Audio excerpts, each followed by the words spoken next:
Chapter 164. A Confrontation from the Start. Ah! Here comes the chicken soup. In the extreme north of the world, within an oasis, a man in a dragon robe brought a steaming pot of chicken soup before 4 others. This was no ordinary chicken. It had been nourished with the essence of heavenly fruits, cultivated through special means. A mere sip would allow an ordinary person to wash away impurities and pave a smooth path in their cultivation. As the chicken soup was presented, an enticing aroma filled the air. At a time like this, you still have the leisure to prepare this, Dabo remarked somewhat exasperatedly. Haha, those intricate formations aren't my forte, the dragon-robed man replied cheerily. With nothing else to do, I decided to simmer some chicken soup. The woman from the northern snowfields had a frosty expression, for this was the celestial chicken she had raised for over 100 years. By the way, how are the preparations coming along? I sense someone has triggered the old turtle. I wonder if it's Ye Suifeng, the dragon-robed man inquired while serving soup to the others. It doesn't matter, we are already prepared, Dabo stated confidently. We have leveraged the might of the divine artifact to construct an eternal killing array. Even if the heavenly Tao itself were to come, it wouldn't escape unscathed. Even if that Ye Suifeng is powerful, he cannot emerge untouched, the Lord of the Temple nodded. Indeed, we've also set up an ancient teleportation array within, and once activated, it will send anyone inside far beyond this world. At that time, Ye Suifeng will be completely at our mercy. The individuals gathered were all relics from the pinnacle of their world, and in no time, they had devised 2 earth-shattering formations. Haha, hearing you say that makes me rather look forward to Ye Suifeng's arrival, said the man in the dragon robe with a grin. No, it would be better if he didn't find us, said the man in the cloth strips. After all, time is short, and we can only prepare so much. If we had ample time, we would have more than enough methods to slowly dispatch him. With the 2 grand arrays prepared, their confidence soared. No matter how formidable Ye Suifeng might be, he was still bound by the limits of this world. He could not transcend its confines. Now then, let us toast to our imminent victory. The dragon-robed man lifted his bowl of soup. This gesture seemed somewhat foolish, and no one stood to join him. Yet, Dabo smiled and replied, that has always been our way, and it always will be. But just then, a tremendous rumble resonated from afar. The great tree that sheltered them shuddered violently. He's here. The group was momentarily stunned. The arrival was far swifter than they had anticipated. Is he trapped? The dragon-robed man asked. However, he soon realized that the others were frozen in disbelief, staring behind him with wide eyes. The dragon-robed man turned, only to be jolted by the sight of a youthful face that made his heart race with dread. Still enjoying your chicken soup? Ye Suifeng squinted, observing the group happily sipping their soup. Then recalling the dying old turtle, his anger flared. Without hesitation, he seized the bowl from the dragon-robed man's hand and smashed it into his face. In an instant, the dragon-robed man felt a jolt of fear. He attempted to move, but to his horror, he found himself ensnared by countless laws of the heavenly Tao, rendered utterly immobile, helplessly watching as the bowl shattered against his face. Crash! The bowl exploded on the dragon-robed man's face, splattering savory chicken soup everywhere. Boom! At the same time, the other 4 erupted with powerful auras. The elemental laws from the celestial realm shattered Ye Suifeng's heavenly Tao seals. A dark, ominous fist hurled itself toward Ye Suifeng. The Lord of the Temple had made his move. Yet before his attack could connect, a massive hand met his face directly, followed by a powerful downward strike. Bang! The Lord of the Temple was instantly thrust backward, slammed onto a table, splintering it under the force, soup spraying everywhere, and he crashed heavily to the ground. The trunk of the great tree cracked, splintering under the impact as the entire structure trembled. The Lord of the Temple felt his mind, buzz. He had never been struck like this before. At that instant, the other 3 finally broke free from their constraints, unleashing terrifying techniques. Each of their strikes could shatter mountains and rivers if unleashed externally. But Ye Suifeng remained unfazed, one hand pinning down the Lord of the Temple, while the other pointed at them, summoning the radiant power of his heavenly Tao ring. In an instant, an immense wave of Tao laws surged forth like a tsunami. All of their techniques were obliterated in an instant. The 4 quickly drew their divine artifacts, desperately attempting to withstand the tidal wave of laws unleashed by Ye Suifeng. But this was akin to facing an entire heavenly Tao. They struggled to protect themselves, their bodies instinctively pressing down, eventually landing heavily on the ground. Unable to move, they gritted their teeth, fighting against the terrifying pressure. "Activate the killing array. Didn't you say you could trap him?" shouted the dragon-robed man, still reeling from being splashed with soup.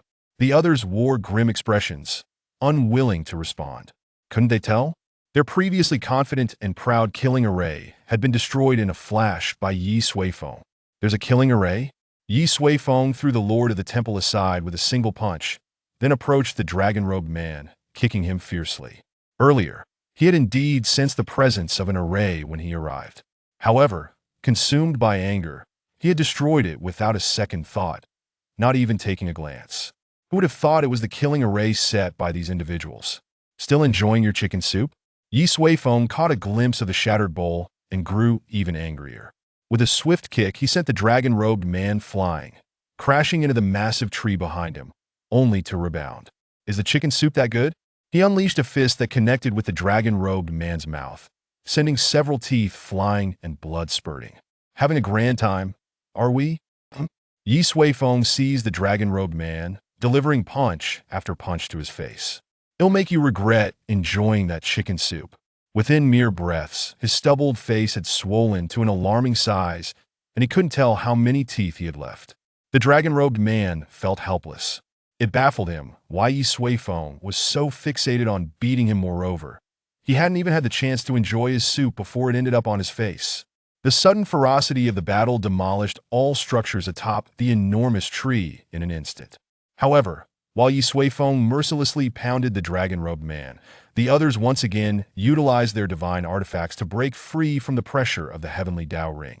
While the heavenly Tao ring was formidable, the 5 elemental treasures from the celestial realm fundamentally surpassed the level of the heavenly Tao. "Take him away!" The lord of the temple roared madly. Dabo swiftly gestured with both hands, conjuring dozens of array star plates. A broad, radiant beam of light erupted from beneath them, with intense spatial fluctuations shaking the entire realm. Then, with a resounding bang, the individuals atop the massive tree vanished without a trace. Simultaneously, beyond the confines of the world, a vast platform glowed brilliantly. As the blinding light gradually subsided, 6 figures appeared in the void outside the world. Chapter 165. Removing the celestial ring, Ye Suifeng, this is a consequence of your own making. Outside the world, the great treasure master bellowed in fury. His white hair billowed, and despite his aged visage, his brow was furrowed with malevolence. Before him hovered a white jade stone, enveloped in ethereal mist, emanating the laws of water from the celestial realm, an existence that transcended the celestial power of this world. The man in the dragon robe had also returned to their side. Clutched tightly in his hand was a crimson dragon pearl, its fiery energy warping the very fabric of space. "Ye Su, how dare you defy us?" he roared, his voice punctuated by the absence of several teeth, causing speech to escape him like the wind through cracks. The temple master remained silent, yet a swirling vortex of black storm formed around him, a broken sword radiating lethal intent. Meanwhile, a man ensconced in tattered cloth transformed into a mound of yellow gravel. Obscuring the sky, S for the woman from the northern snowfields, a seed floated before her, exuding boundless vitality and the essence of wood. Ye Suifeng recognized them all. They represented the 5 factions that had most severely eroded the world. As depicted on the celestial board, observing the sudden resurgence of the other spirits, he found himself perplexed, pondering why they had chosen to transport him to this realm beyond the world. Glancing at the teleportation array, he stroked his chin, finding the formation intriguing, likely an ancient array of considerable power. "Have you chosen your burial site here?" Ye Suifeng inquired. "Heh," the great treasure master sneered. "Ye Suifeng, this is the grave we have selected for you."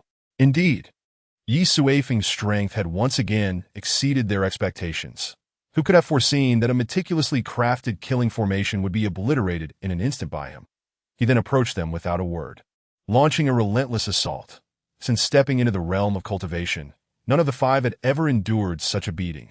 Particularly, the man in the dragon robe had nearly lost all his teeth, his face swollen like that of a pig. Moreover, the celestial laws employed by Ye Suifeng rendered him unable to recover in the short term. His once illustrious reputation was now utterly shattered. Yet the circumstances had shifted. Have you not noticed that within the world, our powers are indeed suppressed? The great treasure master remarked coldly that why Ye Suifeng let out a long "oh" as realization dawned upon him. This was their intent. The rules of the main world constrained the external laws they wielded, allowing them to unleash their full potential only upon entering the outer realm. Understanding this, Ye Suifeng couldn't help but chuckle. Truly, one does not perish if one does not provoke fate that I in the main world. To avoid leaving scars, he might have needed to exert more effort to subdue them. But now, enough with the idle chatter. Kill him. The temple master, still reeling from his earlier beating, seemed genuinely enraged as he bellowed and charged forward. Wielding his broken sword, he unleashed a slash imbued with the laws of the celestial realm that Ye Suifeng activated the celestial ring. Meeting the sword energy with his own profound celestial power, gradually dismantling it, albeit at a cost. His strength derives from that ring. If we sever it, we can slay Ye Suifeng. At last, someone had discerned the source of the celestial ring. The five instantly focused, their faces alight with hope. If Ye Suifeng's power originated from an external object, their task would be significantly simpler. Let us strike together. As they prepared to launch another assault, Ye Suifeng shook his head. I am not in the mood to play with you today. With that, he reached for the celestial ring. Since you wish for me to remove it, I shall oblige. Slowly, he took off the celestial ring that he had worn for several years. The others momentarily stood in stunned silence, unable to comprehend why Ye Suifeng would take such a self-destructive action. Yet they would not squander this opportunity, that in an instant, five formidable celestial laws were unleashed in unison, their own powers following closely behind. Each unleashed their most potent abilities, intent on obliterating Ye Suifeng in a single strike. In but a fleeting moment, all attacks surged towards Ye Suifeng. That very moment, he had just fully removed the celestial ring, his gaze calm as he faced them, making no defensive move whatsoever. Boom! The five supreme laws from the celestial realm collided directly with Ye Suifeng's body. The five reveled in their triumph. Such power transcended the realm, and any being struck would surely meet death. The great treasure master wore a savage grin, watching as their combined might struck Ye Suifeng, merely stirring the hem of his garment. Boom! An indescribable aura of terror erupted from Ye Suifeng. The smiles on their faces froze, their ecstatic expressions morphing into abject fear, as if they had plunged into an abyss of despair. Yet their attacks had already been launched, and retreat was not an option. The great treasure master pointed a finger at Ye Suifeng's chest. Instantly, his entire arm exploded into fragments. The man in the dragon robe launched a kick. But before it could reach Ye Suifeng, crack! His bones shattered, his thighs severed at the root. The temple master hurled a punch at Ye Suifeng's side, his black armor disintegrating into nothingness, revealing a pale, scarred face beneath. The woman from the northern snowfields delivered a terrifying sword strike aimed at Ye Suifeng's head. However, her sacred-grade sword exploded in a thunderous blast, countless shards returning to pierce her own body. As for the man who had transformed into gravel, he attempted to ensnare Ye Suifeng entirely, but before he could encircle him, he exploded into a cloud of dust. What transpired was but a fleeting instant. After the explosion, four figures were propelled backward at an astonishing speed, blood saturating the void. The man swathed in cloth gradually became visible again, though his tattered wrappings lay in ruins, with half his body still in a state of gravel. Unable to revert, they halted at a distance, gazing at Ye Suifeng, who had removed the celestial ring, their expressions filled with terror. In that moment, Ye Suifeng radiated like an extraordinarily brilliant sun, while they appeared as mere mortals standing in its proximity. Even as the sun remained still, they could feel their life force swiftly dissipating under that overwhelming aura. The skin on their bodies began to wither, in mere moments, they would be utterly annihilated. Ye Suifeng's expression remained impassive as he donned the celestial ring once more, the dreadful aura dissipating entirely. Observing the transformed figures before him, He spoke slowly. As you wished, I shall refrain from utilizing the power of the celestial ring. How do you feel? Chapter 166. The pinnacle withers outside the world. The great treasure master and his companions were gripped by profound terror. Beneath their fear lay an even deeper confusion. Why had an entity like Ye Suifeng appeared in this realm? This was entirely contrary to the laws of the celestial order. Now, they finally comprehended that the ring was not the source of Ye Suifeng's power, but rather a restraint on his formidable strength. After Ye Suifeng had removed the celestial ring, he had simply stood there, and the terrifying aura emanating from him had obliterated their most powerful attacks. Such an aura surpassed the entire world. Yet how could a world possibly give rise to a being that transcended it? And within just a few short years, those who had cultivated for millennia, who had schemed for eons, and who had maintained their peaks for countless years, found their hearts shattered in this instant. "Run!" the great treasure master screamed, summoning every remaining ounce of his strength in a desperate bid to escape. The others quickly followed suit. But how could Ye Suifeng allow them to flee? The laws of the celestial realm locked their forms in place. In the next moment, these once great beings found themselves once more before Ye Suifeng. The great treasure master and his companions gazed at Ye Suifeng, their expressions wrought with terror. This man was simply an insurmountable existence. Alas, Ye Suifeng sighed softly. You had the chance to ascend to the celestial realm 1,000 years ago. Why? Then, did you choose to engage in such petty acts, stealing the essence of your own world? Do you truly not worry that your world will crumble as a result? He posed a question that had long lingered in his mind. The remnants of gods and demons had always been a blight upon the world. Individuals like Su Mu were one thing. He had long been ensnared in a web of deception, ultimately imprisoned and stripped of his body. But the five before him were, in a sense, masters of divine artifacts, fully aware of their actions. They knew of the ancient turtle's existence, yet still laid a grand formation upon it, siphoning away its dwindling vitality. How why?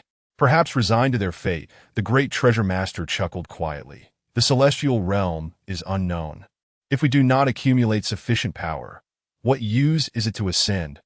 We would merely be trodden underfoot.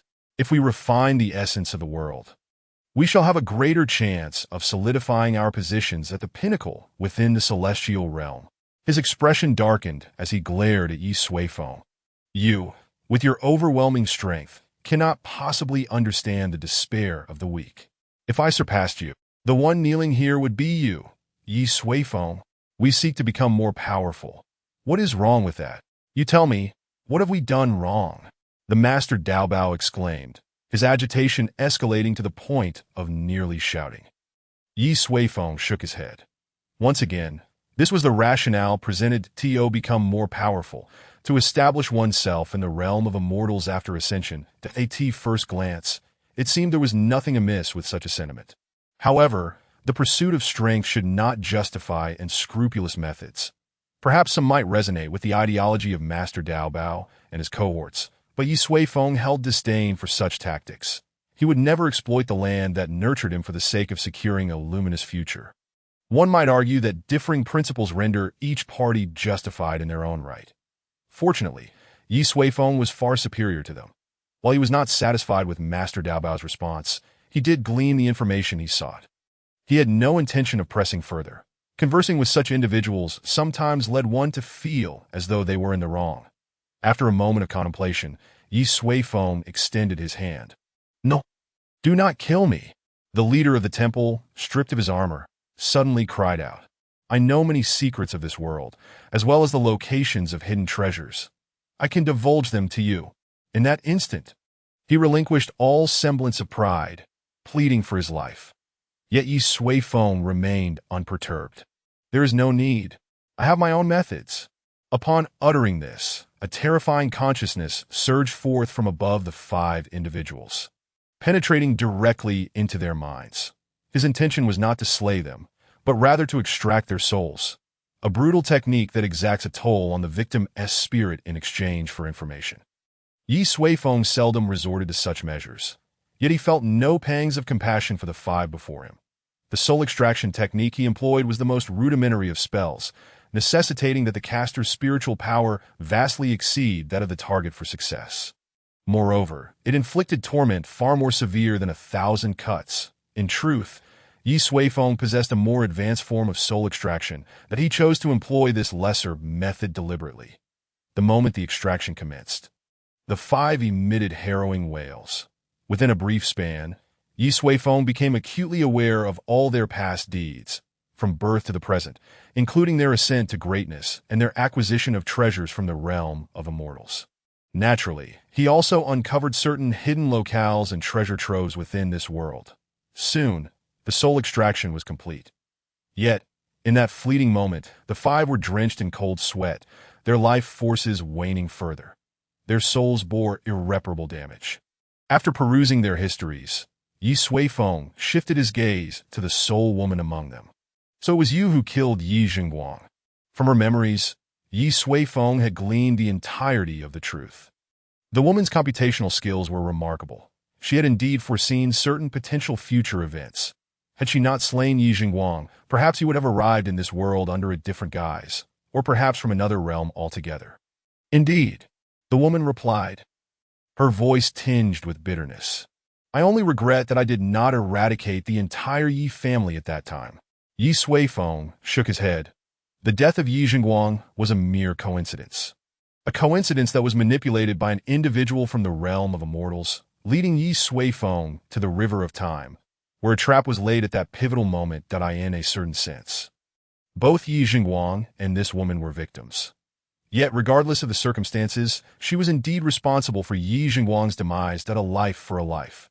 However, before proceeding, Ye Suifeng intended to take them to another location. Let us go. Let us see together the sins you have wrought. Chapter 167. The disappearance of the old turtle in the void of space. Before the shattered chasm, a colossal old turtle gazed impassively at the swirling chaos, which gradually encroached upon the emptiness. Suddenly, several figures appeared beside it. Air, what are you doing here? Ye Suifeng approached the old turtle.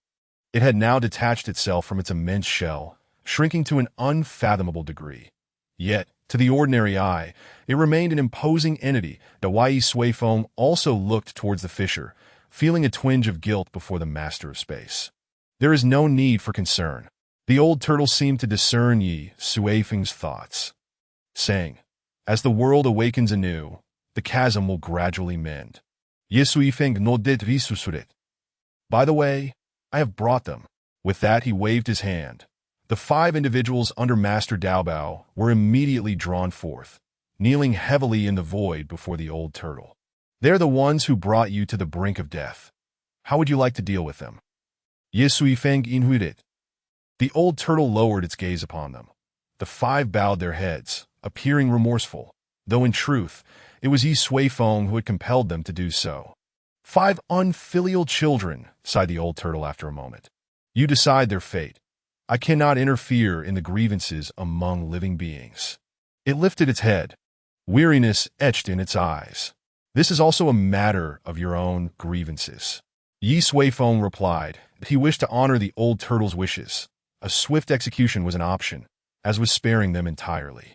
At worst, he could strip them of their powers and allow them to survive for a mere decade. However, the old turtle shook its head once more. Yerbo no razamin. Ye Suifeng fell silent, then waved his hand, enclosing the 5 individuals into his personal realm. Since the old turtle was unwilling to make a choice, he could not impose his will upon it. This matter would not be mentioned in its presence again.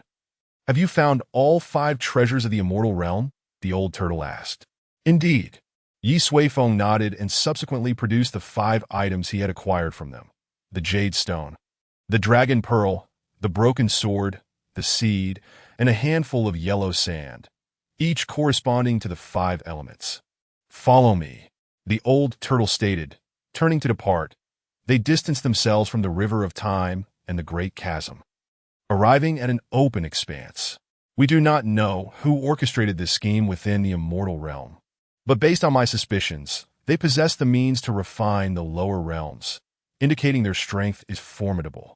Summoning such individuals carries great risk. Are you truly prepared? The old turtle inquired. Ye Suifeng did not directly respond to the question but countered. Are you truly prepared? Is there truly no alternative? Unless absolutely necessary. Ye Suifeng was loath to sacrifice the old turtle. At worst, he could venture to the immortal realm himself to confront the mastermind. It would merely take a little extra time. The old turtle chuckled. You still do not understand. Long ago, I perished.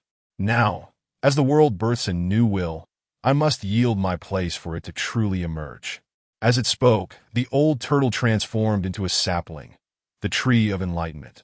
However, this sapling resembled an unborn infant, innocent and adorable, brimming with vitality. My death is the price for the world's rebirth. Surely, you cannot expect me to obstruct my own path to rebirth, haha. The old turtle laughed once more. Thus, before my end, I feel honored to assist you, one who brings renewed life to our world. Upon hearing this, Ye Suifeng hastily waved his hand. Do not say such things. I merely acted by chance and out of convenience. Before such a magnificent being, he felt the need to maintain some semblance of humility. Regardless, it is all a matter of fate. The old turtle replied, I am limited by my own strength and cannot see through the essence of chaos. I do not know the reasons or purposes behind your appearance in our world. All of this must be sought by you alone. It gazed into the profound depths of chaos. Sighing, our realm is not so simple. Ye Suifeng remained silent. His arrival could also be considered a coincidence. Yet how many coincidences can truly exist in this world? As for the reasons behind it, the nature of his system and its origins, he was determined to uncover the ultimate truth. However, for now, he would first address the immediate matters at hand. Let us begin. The old turtle declared that Ye Suifeng nodded, since the old turtle chose to sacrifice itself for the birth of the new world's will. He had no justification to hinder it. The 5 elemental treasures floated in the void, gradually surrounding the old turtle, the laws of the 5 elements emanating forth and forming a structure akin to an altar. At the pinnacle of the altar stood the old turtle, which slowly closed its eyes. Moments later, an immense surge of primordial power began to emanate from its form. This was the purest essence of the world, the very nourishment required to sustain the 5 elemental treasures, and also the old turtle's essence. That as it voluntarily released this primordial force, its body began to visibly shrink, transforming from a towering mountain into a small hill, then to a house-sized figure. Ultimately, the once boundless old turtle was reduced to the size of an ordinary being. Throughout this process, the 5 elemental treasures, serving as the altar, also morphed into 5 spheres of the purest elemental energy. The aura of the immortal realm surged forth. The altar was complete. The old turtle slowly raised its head to gaze upon Ye Suifeng, its appearance now even more aged than before. I implore you, do not allow our world to be destroyed. With those words, a white, ethereal aura radiated from the old turtle's body, a force straddling the line between life and death. Moments later, the old turtle's essence vanished entirely. Replaced by a black EGG, Ye Suifeng let out a sigh, extending his hand to summon the egg towards him, cradling it in his palm. The egg was warm to the touch, roughly the size of a hand. Its shell composed of a peculiar, remarkably hard material. Within it, a being was gestating, brimming with life force. Its aura was identical to that of the enlightenment tree that the old turtle had just evolved into. It was, in essence, the new will of the world, the spirit of a new celestial pathway. When it finally broke free from its shell, it would herald the official rebirth of this realm, ushering in the possibility of evolution once more. Ye Suifeng gazed at it, feeling somewhat sentimental, that he then carefully returned it to his miniature world. His attention shifted to the 5 elements altar. At this moment, the altar had been ignited, its celestial energy soaring skyward, directly reaching an unknown expanse beyond the horizon. That a passage was forming. Ye Suifeng sensed a figure appearing on the other side of the passage. Chapter 168. Divine Marshal, Immortal Emperor in the Void Space. The 5 elements altar coalesced, surrounded by swirling celestial energy. Above it, a massive passage formed, leading deep into the unknown chaos, connecting to another vast world, the immortal realm. All of this transpired naturally after the five elements treasures absorbed sufficient primordial energy from the world. In essence, the five great masters would only realize at the very end, upon believing they had achieved their goal, that they were unwittingly crafting garments for another. How pitiable, how tragic. The passage formed by the altar was exceedingly robust, with the strength of those five. It was utterly impossible to break through. Naturally, they could not obstruct the arrival of that individual. The Ye Suifeng possessed the power to do so. Yet, he had no intention of intervening. He was eager to discover the identity of the one who sought to refine the world and had meticulously laid plans across the river of time. The aura from the other side of the passage gradually solidified, that an overwhelming, terrifying force descended from above. Its intensity was simply daunting, nearly reaching a fraction of Ye Suifeng's might. It was worth noting that Ye Suifeng had already harnessed the cultivation of billions of years. Comparatively, the likes of the great masters were not even a millionth of his strength. Who could it be? At that moment, an immensely powerful consciousness swept downwards that Ye Suifeng waved his hand, momentarily concealing himself. He feared that if the individual discovered his presence, they might not descend. After scanning the vicinity, a hazy figure slowly descended through the passage, soon appearing within the void space that Ye Suifeng regarded him with indifference.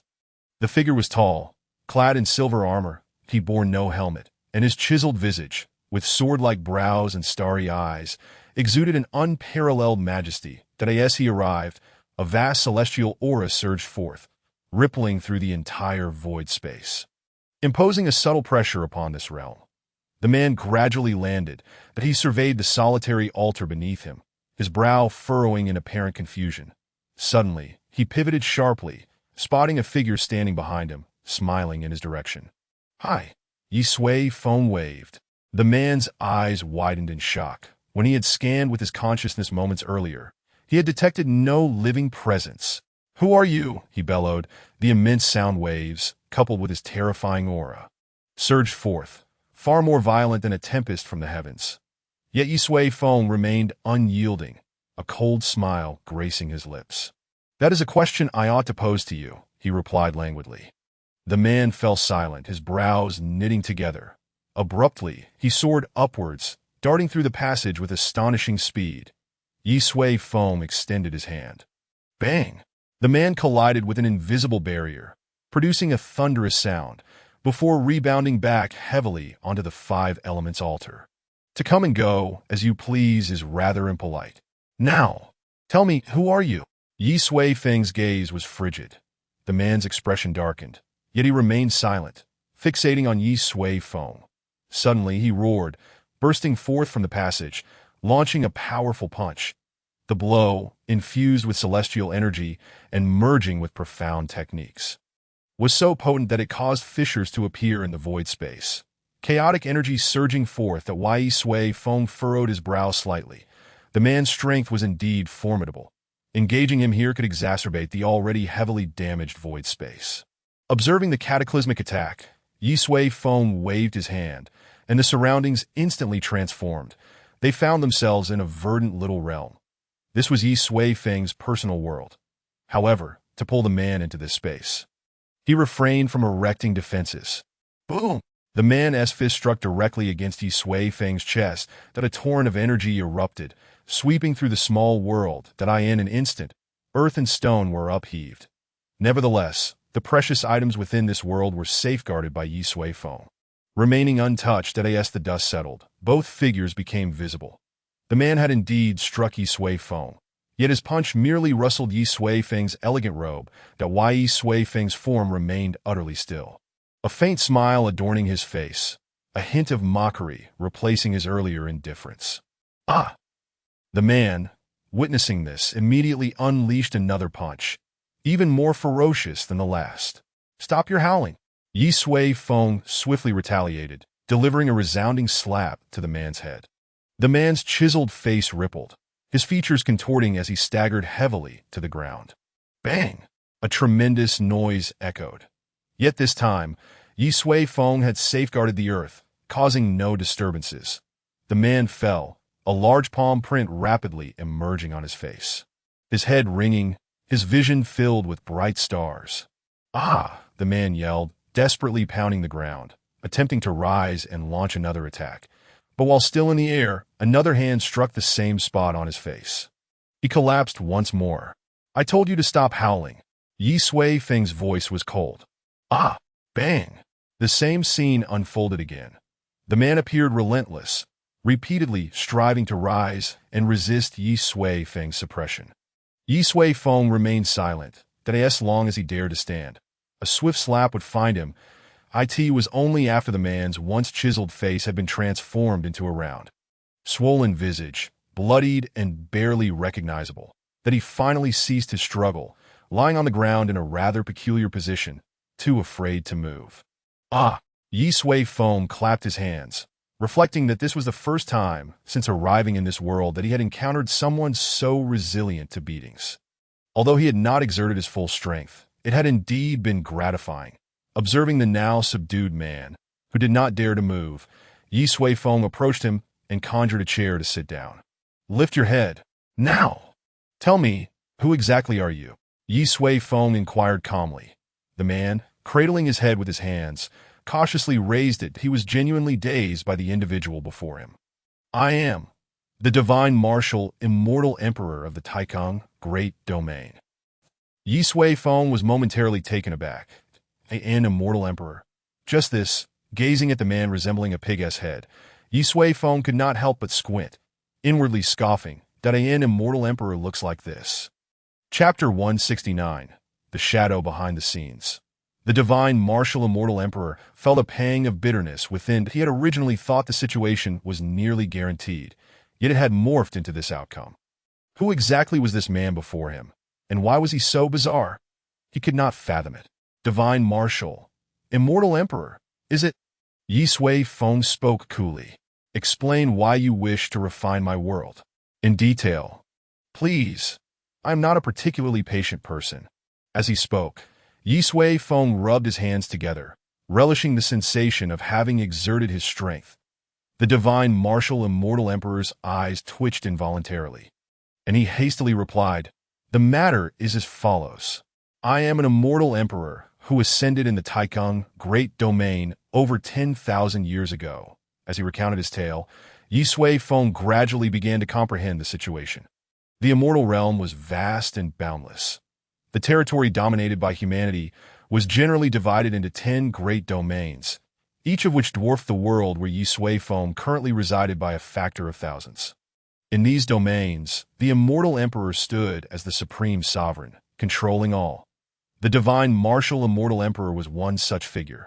A newly ascended immortal emperor from 10,000 years prior. 10,000 years was considered relatively young for an immortal emperor. However, youth often implied insufficient foundation.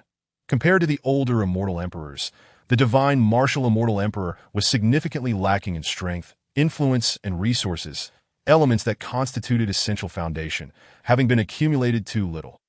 Thus, he had long been pondering solutions to this dilemma. One day, while traversing the ethereal void, the divine martial immortal emperor discovered a peculiar existence within the lower realms under his jurisdiction. There was a world that, due to the dissolution of its celestial spirit, was being incessantly eroded by external laws and was on the brink of death. Moreover, this world was not small. The divine martial immortal emperor immediately took note of it. For beings of their caliber, a dying world often represented a vast reservoir of resources and wealth. Consequently, he became intrigued. Utilizing the information he had gathered, he covertly set a trap using the 5 elements treasures, subsequently introducing them into this world. These were the 5 elements treasures that the great masters had obtained. Such treasures could rapidly absorb the primordial energy of the world, hastening its demise. When the primordial power acquired reaches a certain threshold, it can create a passage for one's true self to descend and complete the final tasks. Within the myriad realms, there are countless worlds that have perished for various reasons. Many celestial emperors engage in such endeavors. Thus, the divine martial celestial emperor believed that there should be no unexpected occurrences. Yet, who could have anticipated encountering such an extraordinary being, who lured him down with a 5 elements altar and then seized him to strike? That formidable strength left him with no room to retaliate. Originally, according to my calculations, It would take several thousand years to complete the construction of the passage. I was somewhat perplexed as to why it was expedited. It turns out, you hastened this process. The divine marshal celestial emperor cast a glance at Ye Suifeng before quickly lowering his head. That moment, the swelling on his face had subsided somewhat. After hearing his account, Ye Suifeng finally grasped the essence of the situation, that it was ultimately driven by interests. This world held value for the divine marshal celestial emperor, prompting him to undertake the act of refining the world. As for the beings residing within this world, they were inconsequential to someone of such stature. Would one concern themselves with the ant nest beneath a millennium-old ginseng when excavating it? Ye Suifeng did not wish to judge who was right or wrong in this matter. However, there was still a question he needed to clarify. In the tapestry of time, the one who sought to ensnare me was you, wasn't it? Ye Suifeng inquired. The divine marshal celestial emperor remained silent for a moment before ultimately nodding. Indeed, he replied, approximately 6 or 7 years ago. The mirror of fate suddenly rippled, awakening me. Through celestial calculations, I beheld a gray star within this world. This star was shrouded in chaos, rendering it unclear what it truly was, but I knew it might affect my subsequent plans. Thus, I utilized the path of causality to see that star would traverse to a specific node in the river of time, and so I laid out the heavenly dual formation there. Ye Suifeng furrowed his brow. Simply because you could not discern it, you sought to doom me? The divine marshal celestial emperor hastily shook his head. I never intended to kill you. It was merely a confinement formation. Out of curiosity, I wished to ascertain what manner of person could elude even my vision. So, I prepared to trap you, intending to investigate upon my true self's arrival. Moreover, that formation was meticulously calculated. Should you break the formation, your strength would surely exceed the world's limits, rendering your return impossible, thereby preventing any interference with my plans. The divine marshal celestial emperor appeared despondent. I truly did not anticipate that you would break the formation, even severing the river of time, yet still find a way back into the world. Upon hearing his words, Ye Suifeng suddenly understood. Throughout, the divine marshal celestial emperor had been concerned about how he might affect his plans. His considerations were indeed quite comprehensive, had it not been for his vast reservoir of spirit crystals and the crafting of the heavenly path ring. He would have been unable to return to the main world. It was unexpected that, in the affairs concerning Yi Jingguang, 3 factions had simultaneously intervened. Tiange Valley, the woman from the northern snowfield, and the divine marshal celestial emperor. Nevertheless, it was evident that the divine marshal celestial emperor was the greatest mastermind behind it all, that Ye Suifeng would not easily let him off the hook. Enough! Ye Suifeng rose to his feet. Since you wish to refine my world and extinguish all living beings within it, and you acknowledge your machinations in the river of time to ensnare me, I shall represent the will of the departed and soon-to-be-born in this realm, and I shall mete out punishment upon you. This world is not one that you denizens of the celestial realm can arbitrarily govern life and death. With that, a faint chill of murderous intent gradually emanated from Ye Suifeng's being. No. I am a celestial emperor. I can compensate you with the finest resources from the celestial realm. Sensing that cold aura, the divine marshal celestial emperor immediately panicked and spoke hastily. However, Ye Suifeng's demeanor remained indifferent. Not interested, he extended his hand. The divine marshal celestial emperor grew increasingly anxious, exclaiming, I am merely a fragment. Killing me would be of no consequence. Ye Suifeng offered no reply, his fingers converging into a blade as he brought it down. Whether it be a fragment or not, he would eliminate it first, and later in the celestial realm, he would settle accounts with his true self. Feeling the power in Ye Suifeng's hand, the divine marshal celestial emperor fell into despair. I have come to learn some secrets. This world is not as simple as you imagine. He made a final desperate effort. A chilling aura of death loomed over the divine marshal celestial emperor's neck. Blood began to flow slowly. The divine marshal celestial emperor opened his eyes wide, gasping for breath at why Ye Suifeng's hand halted mere inches from his neck. Then it retreated. Speak. Ye Suifeng frowned. For not long ago, the old turtle had uttered similar words. Chapter 170. Next stop, Celestial Realm. The divine marshal Celestial Emperor was drenched in cold sweat in that moment. He truly felt the terror of death. Ye Suifeng's strike aimed not merely at his neck. Had it landed, his soul and the source of his life would have been utterly obliterated, ceasing to exist. Such a prospect was terrifying. Speak. What is so different about this world? Ye Suifeng inquired. Yet the murderous intent did not abate. It is like this. The divine marshal Celestial Emperor swallowed hard and said, Actually, this was also several years ago. At that time, while observing the mirror of fate, I chanced upon the gray star and noticed an exceedingly dim black aura surrounding this world. Initially, I did not think much of it, as each world has its own circumstances. However, later, during a conversation with an acquaintance, an old celestial emperor, I happened to mention this matter, and he informed me that it was anything but ordinary. Yet he too was not entirely certain of the specifics, only telling me that many deeply rooted and formidable forces were paying attention to worlds of this nature. As the divine marshal Celestial Emperor spoke, he closely observed Ye Suifeng's expression, that Ye Suifeng slightly furrowed his brow and remarked, You still haven't clarified what is unusual about this world. This. He only heard that it seems related to the world's ascension. The divine marshal Celestial Emperor hastily replied, However, anything that catches the attention of such forces undoubtedly harbors profound secrets. I can assist you in investigating this in the celestial realm. Ye Suifeng frowned.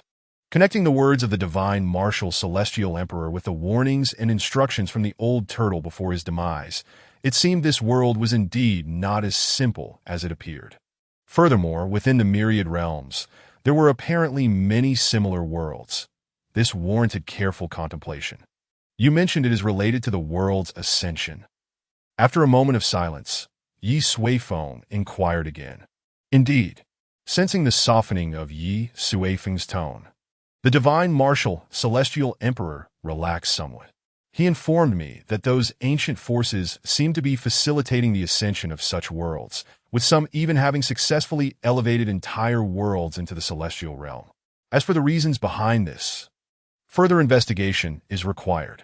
The divine marshal Celestial Emperor stated that Ye Suifeng acknowledged with a sound and then asked, How do they achieve the world's ascension? The divine marshal Celestial Emperor shook his head. I am unaware of the specific methods. However, the conditions for a world to ascend are merely to continuously refine its heavenly Tao laws. When it reaches a certain level of maturity, it can break through the barriers, akin to how cultivators ascend to the celestial realm. Ye Suifeng nodded. This explanation was fundamentally consistent with the information he had previously obtained.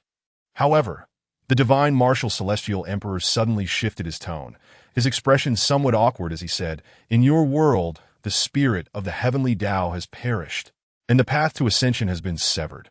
This is also why I still wish to refine it. His tone was sheepish. If the world could not ascend, then all he had said would be mere drivel. Nevertheless, Ye Suifeng's expression remained unchanged. The world has already been reborn, and the spirit of the heavenly Tao is in the process of gestation. Once it breaks free from its shell, it can ascend once more. Ye Suifeng stated. The divine marshal Celestial Emperor was immediately taken aback. He had never heard of a dead spirit of the heavenly Tao having the possibility of revival. How was this possible? Ye Suifeng did not answer his curiosity. The information the divine marshal Celestial Emperor had provided was indeed somewhat useful. To think it would involve the ascension of the world. His consciousness swept over the black egg, quietly lying in the small world. Inside the shell was the spirit of the heavenly Tao. Did this little creature conceal some kind of secret? How can one promote the world's ascension? Ye Suifeng inquired once more. Typically, the means involve allowing the spirit of the heavenly Tao to devour the laws of higher-level worlds. The divine marshal Celestial Emperor explained, Ideally, this should be from the celestial realm. For instance, the 5 celestial treasures I found can serve as nourishment for the world's ascension. There are also other methods I can seek out in the celestial realm. Ye Suifeng nodded. You're not lying about this, are you? The divine marshal Celestial Emperor quickly waved his hands. I assure you, Every word is the truth. I can swear by my Tao heart. If I utter a single lie, may my path be forever severed. And moreover, I can release my soul for you to examine personally. His expression was one of urgency. It was evident that he genuinely wished to survive. Ye Suifeng replied with a smile. All right, there is no need for that. However, I must pose one more question to you. Did you not claim that you are merely an avatar now? Why then do you care so deeply, even going so far as to swear an oath by your Tao heart? In his understanding, an avatar was something that could be conjured at will. To be honest, this avatar has taken me nearly 10,000 years to refine, he admitted. It possesses a quarter of my original strength and is intrinsically linked to my soul. If one suffers, the other suffers as well. Unless absolutely necessary, I would never relinquish it. The divine marshal emperor's expression was one of bitterness that I in truth. This was the first time he had sent forth this avatar to undertake a task. He had not anticipated encountering such a formidable opponent. Before him, there was no room for even the slightest resistance. Very well, Ye Suifeng said. I can allow you to return to the immortal realm to investigate the truths of this world and seek ways to expedite its ascension. The divine marshal emperor was instantly elated. However, before he could speak, Ye Suifeng continued, Yet you have coveted my world, disregarding the lives of countless beings, and have deceived me throughout the passage of time. It would be unreasonable not to leave something behind, wouldn't it? The divine marshal emperor paused, then realized that this was a demand for compensation. He quickly replied, Of course, that is only natural. He rummaged through his belongings for a moment and produced a treasure box, presenting it to Ye Suifeng. Inside are millions of immortal stones, which will undoubtedly be useful once you enter the immortal realm. Ye Suifeng accepted the box, opening a small gap to reveal a vast space brimming with glimmering stones, exuding an abundance of immortal energy that he glanced at his own wealth. You must be jesting. Ye Suifeng tilted his head, regarding him. The divine marshal emperor's eyes widened in shock as he hurriedly clarified, You misunderstand. These are not spirit stones. They are immortal stones, the most precious resource in the immortal realm. No amount of spirit stones could ever exchange for even a single immortal stone. You must be aware of spirit crystals. One immortal stone can be traded for 100,000 spirit crystals. Ye Suifeng stroked his chin thoughtfully. A 9-tier origin tower requires 100 billion spirit crystals. If converted into immortal stones, that would equate to merely 100,000 immortal stones. Millions of immortal stones is indeed a considerable sum. However, he truly found it lacking. Enough with the trivialities. Present me with everything you possess, Ye Suifeng commanded. Subsequently, the divine marshal emperor's storage space was entirely stripped bare, as various immortal pills, artifacts, herbs, fruits, and a plethora of miscellaneous items were transferred into Ye Suifeng's possession. The divine marshal emperor's face fell. He was already not wealthy, and now his situation had become even more dire. Oh, this armor of yours looks rather impressive. Is it immortal armor? Let me take a closer look. Moments later, the divine marshal emperor stood there pitifully, clad in only a few tattered undergarments, having lost even his shoes. Very well. You may return to the immortal realm now.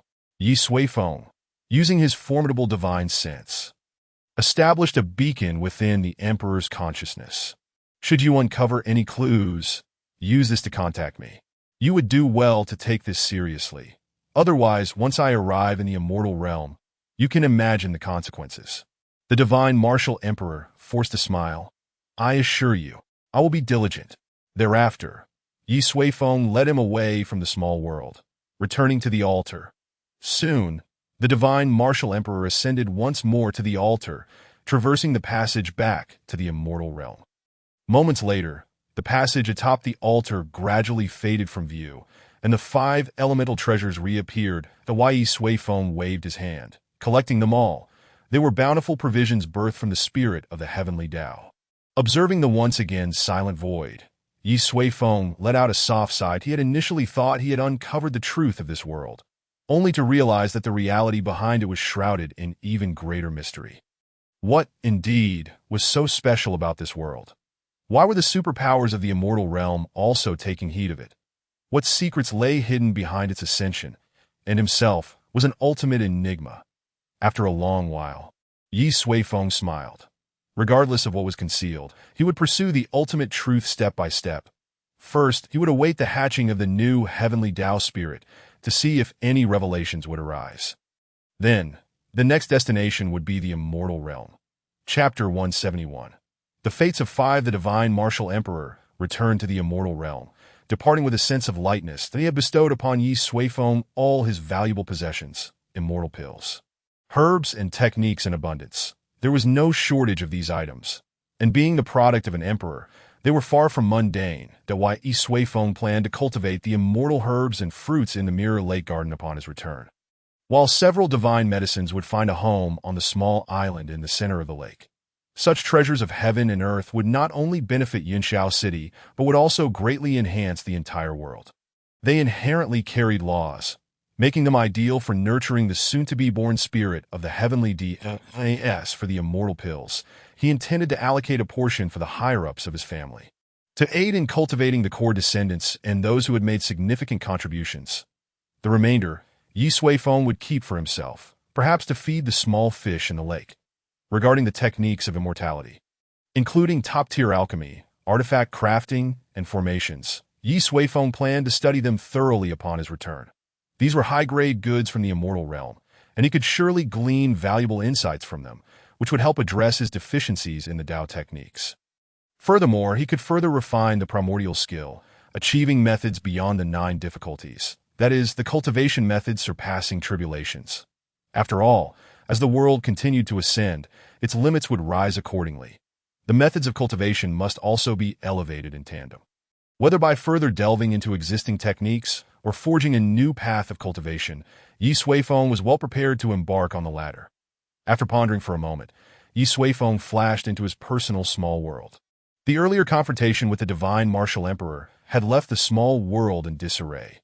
However, the areas designated for planting the enlightenment tree seedlings and the confinement of the 5 captives remained intact. Ye Suifeng approached them.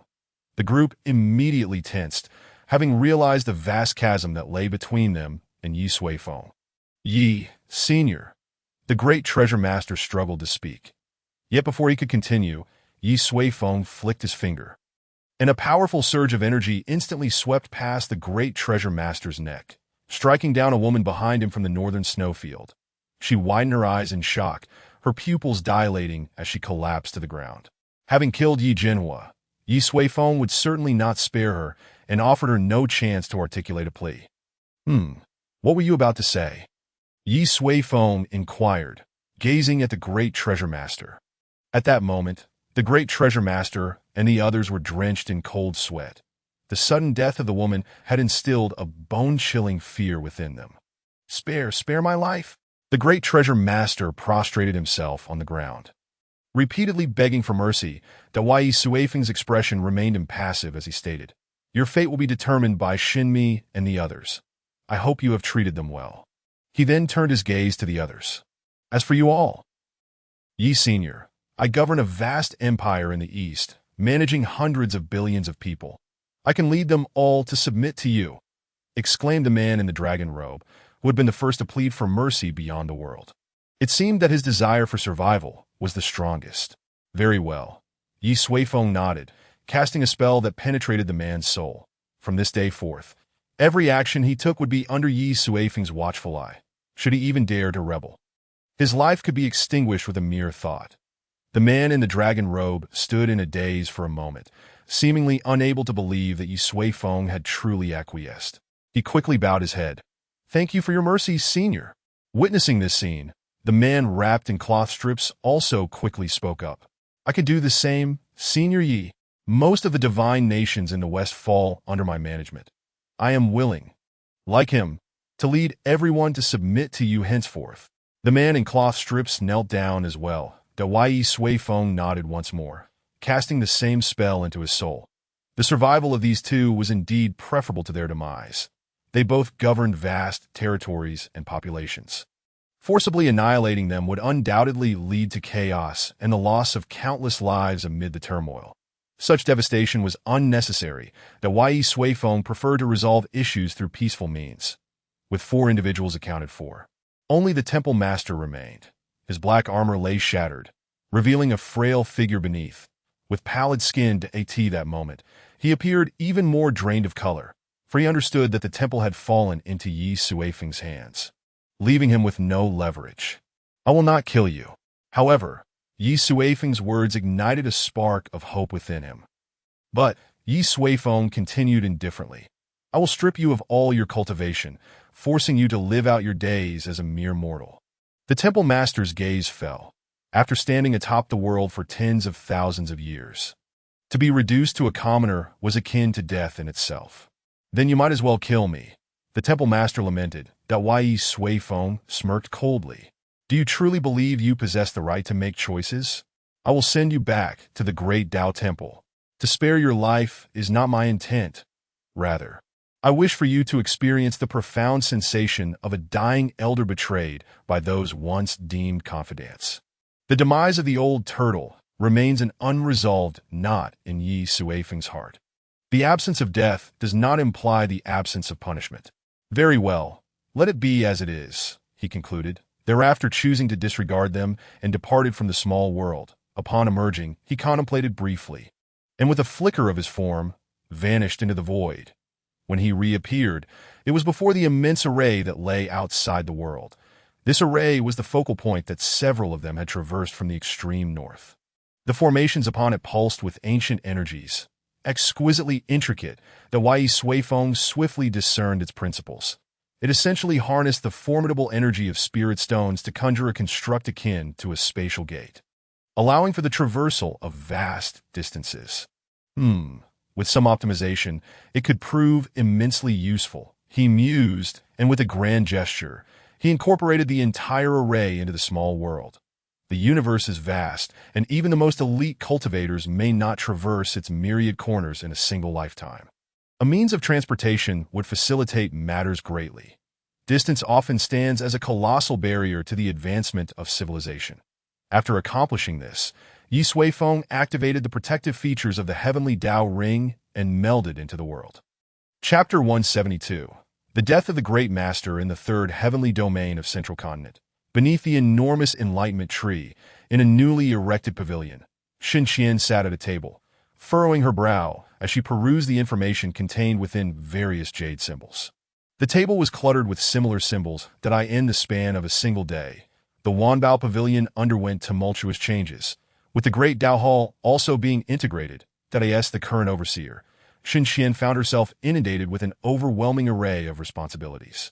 On one hand, she needed to stabilize the Wanbao Pavilion branches scattered across the world. On the other, she had to contend with the rebellious factions of the Great Dao Hall, leaving her feeling utterly drained. However, the matter that weighed most heavily on her mind was that of the Great Master. If Ye Suifeng failed to locate him and restore the Great Master to his former self, she and the Shin family would undoubtedly be the first targets for elimination.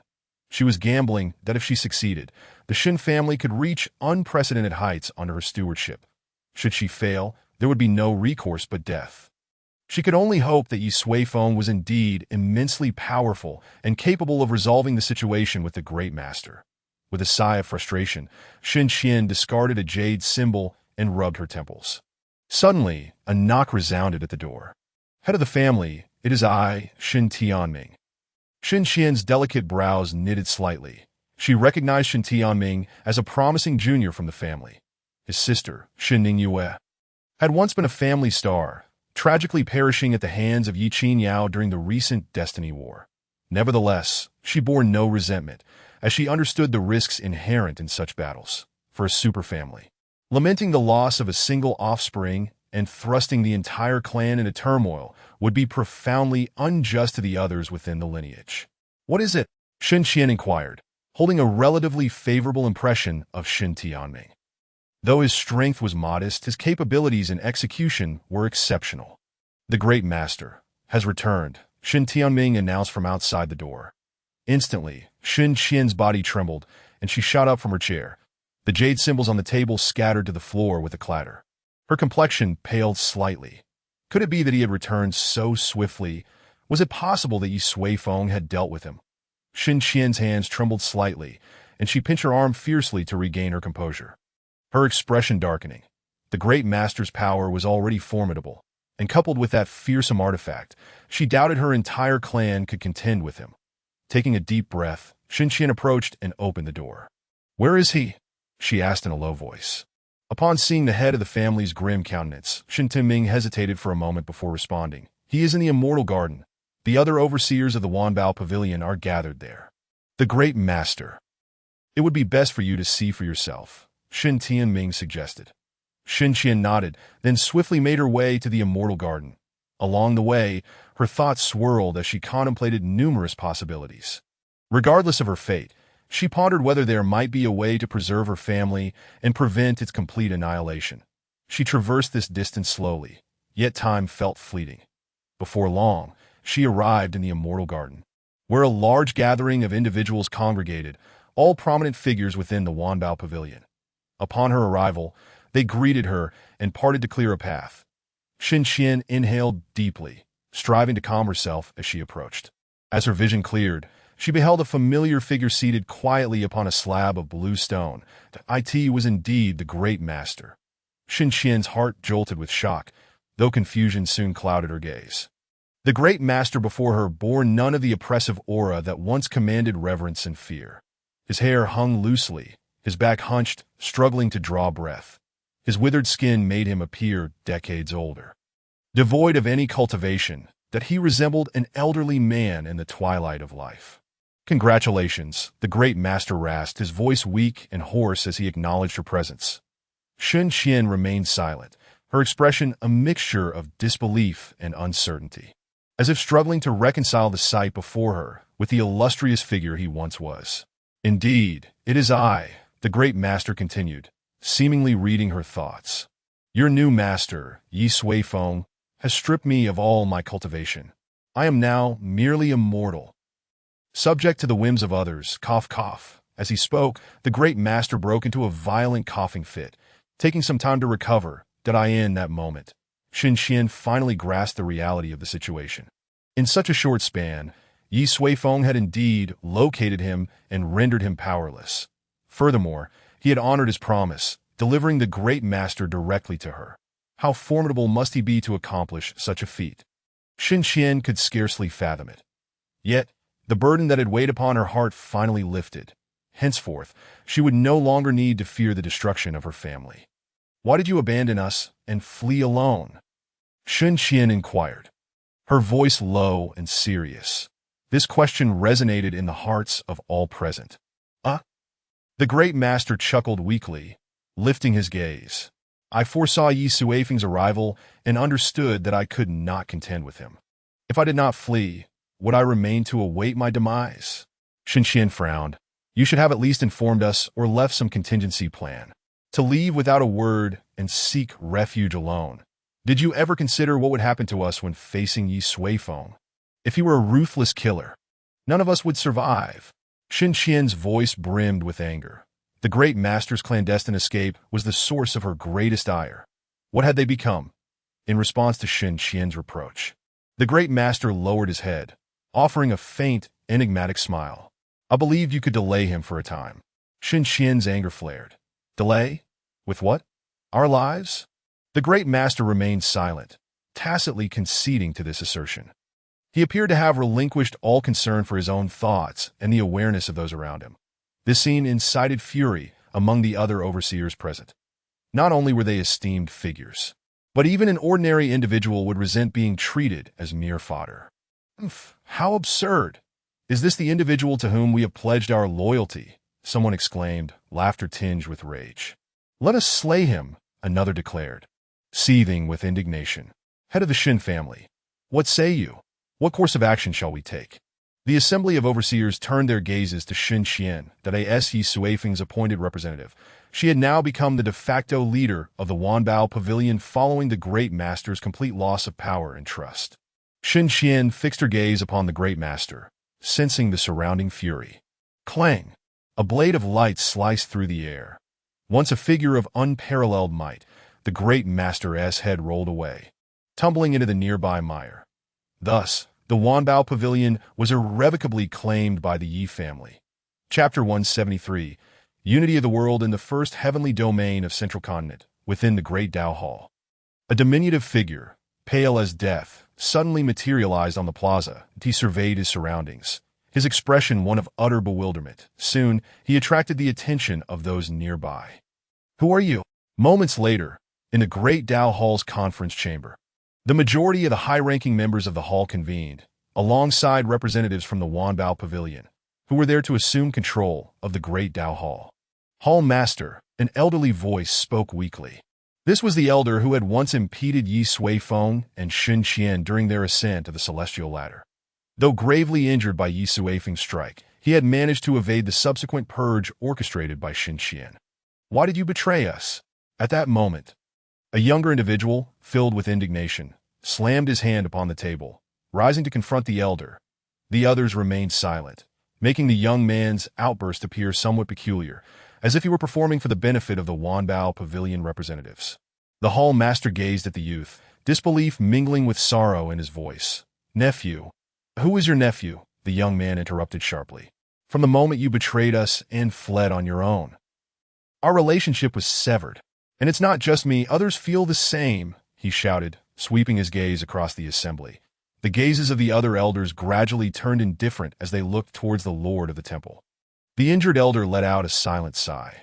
When the Lord of the Temple appeared before the crowd with a frail visage, such a fate was inevitable. After all, those present in the council chamber were either filled with anger or harboring resentment, and none wished for death. Observing his once respectful and adoring nephew now wearing a fierce countenance, the Lord of the Temple smiled tragically. That it was evident that this was Ye Suifeng's punishment for him. Indeed, the human heart can change so swiftly.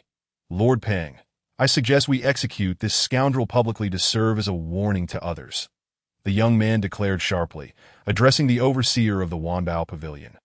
Lord Peng regarded him with a faint smile. "And what do you all think?" he inquired, turning to the other temple elders. All faces remained impassive. What did the life or death of a mere mortal matter to them? After a brief moment, Lord Peng nodded. "Very well, take him away." Without much delay, the Lord of the Temple was escorted to the square, led by his once beloved nephew.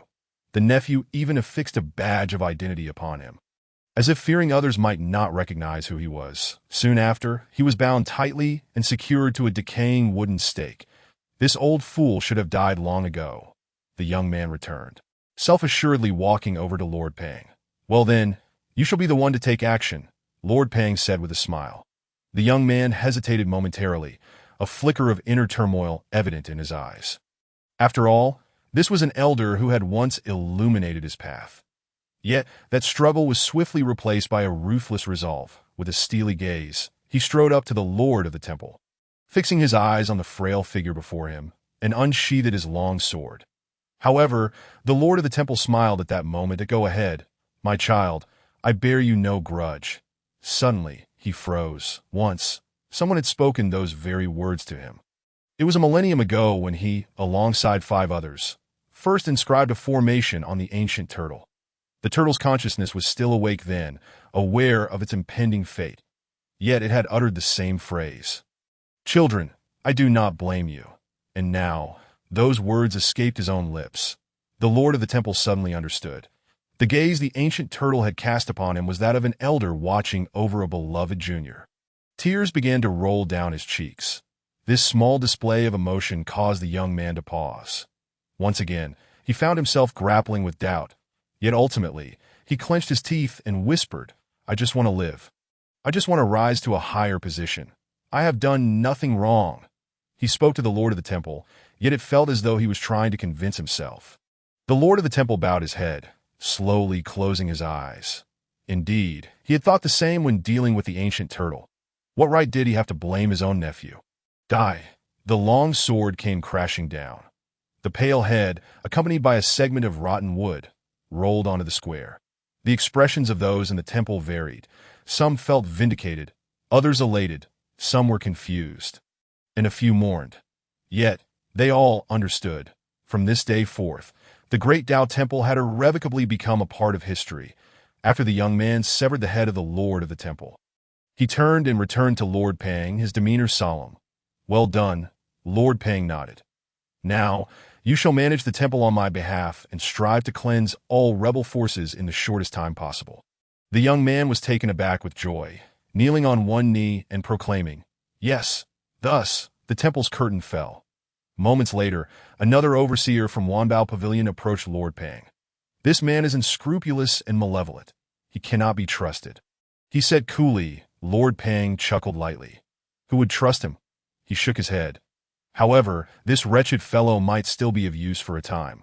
Once the temple settles down, Lord Pang left the outcome unspoken. But his cold gaze conveyed everything, and one would trust a man who would resort to slaying his own master for personal gain. In the Eastern world, the great Xian Empire stood as the sole sovereign over this vast land. Unchallenged for millennia, the storm brewing in the north had yet to arrive. The people here continued to live unchanged for 1,000 years, unaware of what Yunshao City was. Suddenly, a colossal golden decree materialized in the sky. The highest order of the empire, intertwined with the laws of heaven, visible to all within the empire, a grand voice resonated. Holy ancestral decree.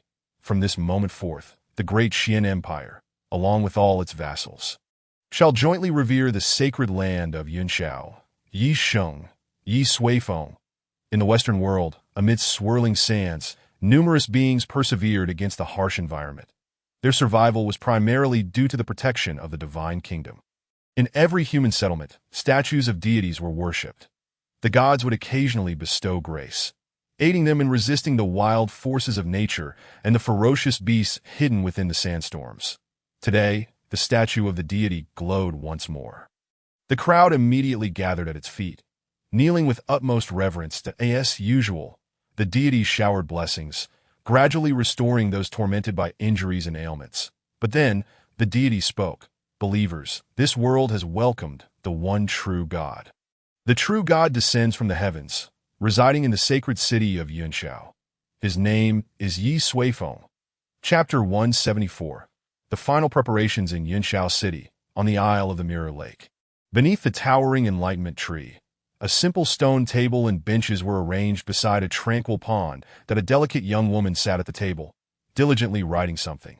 Upon closer inspection, it was a compilation of methods for preparing various foods and blending different flavors. Beside her sat an enormous carp, its tail crossed as if reclining nonchalantly, holding a book and reading with great seriousness. Suddenly, a tall figure appeared before them. It was Ye Suifeng returning. He raised an eyebrow in mild surprise at the sight of the carp. The carp, sensing his presence, panicked, tossed aside the book, and with a splash, dove into the depths of the pond. "Master, you have returned," Guyulan exclaimed, rising. After leaving the abyssal valley, she had followed Yi Qian back to Yunshao City. "What was up with that fish?" Ye Suifeng inquired. Nodding as he took a seat, the Jiyu Yulan produced a tea set from her belongings, pouring a cup of hot tea for him. As the king of the Mirror Lake, he used to bully the wealthy one, claiming he wanted to study human cultivation methods. Under the nurturing of the Mirror Lake, the fish had indeed become sentient. After sipping his tea, Ye Suifeng's gaze fell upon Gu Yulan's recipe, and he suddenly felt a pang of hunger. Having been out for days without a decent meal, he said, "Well then, let us have a fish for dinner." As soon as he spoke, the pond beneath them began to bubble and churn. Moments later, several plump carp surfaced, clearly just knocked out. Though the king of the fish was notably absent, he is quite timid. Guyulan chuckled. Why Ye Suifeng couldn't he help but laugh as well. A fish that dares to sit with a chef, yet is still timid. Nonetheless, he did not press the matter, allowing Guyulan to prepare a delicious meal with the fish they had caught. After a brief period of quiet, he retrieved a black egg from his miniature world. Inside the shell, a nascent creature was developing. Suddenly, the towering enlightenment tree swayed gently, and the green leaves rustled softly. Ye Suifeng looked up, sensing that the enlightenment tree was undergoing some complex transformation. In simple terms, it had truly come to life. It possessed something called spirit, fully integrated with the world around it, continuously refining the heavenly laws of existence. The ground beneath him stirred back to life. Beings born in this world would henceforth possess greater potential. "Hurry and grow," Ye Suifeng mused, then extracted several treasures from the celestial realm. With a shake of his hand, the 5 treasures turned to dust, which he scattered at the base of the enlightenment tree. For the tree, this was an exceedingly rich nourishment. Soon, the tree began to sway again, its leaves rustling more vigorously, and Ye Suifeng felt a surge of joy emanating from it. After a moment, a delicate green leaf floated down from the sky, landing before Ye Suifeng. The leaf contained an incredibly pure essence of laws, akin to a divine medicine. Clearly, this was the tree's way of expressing gratitude, to why Ye Suifeng smiled as he collected the leaf. Pondering for a moment before retrieving a handful of precious herbs gifted to him by the divine marshal immortal emperor. Such divine herbs were rare treasures in the celestial realm. A mere taste would likely allow a mortal to transcend and ascend. With a wave of his hand, the herbs floated gently into the air, taking root around the pond. The rich aura of immortality gradually spread, enveloping the entire isle in its embrace. After completing these tasks, Ye Suifeng casually retrieved a handful of seemingly inferior elixirs and began to leisurely feed the fish. After a while, Yulan approached, carrying the prepared fish. The rich aroma immediately awakened Ye Suifeng's appetite. "Your culinary skills have improved once again," he remarked after tasting a bite and nodding in approval. "Thank you for your praise, my lord," Yulan replied with a sweet smile, her face adorned with charming dimples. She then surveyed the surrounding scenery and was taken aback. Now a formidable cultivator in the integration stage, she could naturally discern that the environment had undergone a significant transformation. The energies here surpassed mere spiritual essence by several ranks, that if one were to reside in this place, extensive cultivation might not even be necessary to reach a remarkably high level, Yulan mused. The methods employed by the Lord were always so astonishing. "Yi Qian must have headed north by now," Ye Suifeng inquired. "Indeed," Yulan affirmed. Upon his return, he wasted no time and took Xiao Yi and the others into the Qinggu highlands. She then produced a jade talisman. "I have documented the recent developments within the family, as well as the progress of Yi Huang and Yi Long. You may take a look, my lord." Ye Suifeng accepted the jade talisman. The information contained within was sparse, as not much time had elapsed since their departure from the Abyss Valley. Yi Huang and the people from Tianwan Palace had just arrived in the Chuangguang Empire, and Yi Long was nearly at the same stage that Yi Qian and his group had only recently entered the Qinggu Highlands. Engaging daily with the demonic beast as for Yi Xiaoxiao and Yi Qinyao, they were progressing swiftly and were about to advance to the central continent. There had not been any significant changes in Yunxiao City either. The 4 outer cities had been completed, and every day, a multitude of cultivators flocked from all directions. The once remote northern frontier was becoming increasingly lively. "Who is managing the academy now that Yi Qian has left?" Ye Suifeng quickly finished reading the information and asked. "It is Yi Haoran from the 4th Master S family. He has been serving as the vice president of the academy," Yulan replied. Ye Suifeng nodded. The direct descendants of the family had all matured, each demonstrating considerable strength after being nurtured by abundant resources. When one departed, another would immediately step up. This was the essence of prosperity. "All right, as long as everything is normal," Ye Suifeng said after finishing his meal and wiping his mouth. "I will be entering closed-door cultivation for a while, unless there is something of utmost importance. Do not disturb me." From the divine marshal immortal emperor, he had acquired numerous celestial techniques. While awaiting the hatching of the heavenly Tao spirit, he intended to thoroughly study them. This would not only supplement his own techniques, but also further refine the primordial art. As the world would soon undergo rapid evolution, the limits would correspondingly increase, and the difficulty in invoking the immortal gate would intensify. Thus, it was imperative to possess a more advanced cultivation method. Only after perfecting the technique and ensuring the successful hatching of the heavenly Tao spirit would Ye Suifeng feel truly at ease in venturing to the immortal realm. Chapter 175. The Mandate of the Heavenly Tao in the Blink of an Eye. Several months had passed. Certain individuals noticed an abrupt transformation in the world. The upheaval in the central continent caught the vast majority off guard. The superpower that spanned the entire world, the Wanbao Pavilion, suddenly changed hands. When this news first broke, no one believed it, dismissing it as mere rumors. However, they soon learned that this information had indeed been released by the highest echelons of the Wanbao Pavilion. A prominent announcement hung in the skies of the third domain, visible to all who looked up at this moment. The Wanbao Pavilion had come under the auspices of the Yunshao sacred land.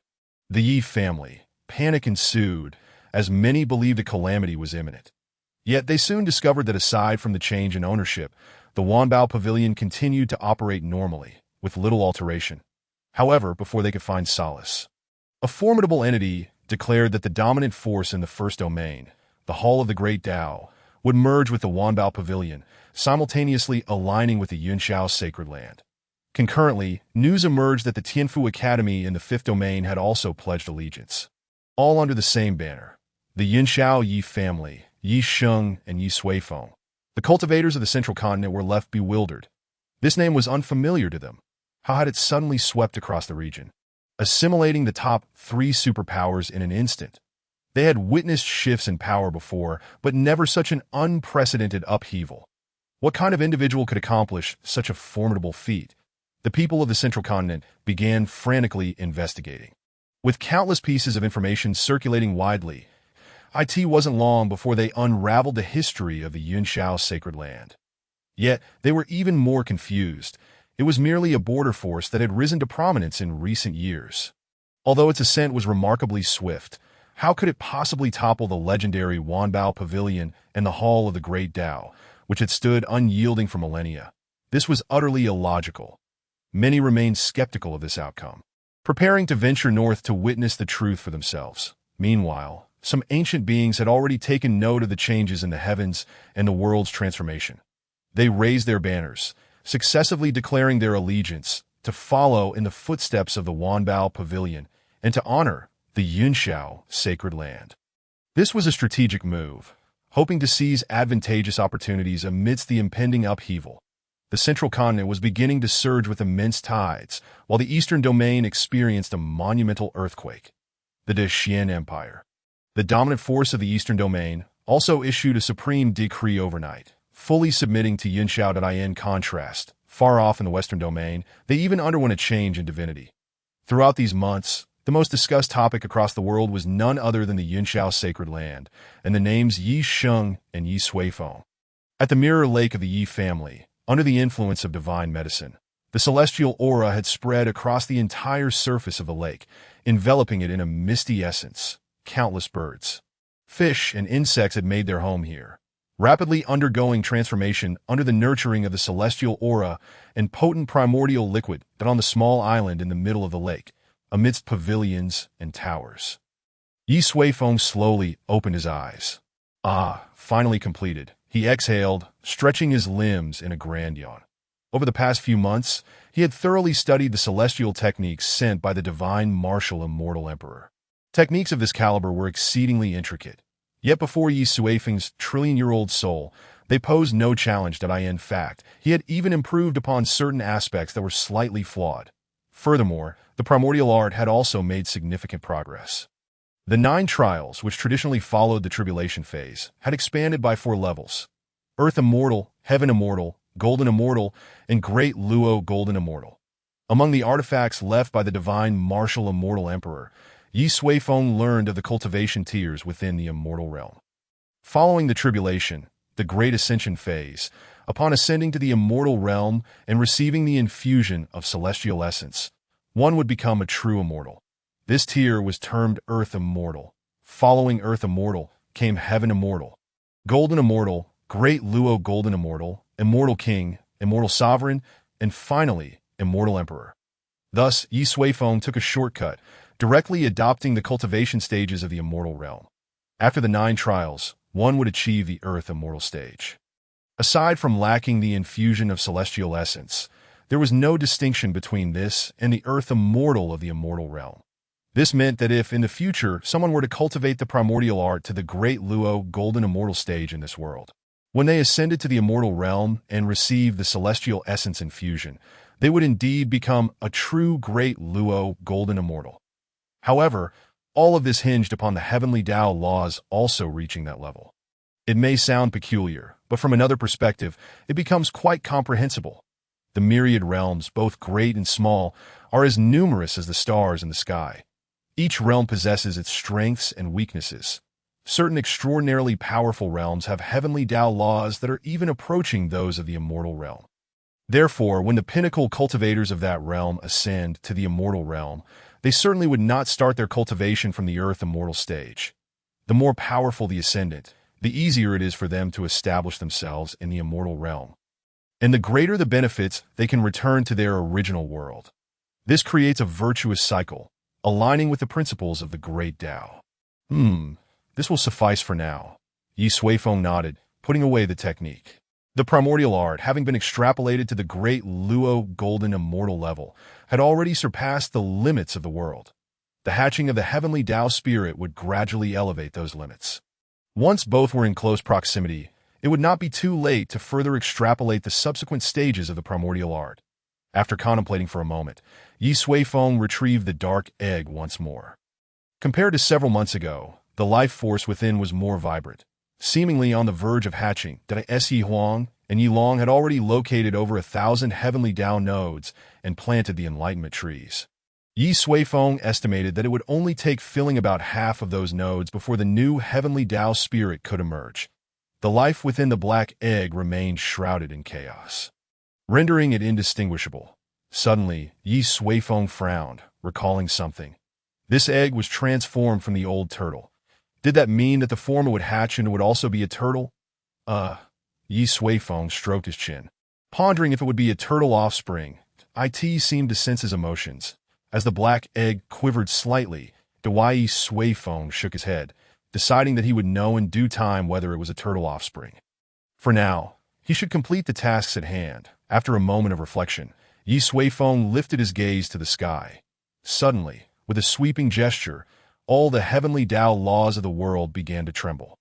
In no time, a colossal decree unfurled in the heavens, emanating boundless resonance of the Tao, reaching every corner of the world in an instant. That on the decree, 3 grand characters are inscribed. Primordial Mastery. Chapter 176. The implementation of primordial mastery in the ancient High Ridge. A fierce battle is unfolding. The combatants consist of a group of cultivators clad in pale blue attire and a colossal beast exuding an extremely terrifying aura. Should any familiar faces be present, they would be horrified to recognize the beast as the legendary sacred beast, the Winterwood Fragrance. The Winterwood Fragrance is exceedingly ferocious. With a single roar, it shatters several mountain peaks. However, the cultivators opposing it are equally remarkable. Leading the charge is a man bearing his torso, his body radiating with golden light. Upon closer inspection, one can discern that dozens of characters, each emanating a profound Tao resonance, are inscribed upon him. That he confronts the Winterwood Fragrance head-on, showing no signs of retreat. That as time passes, the beast ultimately succumbs, its single horn shattered by a devastating punch, leaving a dragon-eye-sized inner core clutched in his hand. The Dean is magnificent. Instantly, the others erupt in cheers. They are, in fact, an exceptionally young and formidable group of cultivators. The bare-chested brute turns around, revealing a visage of remarkable gentleness. It is Yi Qian. That he smiles faintly, securing the inner core. At this moment, Xiao Yi approaches from behind, draping a blue robe over him. Ever since he led the Academy members into the ancient High Ridge months ago, battles of varying magnitudes have scarcely ceased. Fortunately, this group comprises the Academy's recently gathered super geniuses, either possessors of innate stones or sacred stones, each boasting formidable strength. Otherwise, the task of cultivating the trees would be a daunting endeavor for him alone. To date, he has discovered over 100 Tao nodes within the ancient High Ridge. Calculating the distance, they should be nearing the northern snowfields. I really wonder how my uncle managed to traverse the ancient High Ridge back then. It seems they only took half a month on their return, Yi Qian remarked as he donned his attire. His recent days have proven somewhat arduous. With the family head's prowess, the monster beasts are undoubtedly no cause for concern. Xiao Yi chuckled lightly, meticulously adjusting Yi Qian's collar. Yi Qian nodded, contemplating that what poses significant danger to them in the ancient High Ridge might be akin to a backyard to his uncle. Just then, a wave of Tao resonance swept by at an extraordinary speed. Yi Qian furrowed his brow. Look quickly, what is that? Someone exclaimed in surprise. Yi Qian looked up to the heavens, where a colossal decree spanned the sky. emanating an overwhelming aura of Tao laws. Primordial mastery. Yi Qian raised an eyebrow that as he uttered the name, an immensely profound cultivation technique materialized in his mind. Moments later, someone regained their senses. This technique, his expression turned aghast. The primordial mastery was utterly beyond his comprehension. Even a cursory glance revealed it to be an unparalleled supreme technique. It must be my uncle's handiwork, Yi Qian murmured, gazing at the heavenly decree that he sensed the presence of Ye Suifeng emanating from the scroll. Such a technique, and the family head has chosen to reveal it to the world. Xiao Yi's face bore a look of incredulity to eye in the cultivation realm. If someone were to acquire an extraordinary technique, who would not keep it hidden? Yet, here was someone directly invoking the heavenly Tao laws to announce it to the world. This truly reflects my uncle's grand vision. Yi Qian continued to gaze at the heavenly decree, his eyes shining with immeasurable longing. He then chuckled, saying, "Compared to him, our heavenly academy seems like mere child's play. Dean, does this contain methods for cultivation transition? Should we practice it?" Someone inquired, that why Yi Qian's gentle gaze turned towards them. "Are you foolish? With the dragon meat laid before you, would you still opt for the simple steam bun? Pass this down to everyone in the heavenly academy. Immediately, transition to primordial mastery in the 9th heavenly domain of Zhongzhou. The Tai sacred land stands as one of the 2 superpowers within the 9th heavenly domain. A massive rainbow-hued phoenix swiftly soared through the sky, heading directly towards the Tai sacred land. Beast of calamity. Instantly, several powerful presences surged forth, surrounding the phoenix. It was then that they noticed, standing atop the phoenix's back, several individuals, each radiating an exceptionally potent aura. "Old Seven, you've been called a beast of calamity again," remarked a girl with purplish-red hair, laughing. Old Seven's gaze was filled with resignation. Wherever they traveled, they were met with such exclamations, leaving him utterly speechless. They thought it easy to bully him. However, it was true that their destinations were predominantly sacred lands, where the inhabitants would not fear a mere 9th-grade monster beast, the elders of the Tai sacred land. Observing this seemingly troublesome group, frowned slightly. "We kindly request you to depart swiftly. Flying is prohibited above the sacred land," they bellowed. The group was led by Yi Qian, who stepped forward. "We come solely for the divine artifact. Surrender it, and we shall part ways amicably. Otherwise, the Tai sacred land will henceforth be erased from existence," she stated directly. Her recent experiences had taught her that no amount of pleasantries would convince these people to relinquish the divine artifact. Thus, a more straightforward approach was preferable. "Impudence." Sure enough, the familiar retort echoed back. "Let me tell you, Before they could finish, Yi Qian sprang into action. She had no desire to hear any further nonsense. Simultaneously, Yi Xiao, Yu Hong, and the wolf girl also took action. After months of collaboration, they had become well acquainted with each other's techniques. Within mere breaths, the Tai sacred lands members were all subdued. When will this tiresome business ever conclude? "I'm quite fed up," Yi Xiao remarked, pulling out a brick. Suddenly, an immense wave of Tao resonance swept through. The group was taken aback, turning their gazes skyward. That a colossal decree spanned the heavens. Primordial mastery? Yi Qian's eyes widened. Soon after, they too absorbed the detailed cultivation techniques contained within the decree. "Huh!" One of the Tai sect members burst into laughter, his expression malevolent. "Let me inform you. That is the decree of the Holy One of Yunshao City. Our Tai sect has already submitted to the Holy One of Yi. Thus, I advise you not to be too arrogant." This statement left the group momentarily stunned. The Yi Xiao and Yi Qian exchanged glances, both surprised by the revelation. "Has my uncle already been here?" Similar scenes unfolded in every corner of the world. On this day, countless individuals gazed skyward, trembling before the boundless decree. Some even knelt upon the ground. This is the blessing of the Holy One of Yi. Across the various heavenly domains of Zhongzhou, from the great Xian Empire in the east to the numerous divine nations in the west, such directives were issued. Primordial mastery had firmly taken root upon this land. Meanwhile, having completed all of this, Ye Suifeng received a message that it was from the divine marshal immortal emperor. Chapter 177. The 10th layer of the Origin Tower. The heavenly decrees spanned the skies. Outside Mirror Lake, several powerful figures descended. They were the Ye family's officials, including Sui Yun Ye Suifeng on the central island since their arrival. Informed them to all transition to primordial mastery. Ye Suifeng conveyed this to Gu Yulan.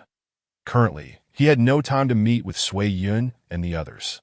For the divine marshal immortal emperor had sent him the first message since returning to the immortal realm. Ye Suifeng approached the enlightenment tree, retrieving a jade talisman from a spatial ring and placing it upon the table. Infusing it with immortal power, a towering figure materialized before him. Clad in purple gold armor, with sword-like brows and starry eyes, his chiseled visage exuded authority that it was the divine marshal immortal emperor. "Have you bought new clothes?" Ye Suifeng remarqued, stroking his chin. The divine marshal immortal emperor immediately shrank back, his imposing aura dissipating entirely, laughing sheepishly. No, just some cheap trinkets, not worth much." Ye Suifeng rolled his eyes at him, slightly amused. The figure before him was merely a projection, and he couldn't truly be stripped of his attire. "Speak, what clues have you discovered?" Ye Suifeng inquired. The divine marshal immortal emperor paused before responding. "It pertains to the ascension of worlds. Upon returning to the immortal realm, I immediately began my investigation. Later, I learned from a friend that there indeed exists an ancient celestial emperor force aiding a certain world under its dominion in achieving ascension. Thus, I discreetly approached that force, and after paying a significant price, I obtained a crucial piece of information. There exists an ancient artifact that greatly aids in world ascension. Its name is the Tower of Origin." Upon hearing this, Ye Suifeng was momentarily taken aback.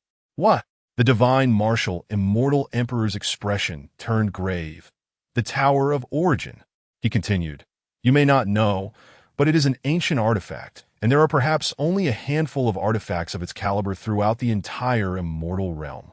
This tower can produce the strongest primordial elixirs, fundamental to all beings and worlds, making it an extraordinary creation.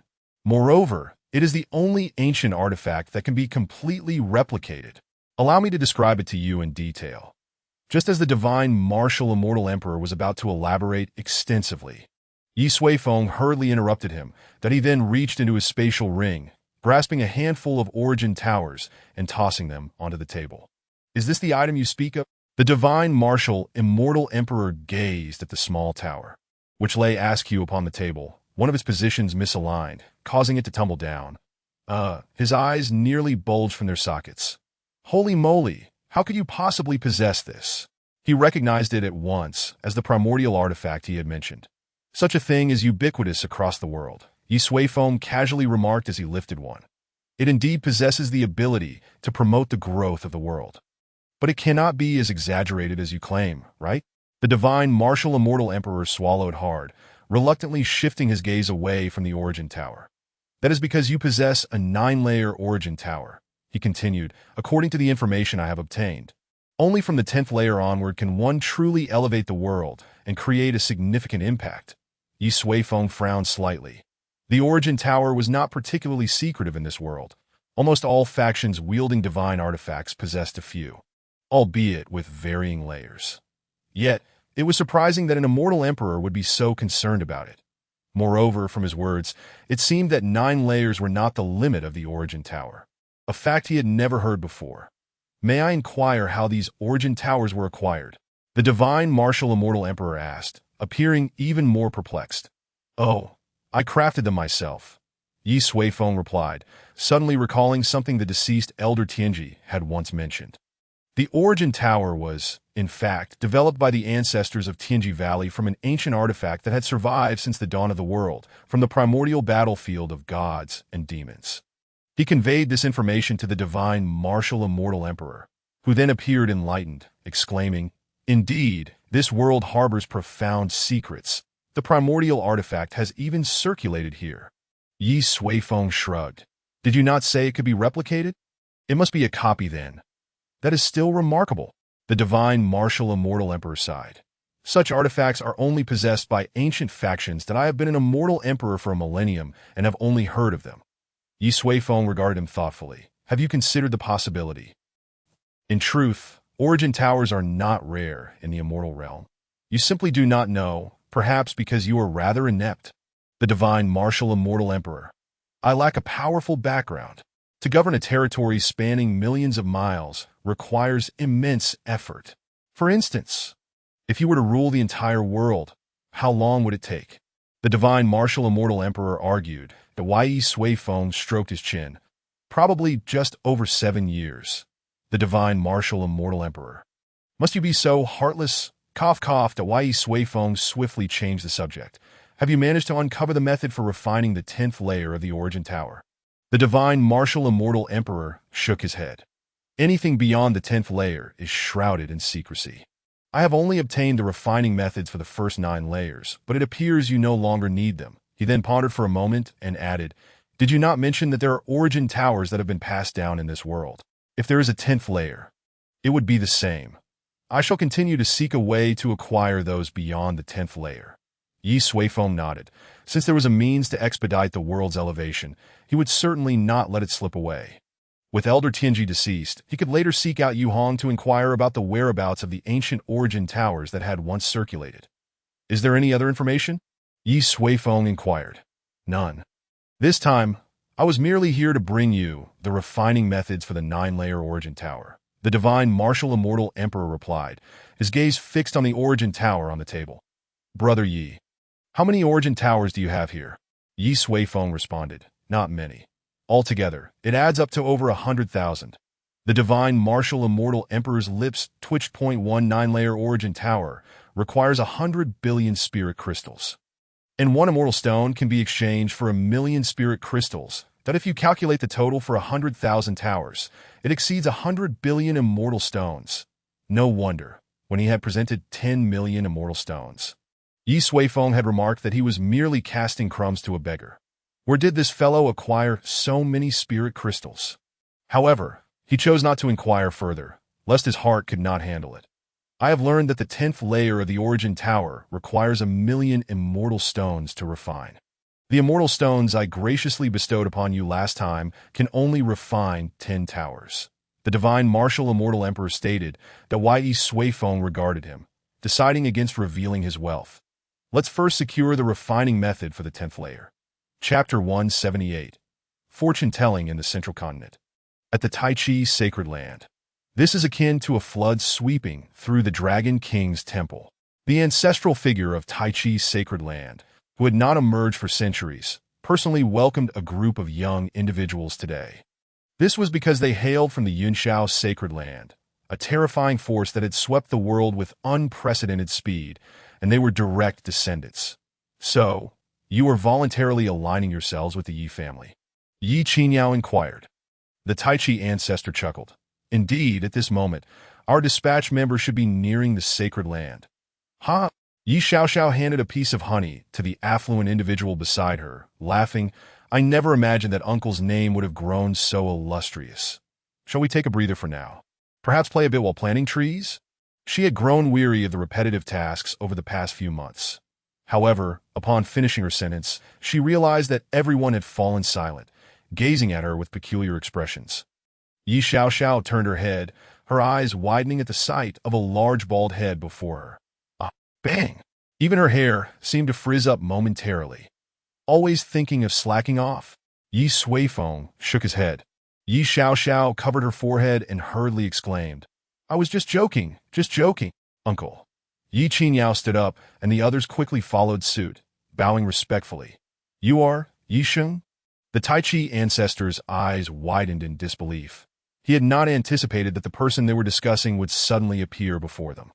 Seeing Ye Suifeng in person only reinforced his conviction that he could not provoke this individual, for he had not even noticed how Ye Suifeng had arrived. Ye Suifeng nodded. Tai Chi, your name is quite ambitious. Indeed. I have high hopes for your future. After exchanging pleasantries, Ye Suifeng turned his gaze toward Yu Hong. Come with me. Moments later, the two found themselves in a quiet corner outside. The essence of the origin tower? Yu Hong was taken aback. On their way, Ye Suifeng had already inquired about it. Precisely, I wish to see what it truly is. Where is it now? Ye Suifeng asked, and Wei Yuhong responded, it should still be in the South Sea region. Over 1,000 years ago, the Tianji Valley was besieged by several major factions, nearing the brink of extinction. My ancestor, the elder Tianji at that time, fearing the small tower would fall into their hands, entrusted it to his descendants for safekeeping. If they're still around, that small tower would be there as well. Ye Suifeng frowned slightly. Is he not concerned that his descendants might be found and implicated? Yu Hong chuckled. Tianji Valley possesses certain means of concealment. Moreover, that small tower is exceptionally unique. Although it too originated from the ancient battlefield, it does not corrupt the world like other remnants of gods and demons. It has no aura of its own, and no one can locate it. If you are in a hurry, I can go seek it out. That ancestor's descendant is formidable. It is highly likely they are still there. After pondering for a moment, Ye Suifeng shook his head. Never mind, just tell me the location. I will go myself. Yu Hong's speed was too slow. He wanted to find that small tower quickly. Additionally, the Southern Sea region had numerous nodes of heavenly Dao, where he could plant the enlightenment tree as well.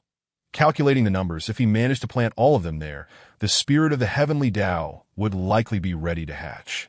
Moments later, Ye Suifeng's figure gracefully departed from the Tai Chi's sacred land. In the Southern Sea, amidst a cluster of islands.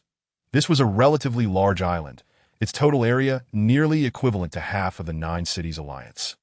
A magnificent city stood at the heart of the island.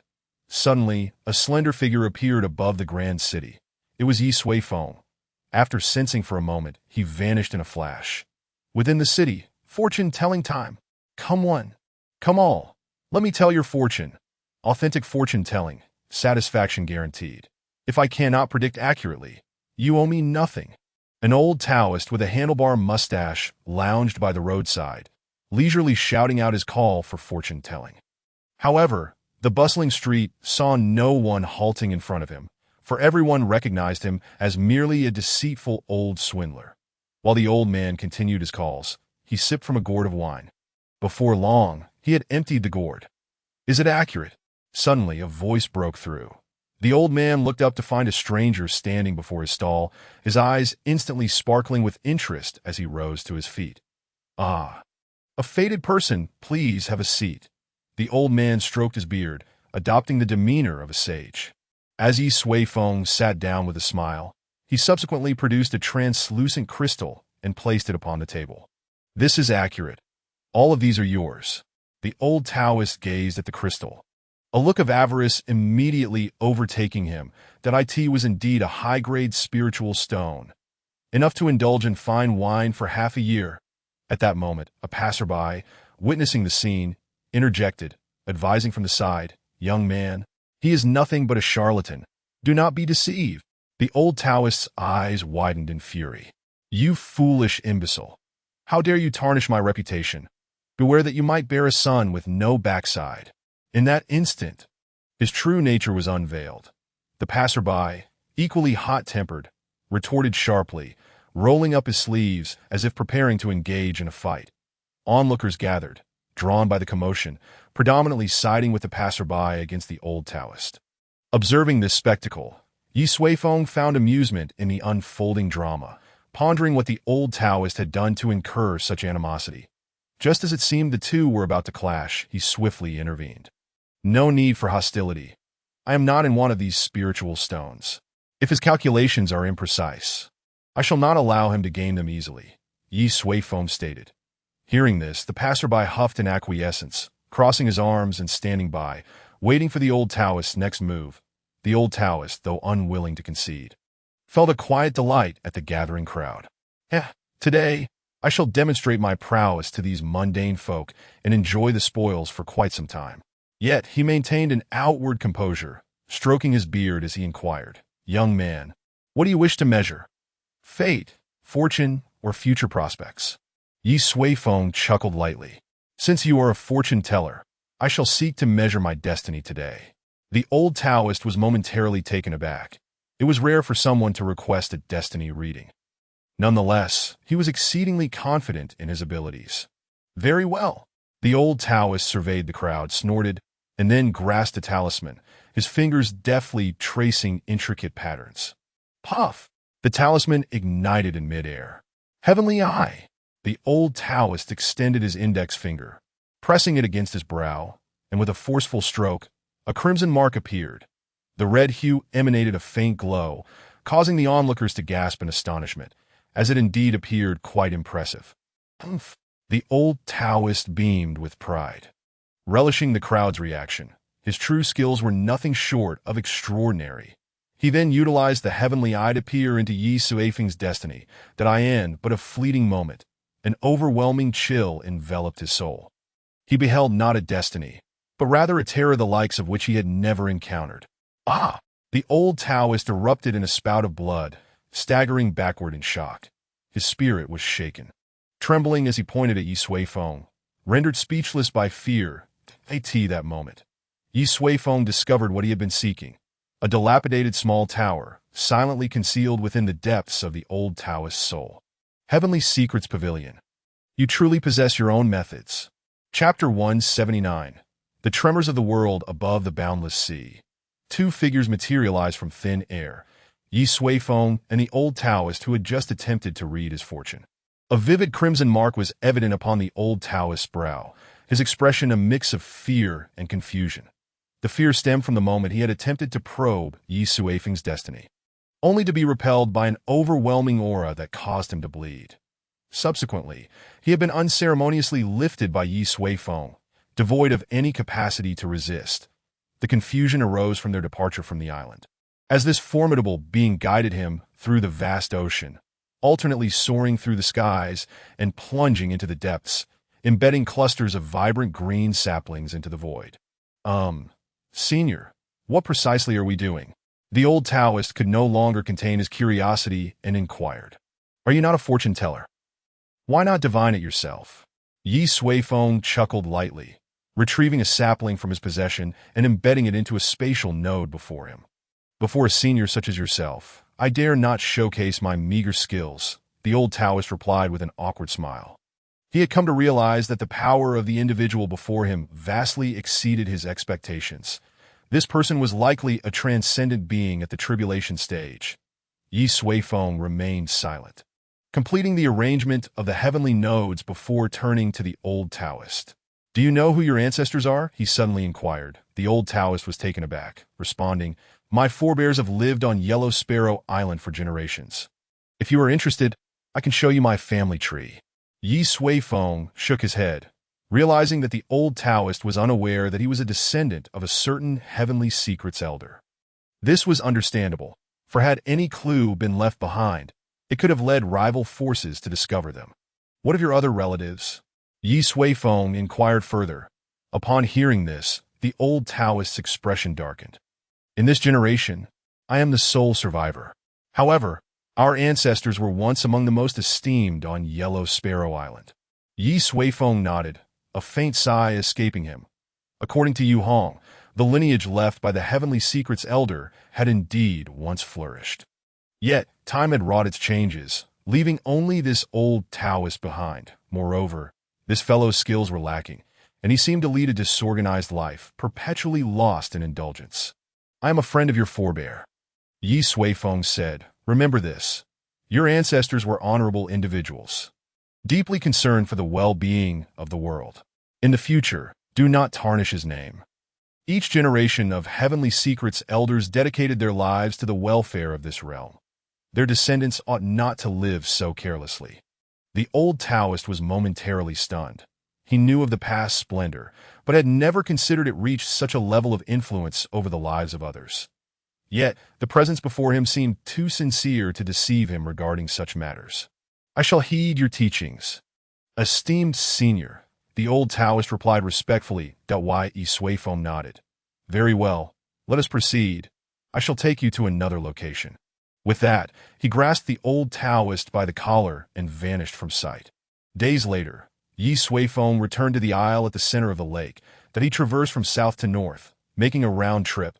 Along the way, he casually planted over 1,000 saplings at the heavenly nodes he passed. This effort had reached the threshold necessary for the spirit of the heavenly path to incubate. The stirring within the black egg grew increasingly pronounced. It would not be long before it hatched. As for the old Taoist, Ye Suifeng had brought him back and settled him in Yinxiao City, advising him to live well and to seize the time to leave descendants. Before departing, he extracted the dilapidated small tower from the depths of the old Taoist soul. Now, the tower lay before him on the stone table, devoid of any aura. It possesses 12 tiers. Ye Suifeng mused with mild astonishment. Although the tower was in disrepair, the remnants hinted at its former completeness.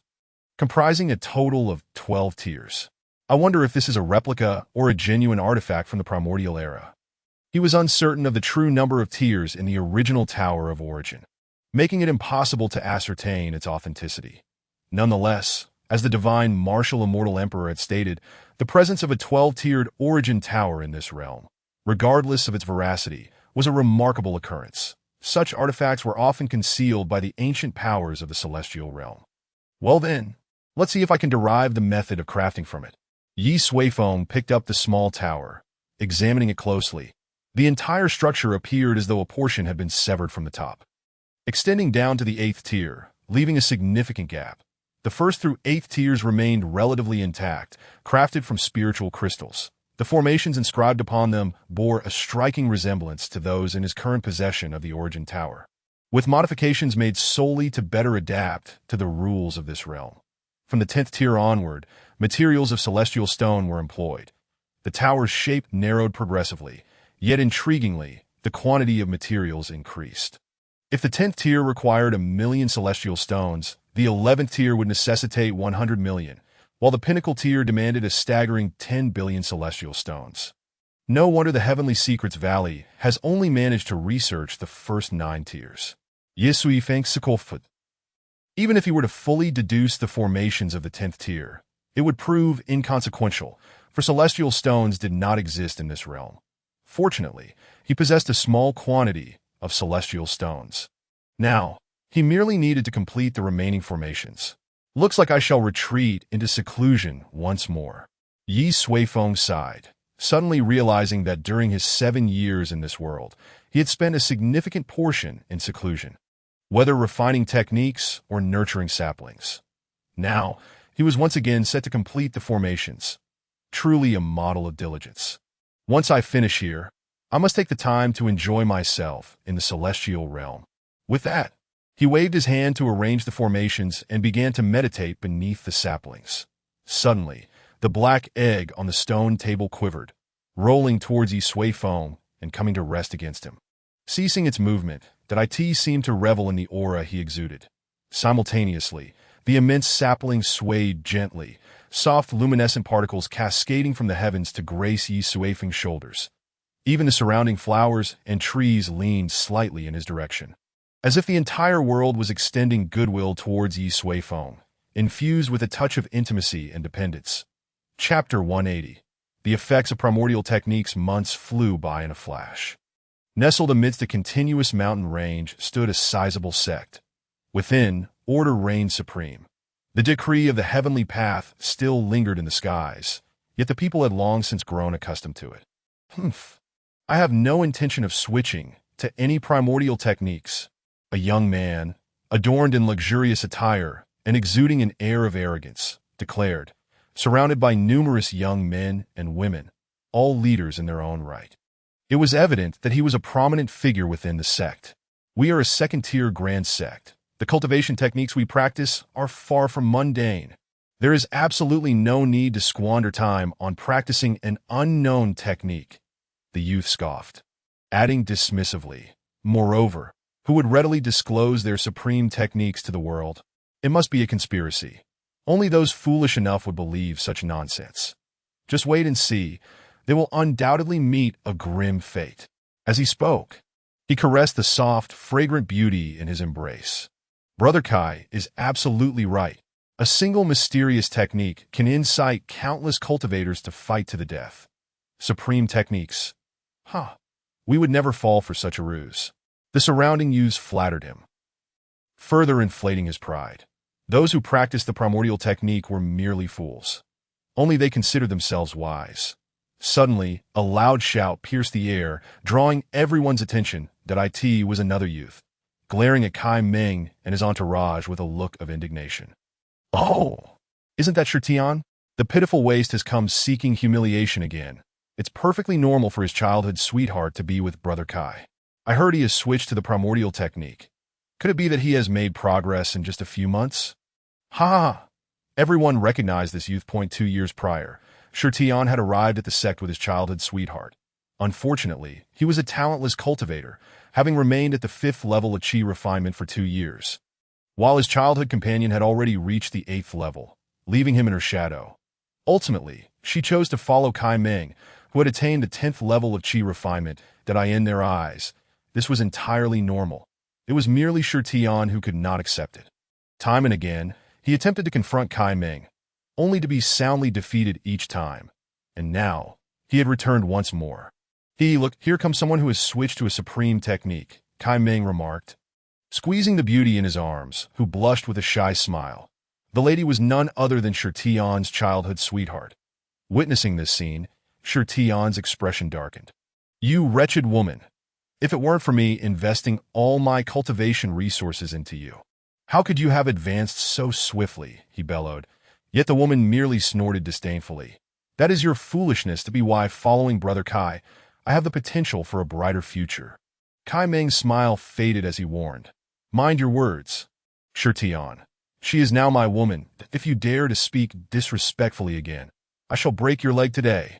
Shirtian glared at Kai Ming, his voice icy. I am here to challenge you. I will publicly defeat you before everyone, so they can see who the real fool is. We shall meet on the arena. With that, Shirtian turned and walked away. Kai Ming furrowed his brow as he watched his retreating figure, wondering if Shirtian had truly mastered the Primordial technique. However, he felt no fear. Moments later, both youths stood upon the sex arena, upon learning that Shirtian had switched to the Primordial technique. Disciples flocked to witness the event. Many still harbored doubts about the Primordial technique. Despite being passed down by a saint, the act of publicizing such a technique felt unsettling, and no one had ever done so before. Thus, they were eager to see what the Primordial technique was truly capable of. Kai Ming, today I shall completely cleanse the shame I have endured for these past years, Shirtian declared coldly. Let's talk. Come and die. Kai Ming replied scornfully. The battle commenced instantly. Shirtian surged forward with a sudden burst of power. Bang! He charged at Kai Ming. Kai Ming was momentarily taken aback, as Shirtian's speed had increased several-fold compared to a few months prior. Had he focused on body refinement? In the blink of an eye, Shirtian was before Kai Ming, throwing a powerful punch that whipped up a fierce gust of wind. Kai Ming swiftly dodged. Astonished, this punch rivaled the strength of a cultivator at the 9th level of chi refinement, nearly matching his own. Ha! As Shirtian's first punch missed, a second followed rapidly, raining down blows. Kai Ming was forced to evade repeatedly, having lost the initiative due to his earlier arrogance. He could now only defend passively. Their figures darted across the arena in a blur. Equal in strength, one spectator gasped. No, Shirtian is dominating Kai Ming, another observed keenly, noting Shirtian's remarkable progress. Eventually, Kai Ming could no longer hold back and engaged Shirtian in a direct clash. They quickly separated, Kai Ming's right hand trembling slightly. He realized that Shirtian's strength had indeed surpassed his own. Nevertheless, Kai Ming remained unperturbed, for strength was not his forte. I admit, you have exceeded my expectations, Kai Ming said, his expression darkening. The earlier exchange had tarnished his reputation significantly. But it ends here, he shouted, performing hand seals as the aura of a 10th level chi refinement cultivator surged forth. Suddenly, a fierce tiger materialized, charging toward Shirtian with overwhelming ferocity. It's over. In a contest of techniques, Shirtian will surely be no match. Someone shook their head. Indeed, he has evidently been focusing on body refinement. How could he possibly compare to Kai Ming? The crowd held little faith in Shirtian's chances of victory. Yet Shirtian's expression remained calm, that he stood firm, also forming his own hand seals that to everyone's astonishment. His method mirrored Kai Ming's precisely. Moments later, a similar fierce tiger roared forth, colliding with Kai Meng's tiger. Boom! The resounding crash reverberated through the arena, leaving the spectators stunned. Shi Tian had not only excelled in body refinement, but had also continued his studies in spellcasting. A powerful surge of energy rippled across the arena. Before long, Kai Meng's tiger was shredded to pieces. His face turned pale, disbelief filling his eyes. Then, with a mighty roar, Shi Tian charged once more, delivering a punch that sent Kai Meng crashing to the ground. Blood spilled from Kai Meng's mouth, even as he lay beneath Shi Tian's foot. He could not comprehend how he had become so formidable. With a cold gaze, Shi Tian looked upon his former childhood sweetheart before delivering a kick that sent Kai Meng flying off the arena. "Is this what you call a bright future?" he said, turning away without casting another glance at the woman. As he departed, the disciples surrounding the arena erupted in astonishment. "What just happened? Why has Ye Tian's strength suddenly soared?" one queried. Bewildered, he switched to the primordial technique a few months ago. Could it be the reason for his newfound power? The primordial technique is truly that formidable. Quick, find him and inquire about the essence of his switch. Shi Tian's rise obliterated their doubts, prompting many to begin their own transitions to the primordial technique. Similar scenes unfolded across the world as a wave of transitions began sweeping through. However, the architect of this wave was Ye Suifeng, who had finally concluded his seclusion and opened his eyes. Chapter 181. The terrifying 12th layer. This thing is indeed quite complex. Ye Suifeng mused, calculating the time spent in seclusion. This period had exceeded his previous research into immortal techniques. No wonder the divine marshal immortal emperor referred to it as a primordial artifact. It was understandable that the people of the heavenly mechanism valley had dedicated countless generations, spanning thousands of years, to deduce the crafting methods for the first 9 layers. Fortunately, the effort has yielded results. Ye Suifeng gazed at the battered small tower before him. He had finally deciphered the crafting methods for the 10th through 12th layers. The required celestial stones had also been determined, aligning closely with his initial estimates. The 10th layer required 1,000,000 celestial stones for successful refinement, producing a source spiritual liquid more potent than the 9th layer's heavenly Tao liquid. Ye Suifeng named it the primordial essence. The primordial essence represents the path of all worlds, surpassing the heavenly Tao of all realms outside the immortal realm. This pure spiritual liquid serves as a supreme tonic for ordinary small worlds. No wonder the divine marshal immortal emperor stated that the 10-layered tower only exhibits significant effects on world ascension above the 10th layer. The 11th layer, however, demanded an investment of 100 million celestial stones for refinement. The essence produced by the 11th layer was even more terrifying. It represented the primordial essence of all things that emerged at the dawn of the world. Ye Suifeng termed this the Xianhuang essence. If the primordial essence is the soul of the world, a supreme tonic for the heavenly Tao spirit, then the Xianhuang essence nurtures the body's essence of the world. It has the capacity to elevate the entire land, fundamentally transforming all living beings within the world, enhancing their innate abilities. In simpler terms, it serves to amplify the original potential of all beings. The essence produced by the 12th layer, however, is the ultimate treasure, exceedingly rare. First, to refine it, an investment of 10 billion celestial stones is required. It is worth noting that even the divine marshal immortal emperor, one of the most prominent figures in the immortal realm, would feel pain to part with tens of millions of celestial stones. 10 billion. Such a level of wealth likely only belongs to ancient superpowers. The essence produced by the 12th layer emanates from the chaotic breath present at the moment of the world's initial separation. Ye Suifeng named it the Hongming essence. This is a truly extraordinary concoction, capable of effortlessly altering the destiny of a being, elevating its fate to an astonishing degree. Furthermore, it has the potential to enlighten the world, facilitating a smoother path towards ascension. The supreme essence produced from the 10th to the 12th layers is a divine treasure for the world, defying the heavens. If we perceive the world as a cultivator, the Tao essence functions to enhance cultivation. The Xianhuang essence serves to strengthen the body, while the Hongming essence represents a profound insight into the Tao. "Ah, my dear black child, I have truly fretted over you," Ye Suifeng mused as he gazed at the black egg upon the table. He then dispelled the surrounding formations. After months of seclusion, He felt the air outside was genuinely refreshing. Ye Suifeng let out a soft exclamation. Having paid little attention for months, he noticed significant changes in the environment around him. The vegetation thrived vibrantly, infused with celestial energy.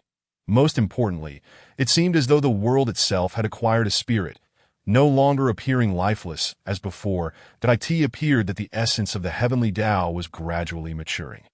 Master. Yulan approached hastily upon seeing Ye Suifeng, having vigilantly awaited his return. Just prepare something to eat. Ye Suifeng replied, reluctant to abandon his culinary desires. Understood. Yulan acknowledged before departing. After a brief interlude, Ye Suifeng indulged in a hearty meal. Subsequently, he retrieved a 9-tier origin tower from his microcosm.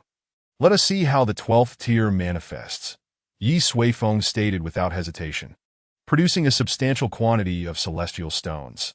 The radiant light from the celestial realm illuminated the entire central island of the lake, and he then swiftly executed a series of incantations, sending the celestial stones soaring towards the pinnacle of the origin tower, where they seamlessly integrated. This was an exceedingly intricate process.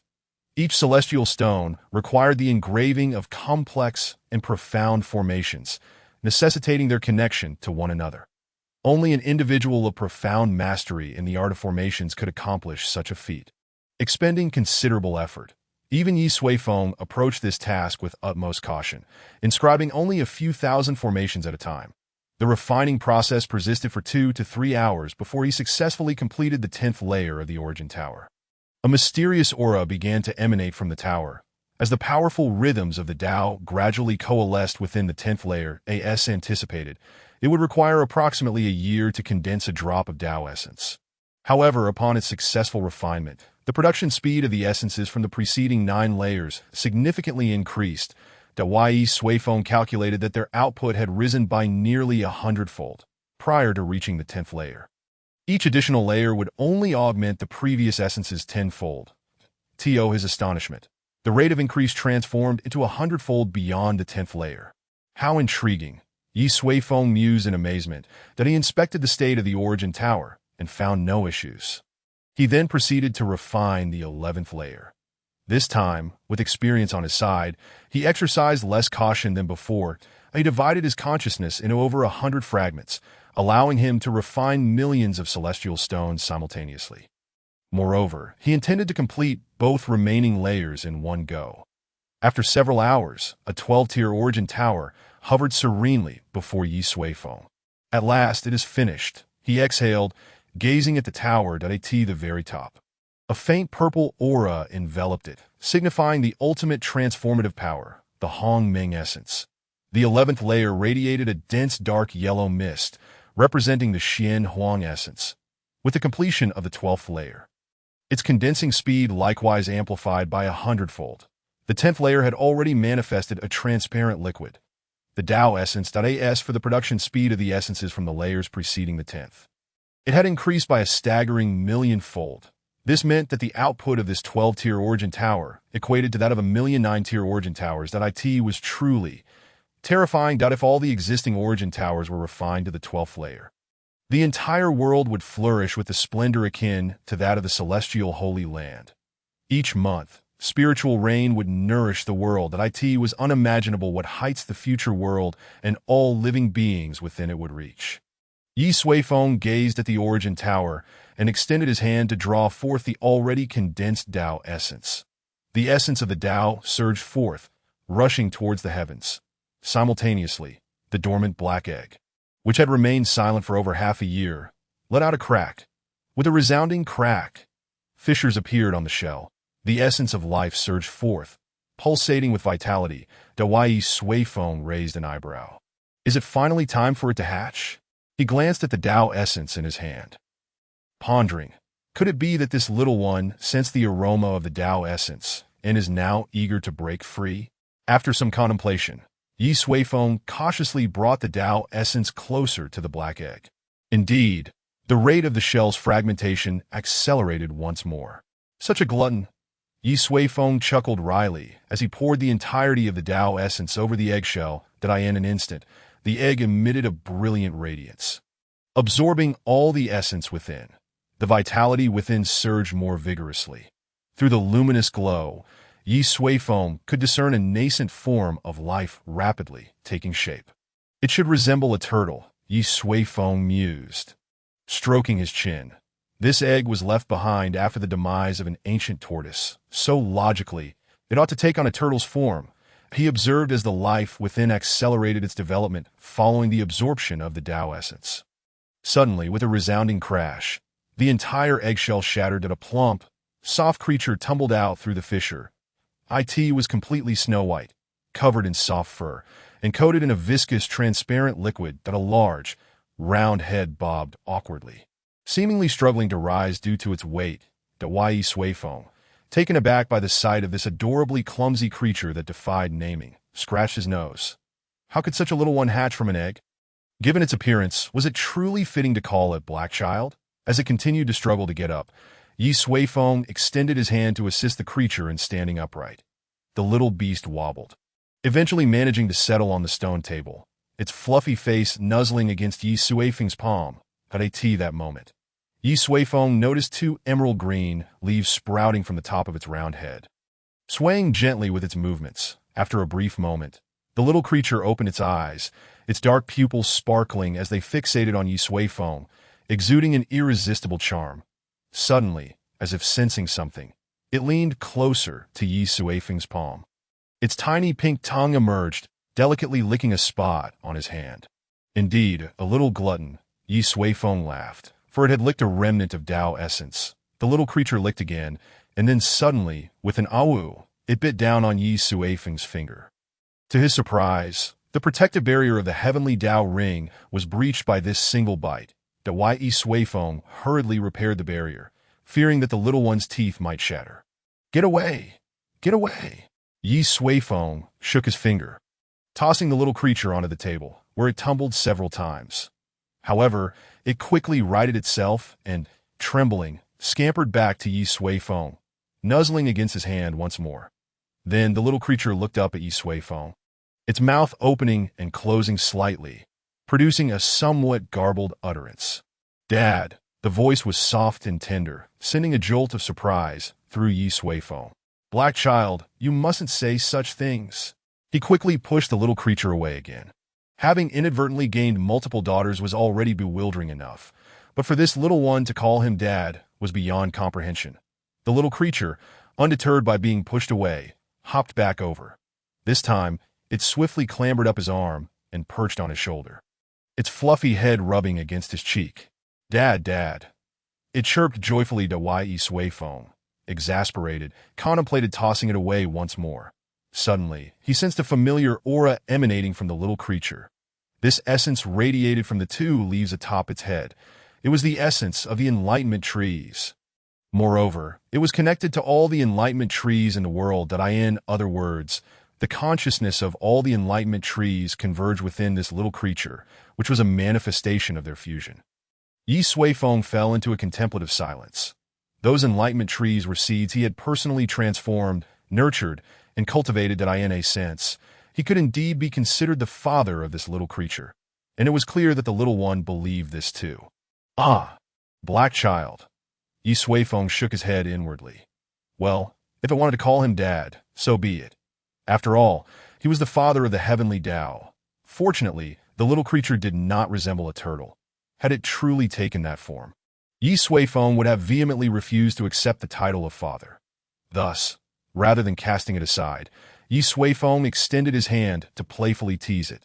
The little creature immediately perked up, seemingly relishing the interaction with Ye Suifeng. Moments later, the little creature sprang onto the stone table and began to nibble on the blackened eggshell and the translucent liquid that had spilled forth to it. Those items were rare and nourishing treasures. Soon enough, it devoured them completely. "Hey, little one, come here," Ye Suifeng called out, and the small beast immediately turned its head and leapt into his embrace. He affectionately rubbed its fluffy little head, and then, from his spatial pouch, Ye Suifeng produced a handful of celestial elixirs and placed them before the creature. These were the finest treasures obtained from the divine marshal immortal emperor. The small beast sniffed at the elixirs with its tiny nose, but quickly turned away. showing no interest. Oh, quite the picky eater, aren't we? Ye Suifeng raised an eyebrow and then retrieved some celestial artifacts and rare materials.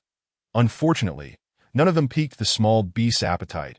That it wasn't until he presented a silver celestial armor that the little creature perked up. Cautiously approaching and biting off a large chunk, chewing with a satisfying crunch. So, you only have an affinity for items imbued with laws. Ye Suifeng mused, stroking his chin. This celestial armor was distinct from other artifacts in that it contained the essence of laws. Having been specially refined by the divine marshal immortal emperor, much like the 5 elements supreme treasures, inherently infused with immortal principles that Ye Suifeng continued to offer various other items, such as the heavenly Tao liquid from the 9th level of the Origin Tower and some law-infused spiritual fruits. He even presented a fish king from the Mirror Lake, but alas, the small beast showed no interest in it either, prompting Ye Suifeng to release the fish back into the waters. Ultimately, he discovered that the denser the aura of the laws, the higher the grade of the item, the more the small beast adored it. Naturally, its favorite remained the primordial essence. "Daddy, I want more, I want more." After sipping another mouthful of the essence, the small beast exclaimed joyfully, its words flowing with familiarity. "What more can I give you? It's all gone." Ye Suifeng sighed, his hand pressed to his forehead, lamenting the creature's insatiable appetite. The primordial essence he had just conjured was entirely consumed. Observing the jubilant little beast hopping about, he couldn't help but let out a soft sigh. What was this, suddenly? He had a son of the heavenly Tao, and a gluttonous one at that. Ye Suifeng glanced towards a spatial pouch, where tens of thousands of 9-story origin towers lay quietly. "Sigh well, I am but a weary soul." Chapter 183. The world has changed. It has been over a year since the decree of the heavenly Tao descended upon the world. As practitioners began to ascend the stage, shining brightly after converting to the primordial art, the vast majority of cultivators in the world followed suit. Some went so far as to abandon all their previous cultivation and start anew from scratch. After all, which cultivator could resist a technique that promised to enhance their power? Yet, there remained a certain group of individuals who chose not to convert. Those who had entered seclusion before the primordial art was unveiled. Time is a mere illusion in cultivation. A single retreat can span years or even decades, especially for those formidable beings striving to reach the pinnacle of tribulation. Emerging from seclusion might mean facing a world transformed beyond recognition. In a powerful first-grade sect, a tremendous force erupted from the back mountain. Yangsang have finally succeeded. A figure soared into the sky, his booming voice sweeping across the entire sect. Yangsang, who is that? Some disciples looked on in confusion. Fools! That is our sect's ancestor, who has been in seclusion for decades until now. Some of the elder disciples recognized him. At the same time, several figures rushed toward the heavens, gathering around Yangsang. Disciples respectfully welcomed the ancestor back from seclusion. Leading the group was the current sect leader, surrounded by the core elders of the sect. Yangsang turned, exuding an air of authority. Li Wenxue, it seems you are the sect master of our generation. A sect master naturally holds certain distinctions. Indeed, Li Wenxue replied respectfully. He then raised his head and asked eagerly, Ancestor, have you truly succeeded? Yangsang nodded. Of course. For decades, I was nearly extinguished, but in the final moments, I finally grasped the essence and took that last step. In a few days, I shall undergo the heavenly tribulation and prepare for ascension.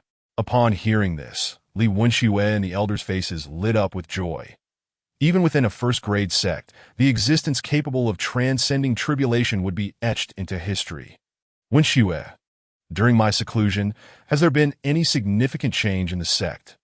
Yangsang inquired. Wenxue hesitated momentarily. Well, Yangsang frowned. What is it?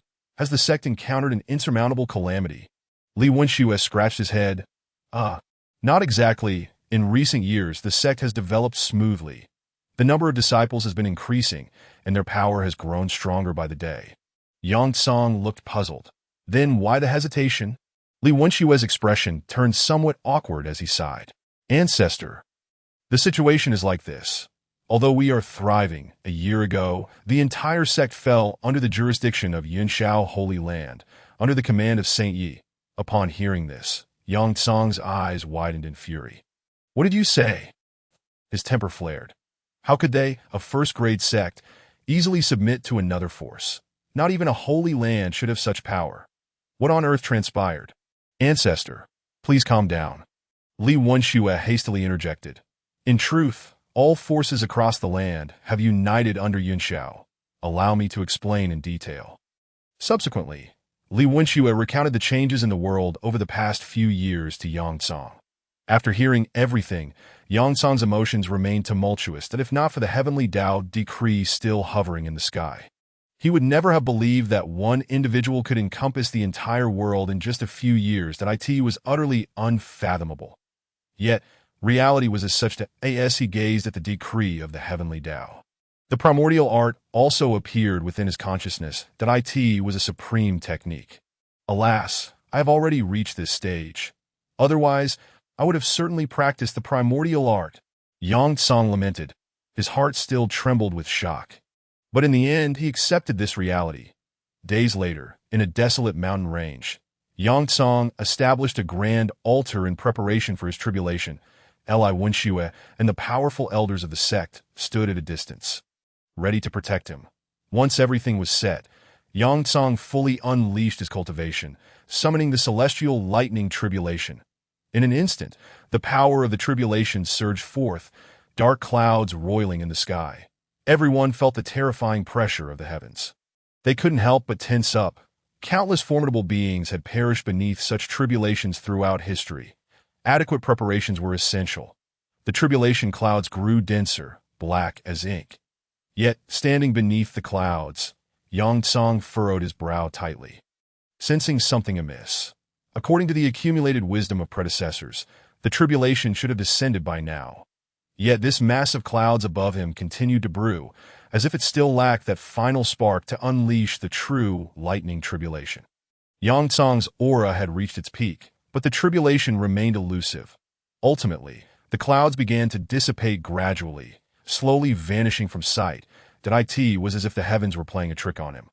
Yang Tsang was utterly bewildered. What was going on? Was his strength not enough to summon the tribulation? Yet, he had indeed cultivated to the limit of the tribulation stage, according to the teachings of predecessors. The limit of the tribulation stage was the utmost threshold permitted by the heavens. When one sought to break through, the tribulation would emerge. Could it be that the world's limits had been raised? At that moment, Li Wenxue and the others guarding outside rushed over. Ancestor, what is happening? They looked puzzled, having thought he was prepared, yet no tribulation had descended. Yang Tsang ignored them, instead gazing upward at the heavenly decree that spanned the horizon. The world has changed. It seems. I too must convert to the primordial art. At the mirror lake, on a small island in the center, a delicate figure busied herself at a chopping board. With a deft hand, the knife danced, swiftly processing the ingredients laid before her. It was Guyulan. Beside her was a jar of wine, brewed from celestial fruits and divine herbs. Suddenly, the lid of the jar began to shift slightly, revealing a small opening. The celestial brew transformed into a thread, soaring into the void. Don't forget, Master forbids you from drinking. Guyulan spoke without even glancing, her voice soft. The celestial brew paused in midair, and after a moment, it all returned to the jar. Then, a small, snow-white beast appeared atop the table, its large eyes gazing at Guyulan with a pitiful expression. Look, I'm not useful at all. Guyulan chuckled. Master is only looking out for you. You aren't even a year old yet. How can you drink? The small beast's gaze fell. But I'm not human. I am the heavenly Dao. Its voice was crisp and clear. Guyulan shook her head. She had never imagined that the heavenly Dao of this world would take such a form. Even more astonishing was that she had held it in her arms and prepared meals for it. That it was simply surreal. Sigh, it's probably best to let it go. If my father finds out, I'll be in trouble. The small beast lay on the table. Looking forlorn, Guyulan couldn't help but smile and offered it a fragrant spiritual fruit. Meanwhile, beneath the enlightenment tree, Ye Suifeng completed the crafting of a 12-story origin tower, discarding it onto the table with a flourish. Leaning back against the chair, he exhaled deeply. At last, I've finally finished all of Xiao Hei's milk bottles. Chapter 184. Choosing the candidates under the Enlightenment Tree. Ye Suifeng reclined beside a stone table. After dedicating over half a year, he had successfully refined the 9-story origin towers in his possession to the 12th tier, AT that time. He had allocated 7,500 Enlightenment trees to Yi Huang and the others, while personally planting around 1,000 at now, with over 2,000 Enlightenment trees remaining. Each tree was configured with 10 origin towers, resulting in a total of over 20,000 within his small world. Adding the family's original 10,000, the total reached 30,000, and refining them all to the 12th tier was no small feat. But now, it was finally accomplished. At the very least, Xiao Hei's sustenance was assured. As for the other 9-story origin towers contemplating this, Ye Suifeng summoned Xiao Hei. "What's up, Dad?" The snowy little creature appeared before him. Compared to 6 months ago, its size had not changed much. However, its intelligence had already reached that of a teenager. The Ye Suifeng gazed at it and said, "I have a task for you. I will give you some celestial stones. You need to travel to all the places where enlightenment trees have been planted and teach them how to refine 9-story origin towers into 12-story ones." Xiao Hei was momentarily taken aback. "Me? Who else?" Ye Suifeng replied sternly. "You've grown up. It's time for you to learn to fend for yourself." Xiao Hei responded with an "oh." Then, its eyes twinkled mischievously, and it asked, "Now that I've grown up, can I drink wine?" Ye Suifeng paused for a moment, then earnestly informed Xiao Hei, "Not yet. You can only drink when you ascend to the celestial realm." Understood. During this time, Ye Suifeng had communicated with the divine marshal celestial emperor several times and had learned about the celestial realm as classification of lower realms. They categorized realms based on the strength of the cultivators who ascended from those worlds. For those worlds that had just established communication with the celestial realm, they referred to it as the initial realm. The remaining classifications were simpler: Earth Celestial, Heaven Celestial, Golden Celestial, Great Luo Golden Celestial, Celestial King, and Celestial Venerable. The level of this world was that of the Earth Celestial Realm. To ascend to the Celestial Realm, one must surpass the Celestial Venerable level, a process that is exceedingly lengthy and requires ample fortune. Ye Suifeng was uncertain about Xiao Hei's eventual success in ascending. "When will I be able to ascend?" Xiao Hei inquired. Ye Suifeng smiled kindly. "With your intelligence, you will certainly ascend quickly." He then handed it a spatial treasure filled to the brim with celestial stones. "All right, off you go. Complete the task I entrusted to you." Ye Suifeng affectionately ruffled its little head, and Xiao Hei nodded with joy before vanishing into thin air. Watching it depart, Ye Suifeng wore a smile. He was quite adept at teasing his son, and felt no guilt about it. The idea of drinking was out of the question. Moments later, Yulan arrived, carrying a platter of delicious food, the aroma wafting through the air. "Master, the dishes are ready," she announced. Ye Suifeng nodded and glanced at her. Over the years, Yulan had remained by his side. Although she had not engaged in dedicated cultivation, her prowess had reached the pinnacle of the 9 tribulations, equivalent to that of the peak of Tribulation Crossing. After all, she lived daily on the island in the lake, consuming divine herbs and celestial fruits. It would be strange if she hadn't reached this level. After the 9 tribulations came the Earth Celestial Realm. The heavenly way of this world had indeed matured somewhat. However, the Earth Celestial Realm of the Primordial skill would still exceed its current limits.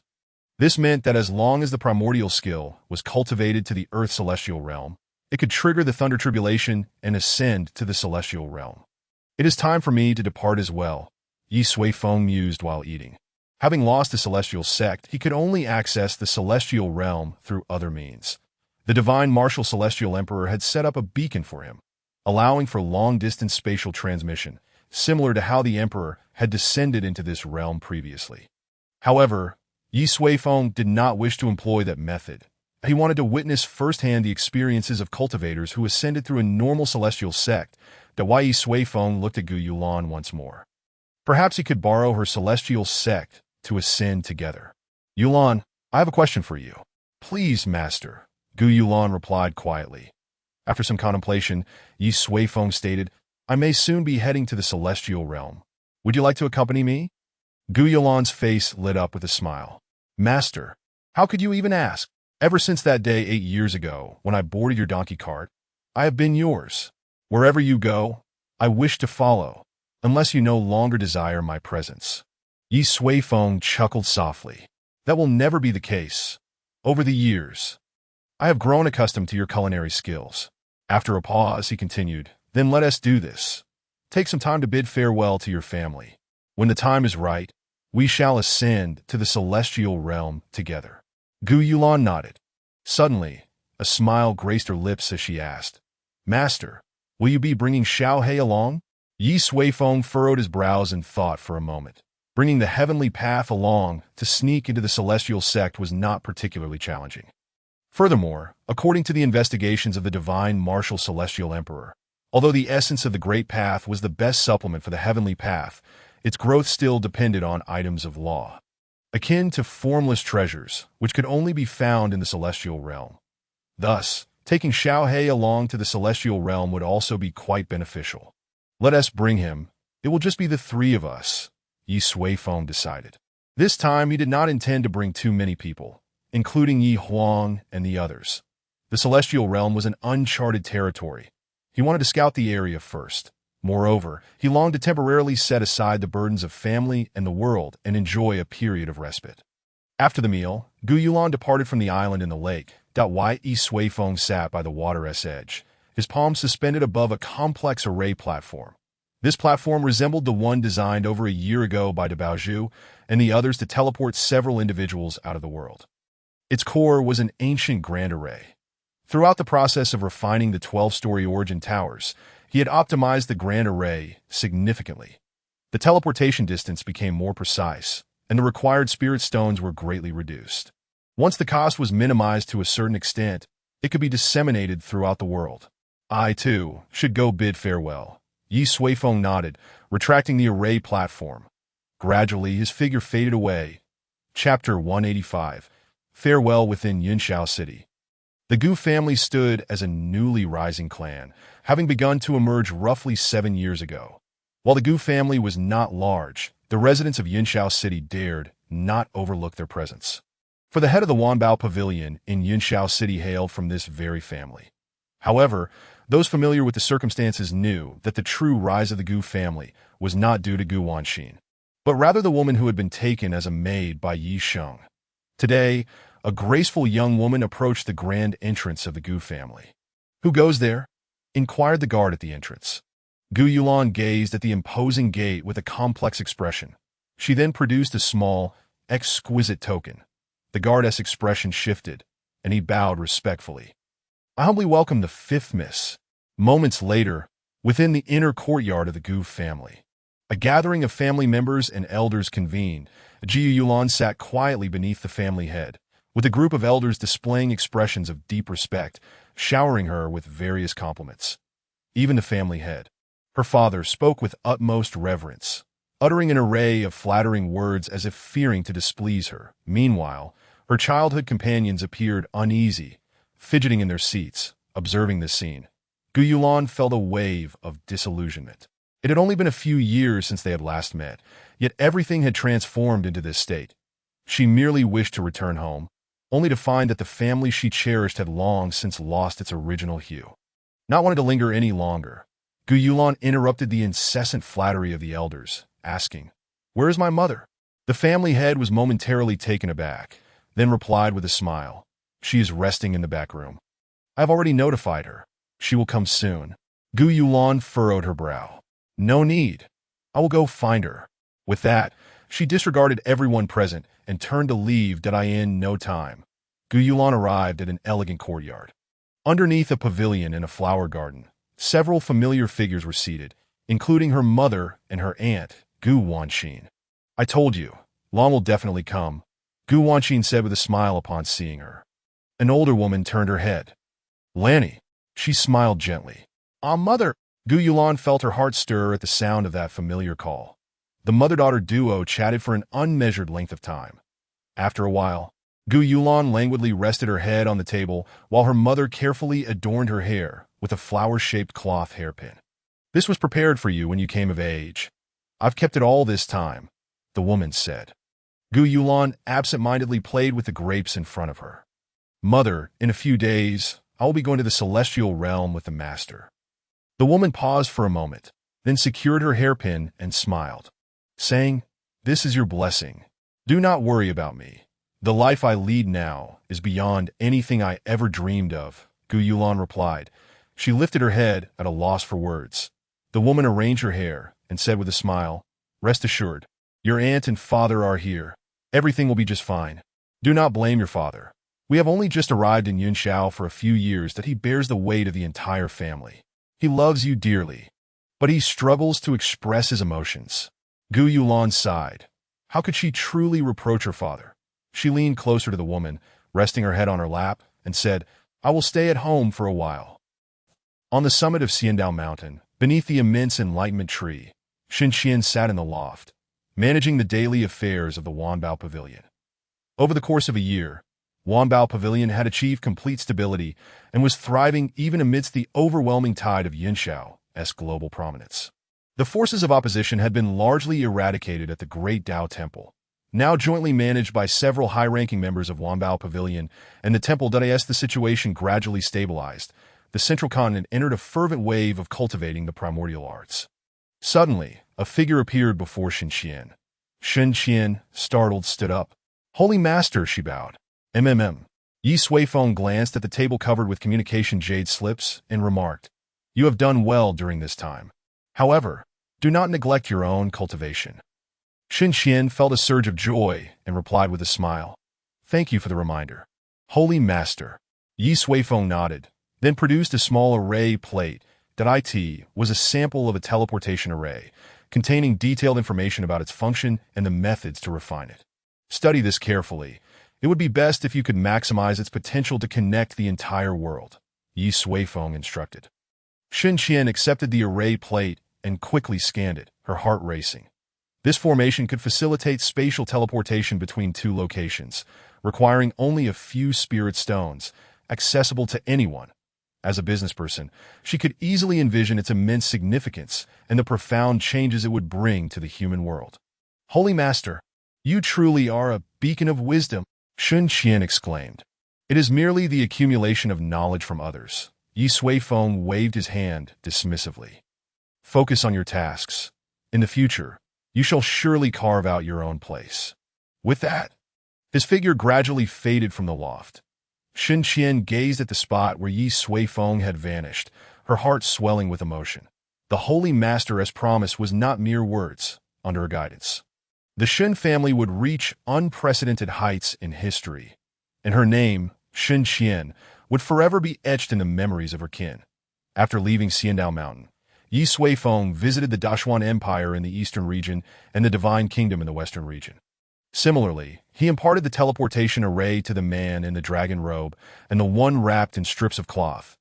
Both wield considerable influence and can swiftly implement the teleportation array. During this process, Xiaohe had completed his task and returned to Ye Suifeng's side, that as the embodiment of the heavenly Dao. His power was undeniable. Moreover, the enlightenment trees were inherently a part of him. Their minds in sync. This journey was primarily to place sufficient materials. "Father, are we about to leave?" the clever creature inquired, sensing something unusual. Ye Suifeng nodded, but he then gazed into the distant horizon, his eyes fixated on a slender silhouette. It was time to bid farewell. Ye Suifeng looked at Xiaohe and smiled, saying, "Come, I shall introduce you to someone." "Oh," Xiaohe asked, startled. "Yi Huang, your sister." Chapter 186. The Rise of Yunshao in a Desolate Area of the Eastern Region. 5 figures darted through the sky, their movements a blur. Countless sword energies stirred the heavens and earth, their blades clashing in resounding thunder. Occasionally, a faint sword aura would strike a distant low mountain, obliterating it in an instant, reducing it to mere powder. It is unfathomable how fierce the battle among these individuals was. Should such a conflict erupt in a gathering of humanity, it would undoubtedly result in catastrophic devastation. Moments later, a purple figure descended with a thunderous crash, the other for swiftly surrounding her. Above them loomed a massive sword formation, pressing down with formidable force. "Stop, I concede," the surrounded woman gasped, her breaths heavy. The overwhelming power of the formation was too much for her to bear. Upon hearing her words, the other sheathed their swords, and the formation dissipated into nothingness. "Palace Master, I yield," the leading figure, Fengji, approached her. The other three were the four great guardians of Ye Huang, the very ones Ye Suifeng had rescued at Qinggu Heights. The sword technique imparted by Ye Suifeng was a simplified version of the extermination sword array. Its power extraordinary, Dawai Ye Huang, unable to fully suppress them without employing the Nine Heavens sword intent, found herself at a disadvantage. "Alas, after all these years, I still cannot defeat you," Ye Huang said, her breath gradually steadying as she shook her head with a smile. Since their first encounter in Ye Suifeng's courtyard, she had lost to Feng Ji and the others. Back then, she had confidently assured her father that she would surpass them, yet years had passed, and the outcome remained unchanged. "Your progress is remarkable. It won't be long before we are no match for you," Feng Ji replied with a smile that a year prior, after the Dao decree was issued, Ye Huang had decisively switched to cultivating the primordial arts and was nearing completion, experiencing a significant enhancement in her strength.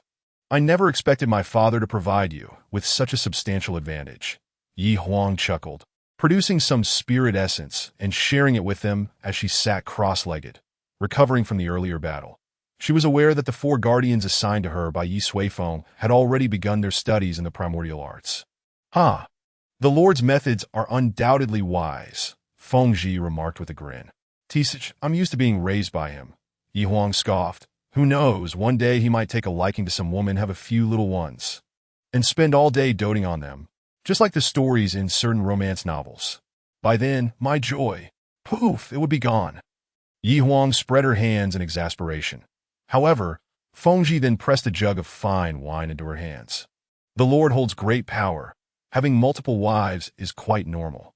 Yet all these years, he remains solitary. To be honest, I have never seen anyone as principled as the Lord," Feng Ji commented. Ye Huang took a swig of the strong liquor and replied with a smile. "Truth be told, I have no objections to the matter. Cultivation knows no age. Finding a companion is a wonderful thing, as long as they aren't overly petty, for such individuals often lead to chaos in the household, and it would be best if they could inform me in advance, so I have time to prepare myself. If he were to suddenly introduce a brother to me, I would be terrified. It would be too hard to accept." As Ye Huang spoke, she suddenly noticed that the others had fallen silent, their gazes fixated behind her. She turned around abruptly to see Ye Suifeng standing there, observing her with a serene expression. She sprayed a mouthful of wine onto the ground. "Father, what brings you here?" She quickly rose to her feet, and the four guardians also stood to pay their respects. "Are you here to play matchmaker?" Ye Suifeng asked. Ye Huang retracted her head with a chuckle. No, we were merely discussing your greatness." Just then, a small white beast peeked out from Ye Suifeng's shoulder. "Father, is she my sister?" The little creature spoke in human language. "What?" Ye Huang stared at the adorable creature, momentarily stunned that he truly brought her a brother. Indeed, that is the case. In a secluded location, Ye Suifeng recounted the story of Xiaohe to Ye Huang in its entirety. Ye Huang remained somewhat dazed, watching the little creature wriggle in her arms, unsure of what to say. "So, my brother is actually the heavenly Dao," she mused, as if in a dream. It was simply too surreal. "The heavenly Dao is indeed my brother," Ye Suifeng confirmed. "In a few days, I will be heading to the immortal realm. I came today to inquire about your plans." Ye Suifeng expressed that he harbored a special sentiment towards this daughter, if she wished to accompany him. He would not decline. Ye Huang paused for a moment before ultimately shaking her head. "If, as you say, the world is continually ascending, then cultivating here is not much different from the immortal realm." She smiled and added, "Once I truly reach the world's limits, ascending to the immortal realm should yield distinct insights. Moreover, my task is not yet complete." Ye Huang shook the enlightenment tree in her hand, having yet to plant even half of it. "You may decide for yourself," Ye Suifeng nodded. This daughter had grown up and developed her own thoughts. Then, We shall meet again in the immortal realm." Upon finishing her words, Ye Suifeng called over Xiaohe, preparing to take her leave. "Goodbye, sister," Xiaohe sweetly exclaimed. Clearly quite pleased with the sister, Dawai Yihuang stood still, watching Ye Suifeng turn away, her emotions momentarily complex. "Father," she suddenly called out. Dawai Ye Suifeng turned his head.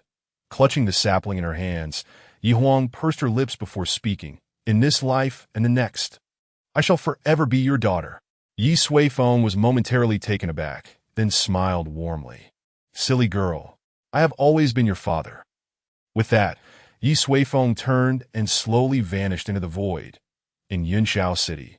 After meeting Yihuang, Ye Suifeng sought out several others, bestowing upon them some celestial stones, instructing them to place the stones within as they planted the enlightenment trees. Xiaohe had already issued commands to the enlightenment trees. They would autonomously cultivate the origin towers to the 12th layer. Upon returning to the Yi family, Ye Suifeng summoned Sui Yun and the others, informing them of the general changes that would transpire in this world in the future, urging them to prepare in advance. A few days later, Ye Suifeng soared into the sky, arriving above Yunshao City. Before the Yi character he had inscribed 10,000 12-layer origin towers continuously produced the essence of heaven and earth, and compared to before, the current production speed had increased by a staggering millionfold. The mirror lake could no longer contain it. "Then let the entire world transform into a sacred land," Ye Suifeng stated with a calm gaze, raising his palm gently. Instantly, the earth trembled.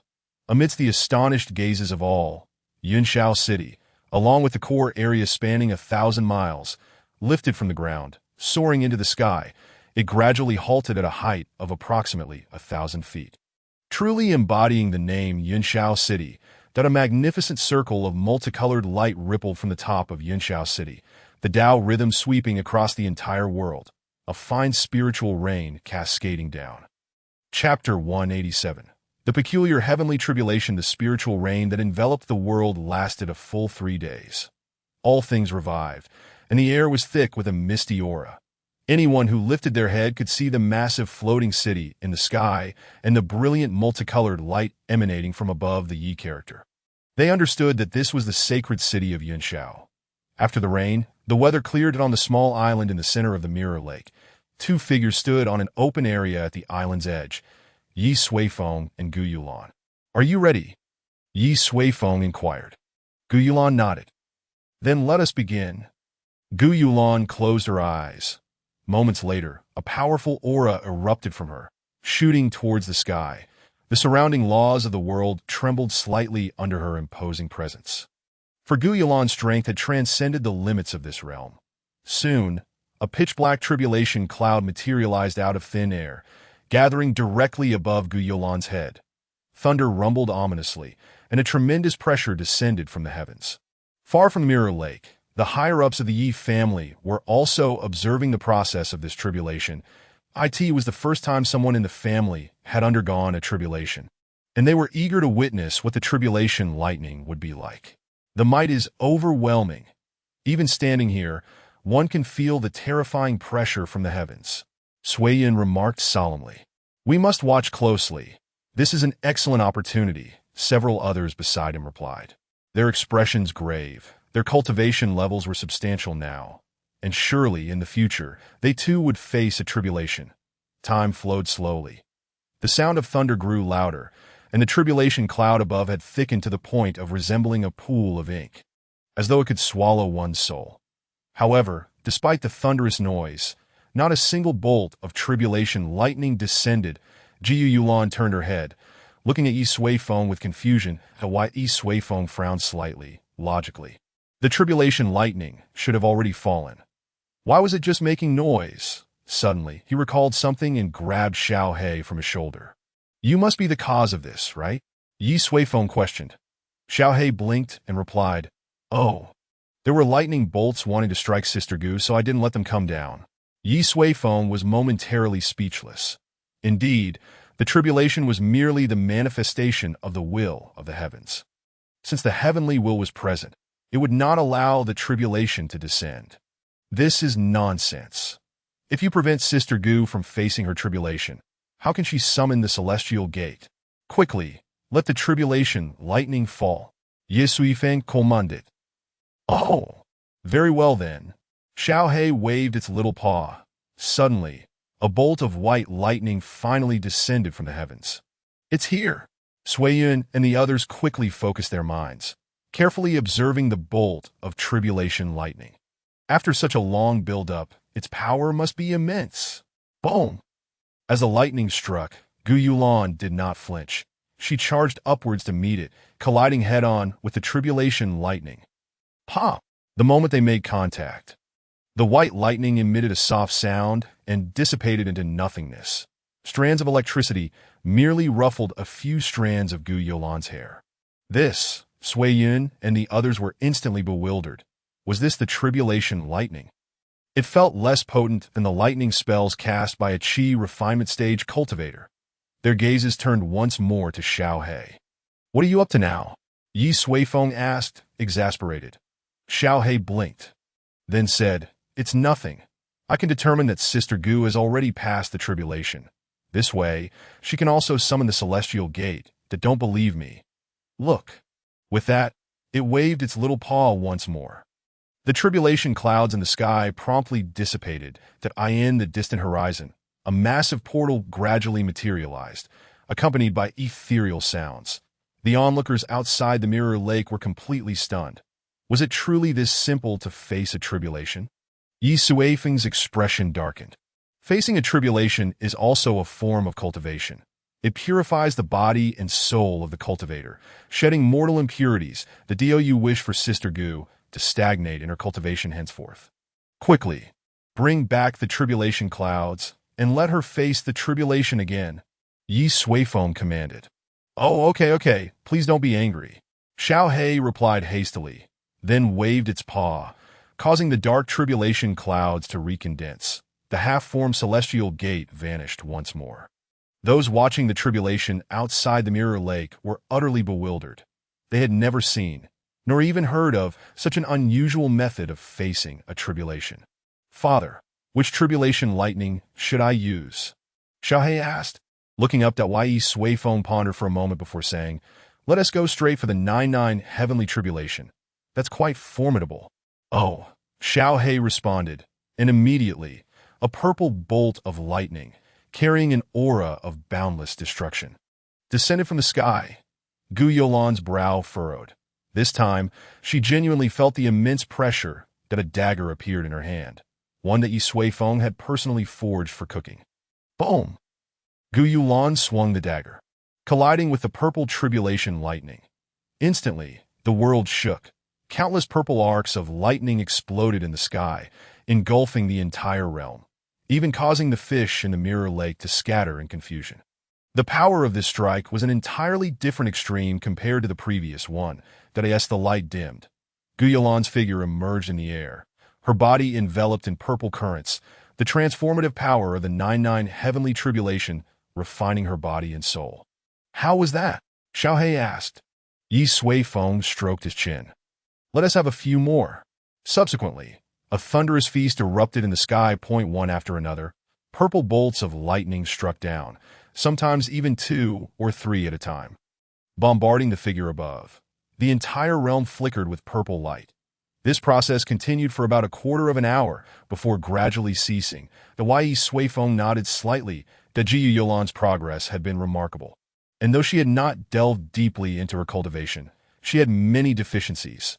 This round of the 99 heavenly tribulation had already helped her rectify those flaws, leading to a transformation of her very being.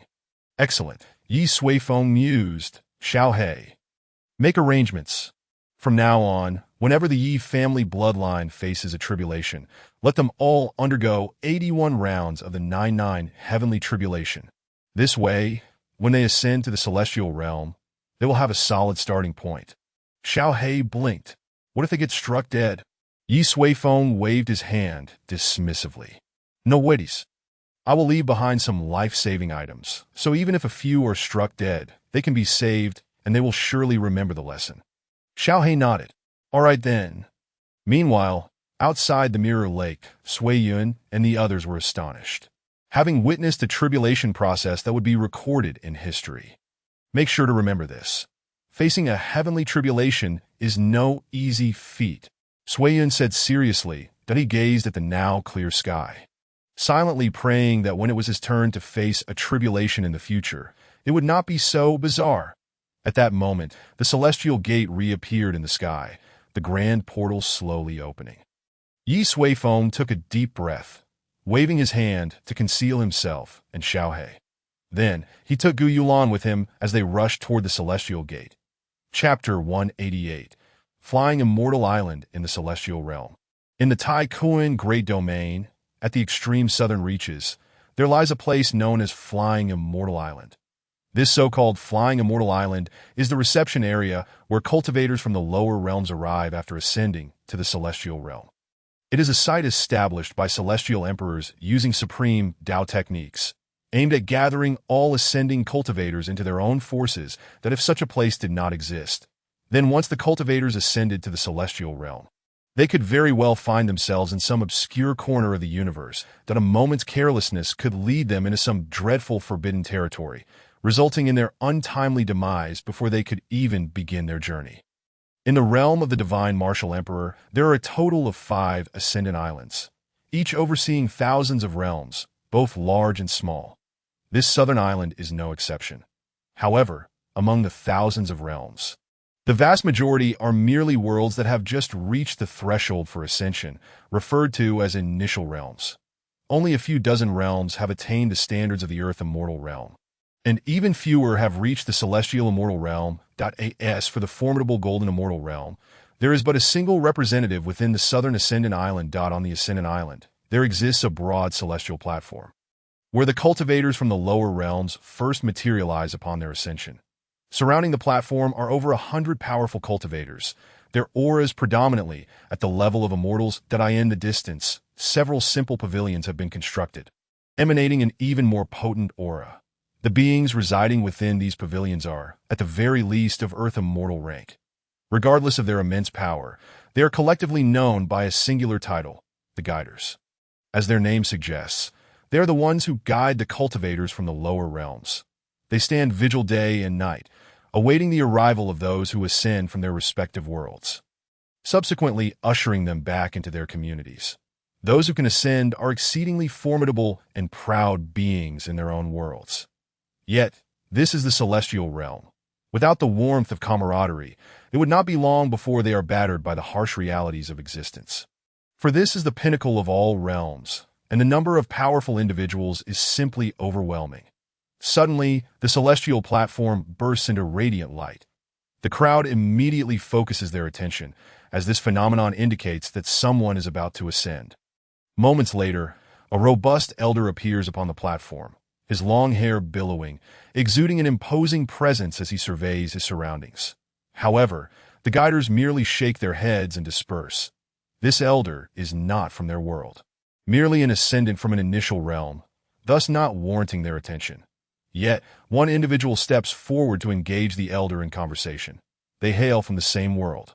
"Alas, he's not from my by-phone realm," remarks a pair of young figures standing at the edge of the crowd, a wide berth surrounding them due to their status as Earth Immortal Guiders, their own strength and that of their backing forces not to be trifled with. "Jiang Yin, has no one ascended from your returning spirit realm in several years?" inquires a youth with green hair. "Indeed," replies the one referred to as Jiang Yin, nodding that he dons a light blue robe, embroidered with the characters returning spirit on the back. "The last individual we guided ascended 5 years ago, and he was an ancient sect elder who had been in seclusion for a century. Gu Lu Feng. As I have mentioned, our world is in distress. It is likely that fewer will ascend in the future." Jiang Yin sighs softly, aware of the precarious situation in his realm, where the generational gap poses a grave threat. The abundance of powerful beings in the celestial realm means that without fresh blood, the strength of those who ascend from their world will gradually diminish, potentially leading to a disintegration of their community. "Jiang Yin, do you not fear that speaking of such matters could fracture the alliance between our realms?" Gu Lu Feng raises an eyebrow. "Haha," Jiang Yin chuckles softly. "This is no secret. Many within the Ascendant City are already aware.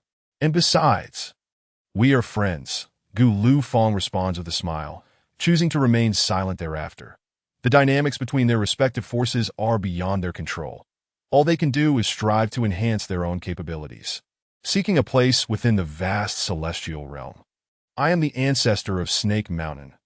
How dare you demand 100,000 spirit crystals from me? Suddenly, an enraged voice cuts through the air. The two turn to see the recently ascended elder engaged in a fierce altercation with his guider, resembling a furious lion. Yet, within moments, he is left bloodied and forcibly dragged away by his guider. The other guiders watch with expressions of amusement. Jiang Yin and his companion turn away, having grown accustomed to such scenes. Those who ascend to the celestial realm are often formidable figures in their own right, and upon their arrival, they seldom shed their lofty demeanor, only to be brought low by the harsh truths of reality. 100,000 spirit crystals is indeed quite a hefty sum for a cultivator from an initial realm, Gu Lufeng remarks. By the way, the guiding fee for your returning spirit realm is also 100,000 spirit crystals, correct? Does it not rise even slightly? Among all the Earth immortal realms, yours must have the lowest fees, the guider states. As it is well known that they do not guide for free. They may stand vigil for years without seeing anyone from their world ascend, thus charging a fee is inevitable. Jiang Yin sighs again in response to this issue. You see, most spirit crystals in our realm have been hoarded by a few so-called superforces, and no one knows what they are up to, he explains. 100,000 spirit crystals, those individuals may not even be able to produce that amount. The ancient elder who ascended a few years ago could barely scrape together some high-grade spirit stones, ultimately having to gather a few heavenly-grade treasures just to meet the cost at that moment. He nearly suffered a heartache. After ascending, he learned that his world was somewhat unique. Not only was the heavenly Tao compromised, but several superforces were hoarding vast wealth without ascending themselves. The result was that among all the Earth immortal realms, their returning spirit realm was considerably weaker, with its financial resources at the very bottom. Gu Lufeng nodded gravely.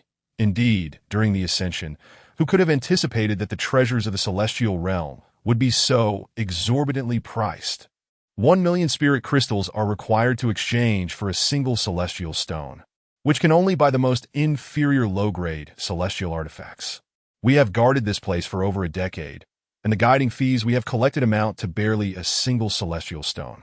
His expression betrays his helplessness. While they had been bold and extravagant in their lower realm, arriving in the celestial realm exposed them as entirely impoverished. The precious heavenly materials and treasures were now mere objects of longing. Hopefully, the next individual we guide possesses substantial wealth. That way, we might earn a bit more for our efforts, Gu Lufeng muses. Jiang Yin grimaces. I only hope he does not turn out to be like that furious ancestor of Snake Mountain. While the two converse, the celestial platform once again radiates a brilliant light. It is an ascendant from the Earth immortal realm. A voice exclaims in astonishment. The Earth immortal realm is a rare presence here. Jiang Yin. It is someone from your returning spirit realm, Gu Lufeng calls out as he recognizes the information from the lower realm. Jiang Yin, too, takes notice and quickly turns his gaze to ascertain the identity of those who have ascended. As the brilliance gradually dissipates, two figures emerge simultaneously upon the celestial platform. One individual stepped forward, clasping his fists in greeting, and said, I am Jiang Yin, hailing from the same world as you two. Welcome to our realm. Jiang Yin stood still, surveying the pair before him, a young man and woman, both appearing exceedingly youthful. Particularly striking was the woman, who had already attained the ethereal aura of a mid-level Earth immortal. Her cultivation remarkably pure, undoubtedly a rare talent from the lower realms. The young man, too, was not to be underestimated. He seemed to possess an artifact that cloaked his presence, rendering his exact cultivation indiscernible. He stood casually, neither arrogant nor overly cautious, embodying a demeanor of tranquil composure. From the same world, Ye Suifeng appraised Jiang Yin, noting that he was already at the pinnacle of Earth immortal status, having evidently ascended to the celestial realm quite some time ago. Indeed, Jiang Yin replied, his gaze now fixed firmly on Ye Suifeng, perceiving him as the dominant figure among the two. I ascended to the celestial realm over 200 years ago. At that time, the Hall of Great Dao was the ruler of Zhongzhou. I wonder how it stands now. Zhang Yin inquired, intentionally mentioning the Hall of Great Dao to foster trust. He recalled that 5 years prior, while ushering another individual, he had posed a similar question. Thus, he was well aware that the Hall of Great Dao remained steadfast and had grown even more powerful. Well, more or less, Ye Suifeng responded, withholding the truth. Revealing that the hall had fallen would lead to unnecessary discussions, a cumbersome affair. Haha, that is reassuring. Zhang Yin chuckled, then asked, May I inquire as to which faction you originate from? Yunshao City, Ye Suifeng replied. Zhang Yin pondered momentarily, unable to recall this name from memory. It appeared to be a newly emerged faction. A fine place, Zhang Yin complimented casually, before continuing. However, regardless of our previous affiliations, once we arrive in the celestial realm, we must unite. Following this, Zhang Yin seized the opportunity to convey an overview of the celestial realm's conditions and the current state of the Guiling realm to Ye Suifeng. And this is my friend and our current ally from the Guiling realm, Gu Lufeng. Zhang Yin introduced the Ye Suifeng nodded in acknowledgement and greeted her, then shook his head, saying, Guiling realm, who bestowed upon us such an unappealing name? Zhang Yin's expression froze momentarily, and he forced a smile, replying, That would be the administrators of Fashion Island. The name Guiling Realm, which sounded akin to returning to the West, was not one they were particularly fond of. Ye Suifeng regarded him, saying, If we were to change the name, would we consult them? Zhang Yin's expression turned resigned as he shook his head, saying, My friend, let's not dwell on such matters. The name of the lower realm was designated and named by the divine marshal immortal mansion. Once set, it cannot be altered. He smiled, adding, It is merely a name. What truly matters is our ability to thrive in the celestial realm. Ye Suifeng stroked his chin in contemplation, remaining silent, but he had the power to change that name. So, where do we go from here? Ye Suifeng inquired. Zhang Yin glanced back at Gu Yulan and asked, Is this fairy accompanying you? Ye Suifeng nodded. Excellent. Then let us proceed to Fashion City, where the cultivators of our world gather. Zhang Yin declared, then chuckled. However, before we go, I must ask for a fee from you. Of course, if you prefer not to pay, you may leave freely. I shall not hinder your departure. This matter was consensual. He would not impose upon anyone. It was not uncommon for proud individuals to disdain camaraderie. Choosing to venture alone, Ye Suifeng contemplated for a moment, but ultimately decided to visit this Fashion city to ascertain the situation. Establishing a foundation there would facilitate the ascension of his kin in the future. How much? Ye Suifeng asked. Zhang Yin raised a finger, stating 100,000 spiritual crystals per person, totaling 200,000 spiritual crystals for you too. What? Ye Suifeng was taken aback. Previously, he had learned from the divine marshal immortal emperor that one immortal stone could be exchanged for 1,000,000 spiritual crystals. 200,000 spiritual crystals amounted to less than a single immortal stone. What could one accomplish with such a sum? Market price. My friend, Zhang Yin replied, his expression reflecting resignation that he had anticipated this reaction, thinking Ye Suifeng would share the sentiment of the elder serpent, finding the cost too steep. Once you familiarize yourself with the prices in the celestial realm, you will understand that I am not overcharging you. Zhang Yin insisted. Ye Suifeng stroked his chin, pondering that it seemed that the denizens of the celestial realm were somewhat more impoverished than he had imagined. Chapter 190. Hiring for a decade, done on the celestial platform of Fashion Island. Zhang Yin's demeanor was somewhat anxious. After announcing the fee of 200,000 spiritual crystals, Ye Suifeng's reaction had not been encouraging. Ye Doyo. It is truly quite reasonable, Zhang Yin reiterated. Once you grasp the rules here, you will realize that our Guiling realm charges the most fair rates among all Earth immortal realms. Beside him, Gu Lufeng nodded in agreement. Indeed, just recently, a cultivator ascending from the initial realm was charged 10,000 spiritual crystals. Observing their reactions, Ye Suifeng was suddenly struck with an idea. Zhang Daoyu, You seem quite knowledgeable about the celestial realm, he inquired. Jiang Yin was momentarily taken aback, unsure why the question arose. Yes, after all, I have been here for over 200 years. I cannot guarantee knowledge of other places, but when it comes to Facian Island and Facian City, there are few things I am unaware of. Ye Suifeng nodded, then smiled. If I wish to quickly acquire information about the celestial realm from you, how much would that cost? Every location has individuals who specialize in selling information. Even if Jiang Yin was not such a person, he would undoubtedly engage in similar activities. Upon hearing this, Jiang Yin raised an eyebrow and smiled knowingly. Ye Daoyu, it seems you possess considerable confidence in your wealth. He raised a finger. For a single immortal stone, which equates to 1 million spiritual crystals, I can provide you with an understanding of the basic rules of the celestial realm, as well as some common knowledge to prevent you from taking unnecessary detours in the future. Ye Suifeng furrowed his brow. His inquiries extended beyond the basics. Thus, he said, I require more detailed information, such as the specific factions within Facian City, their operational methods, and so forth. The more comprehensive, the better. Jiang Yin's expression shifted to one of surprise. Ye Daoyu, that information does not come cheaply. Feel free to name your price. Wait. Ye Suifeng fixed his gaze on Jiang Yin, suggesting, let us do it this way. Cease being a guide here, and I will hire you for a decade. As for your salary, you may set it yourself. Upon uttering these words, both Jiang Yin and Gu Lufeng were momentarily stunned. Throughout the years as a guide, Jiang Yin had encountered ascenders, each more impoverished than the last. Only a small fraction managed to pay the 10,000 spiritual crystal fee for guidance. Individuals with substantial wealth were exceedingly rare. Yet, someone like Ye Suifeng, who wished to hire someone for 10 years upon arrival, was a novel and unheard-of proposition. My friend, this matter is no jest. Jiang Yin's expression turned peculiar, wondering if this individual was deliberately seeking trouble. Mightiest, Ye Suifeng replied calmly.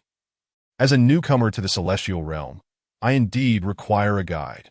If you are willing, set your price. If not, I shall find another.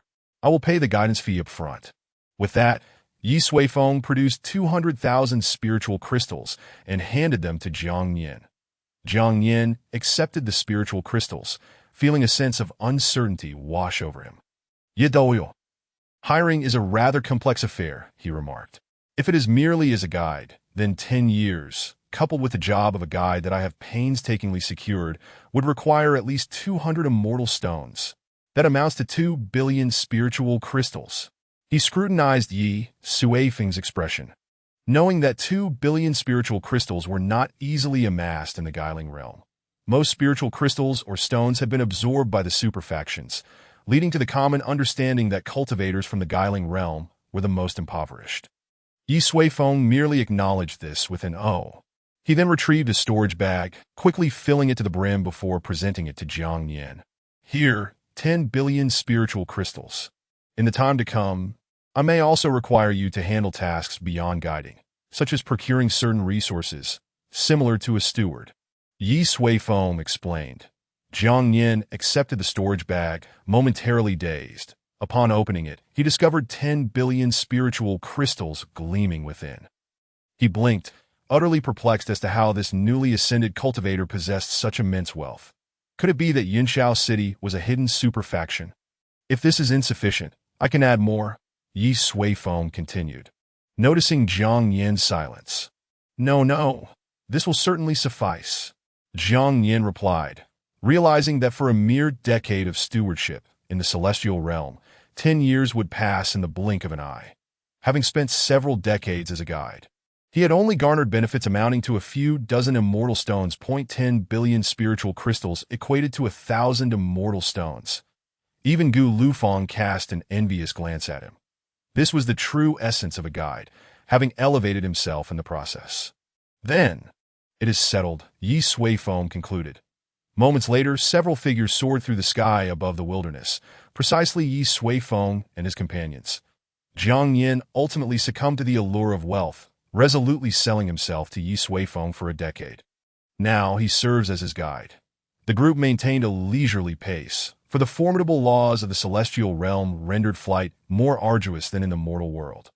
Only those who had genuinely ascended to immortality possessed the ability to soar through the skies. It was not until one attained the Earth Immortal stage that they could traverse the heavens over extended durations. Jiang Yin flew at the forefront, intentionally slowing his pace, concerned that Ye Suifeng and Gu Yulan might struggle to keep up.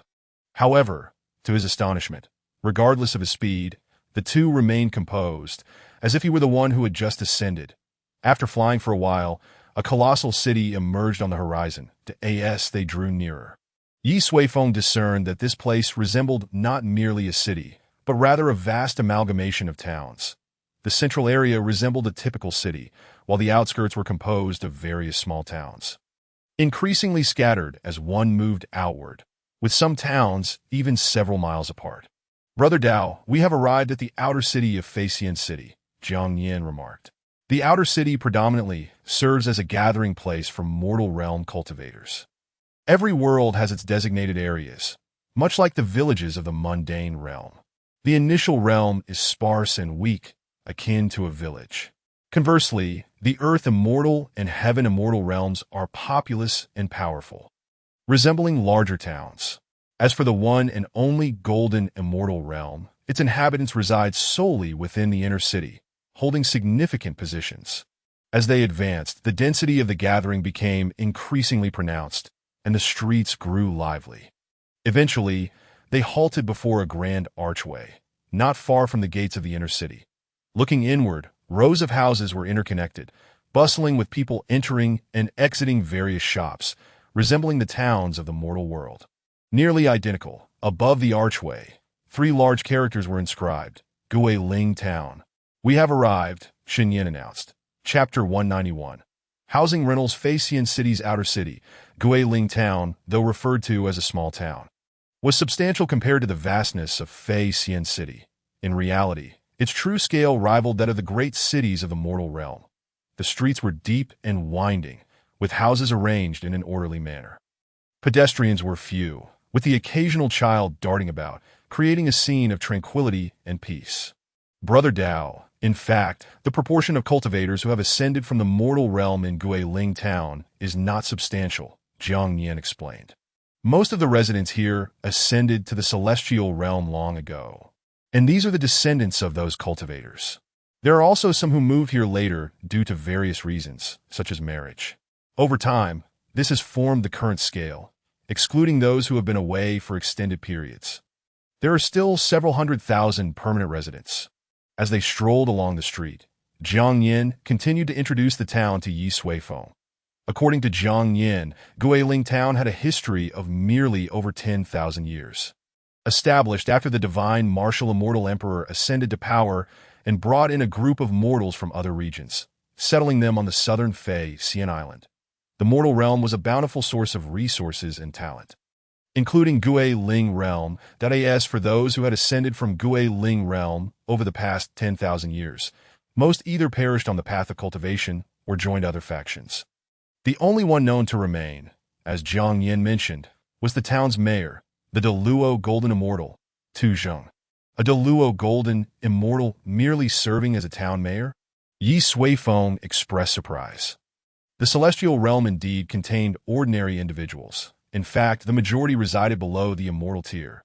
Immortal Earth Immortal, Heaven Immortal, Golden Immortal, Deluo Golden Immortal, Immortal King, Immortal Sovereign, Immortal Emperor, while the Deluo Golden Immortal was not the apex. It was still an exceedingly rare existence, a cornerstone of power within the celestial realm. For such a being to merely hold the title of a town mayor was indeed rather exaggerated. "This is merely a peculiar circumstance of Facian City," Jiang Yin chuckled. "What we see here are just labels, serving to guide cultivators from the same world who have ascended.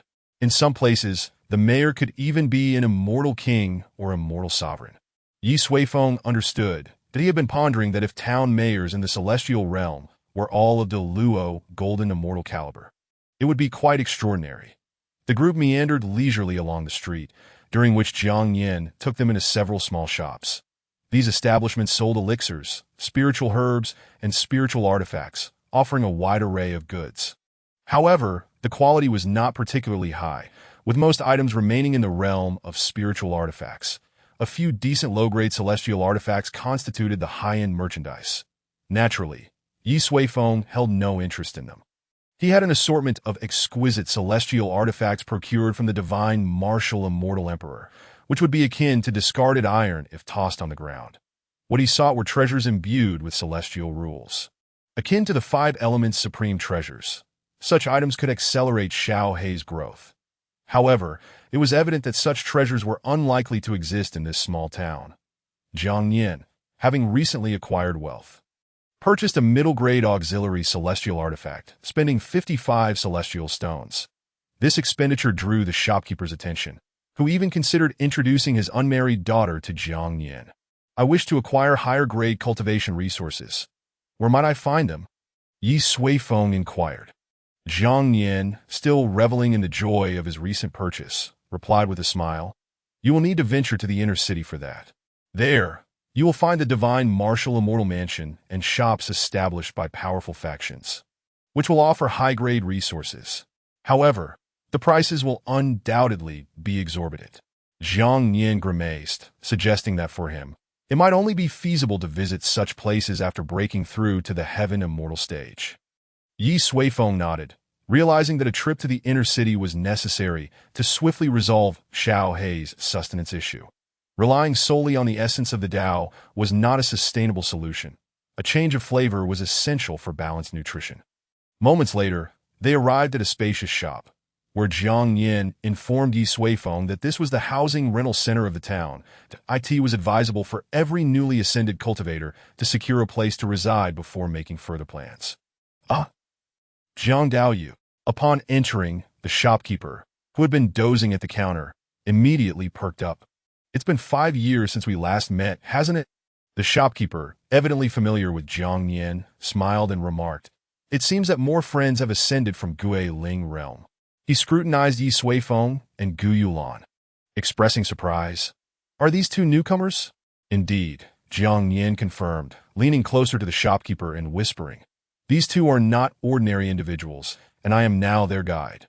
You'd best keep your ulterior motives in check." The shopkeeper raised an eyebrow, clearly taken aback by this revelation. To hire Jiang Yin as a guide, one would need at least a celestial stone. Typically, newly ascended individuals would not possess such wealth.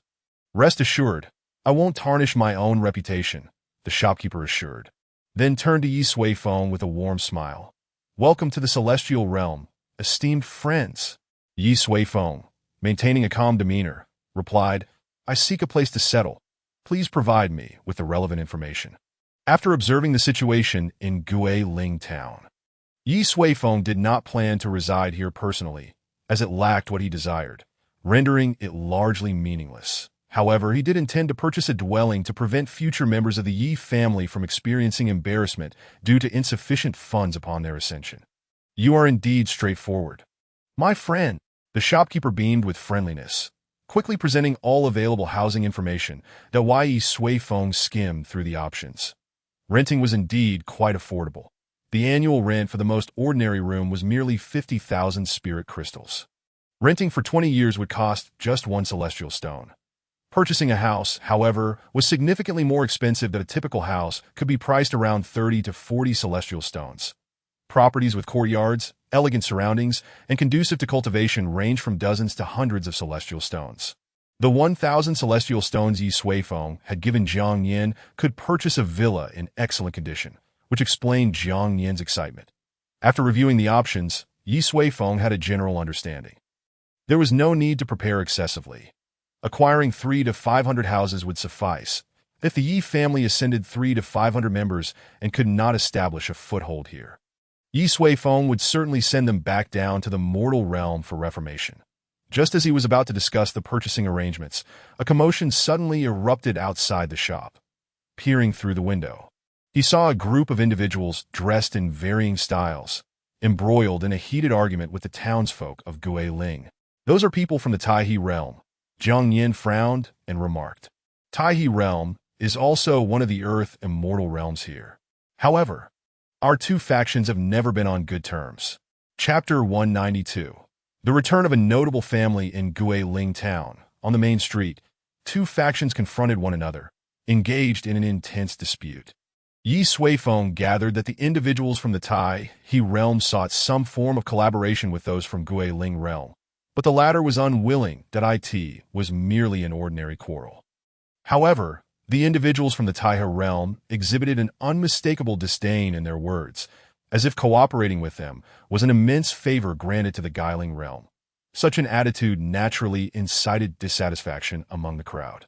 After observing for a while, Ye Suifeng turned and departed. There was no necessity for his involvement, especially since he was unaware of the intricate details as a newcomer. It was wiser to maintain a low profile. Thus, he returned the property information to the shopkeeper. "I will take all the houses in the southernmost area, along with the surrounding vacant land," Ye Suifeng stated. "What?" The shopkeeper was momentarily taken aback, thinking he had misheard. "Are you saying you wish to purchase them all?" he inquired. Ye Suifeng nodded. The shopkeeper gaped, momentarily at a loss for words. Having been in this place for several centuries, he had encountered wealthy newcomers before, but had never witnessed such extravagance. Even the dignitaries from the inner city likely did not spend money so liberally. Even Zhang Yan beside him was stunned. "Fellow Daoist, you must be joking. That area contains at least 400 houses. While it may be somewhat remote and the prices are not exorbitant, it is certainly not a trivial sum." He leaned closer to Ye Suifeng, speaking in a hushed tone. "Moreover, you only have 2 people living here. Why would you need so many houses?" Ye Suifeng cast him a glance. "Who said I intend to reside here?" Zhang Yan's eyes widened. "You won't live here, yet you wish to buy a multitude of houses. Are you planning to raise children?" Ye Suifeng chuckled and patted his shoulders, saying, "You need not concern yourself with the specifics, since you are acquainted with the shopkeeper. I will leave this matter in your hands. It would be best if you could find some individuals to arrange and manage the interior. Do not worry about the issue of Xian stones." After speaking, he took Gu Yulan to a nearby lounge, brewed a cup of tea, and observed the diverse passers-by outside. The mundane task of purchasing property could be entrusted to Zhang Yan. After all, he was being paid for his services. "Master, are you preparing for the ascension of your clan members?" Gu Yulan discerned Ye Suifeng's intentions at a glance. Ye Suifeng nodded. "Not solely for the Yi family. Mind you, those who uphold the honor of Yuntian in the lower realms can also be considered as kin. Providing them with a basic place to settle after their ascension is, in fact, a favorable outcome for Xiaohe as well. If practitioners from this realm shine in the celestial realm, they can also reciprocate benefits to their original world." "Your magnanimity is unparalleled," Gu Yulan remarked with a smile. Ye Suifeng shrugged. "The primary reason is that I have amassed too much money, and it vexes me to see it lying idle. Such things, if not spent, are akin to ordinary stones, devoid of any value." Gu Yulan couldn't help but chuckle. Such sentiments could only be expressed by her master, to which she had grown accustomed. Moments later, several graceful women emerged from within the shop.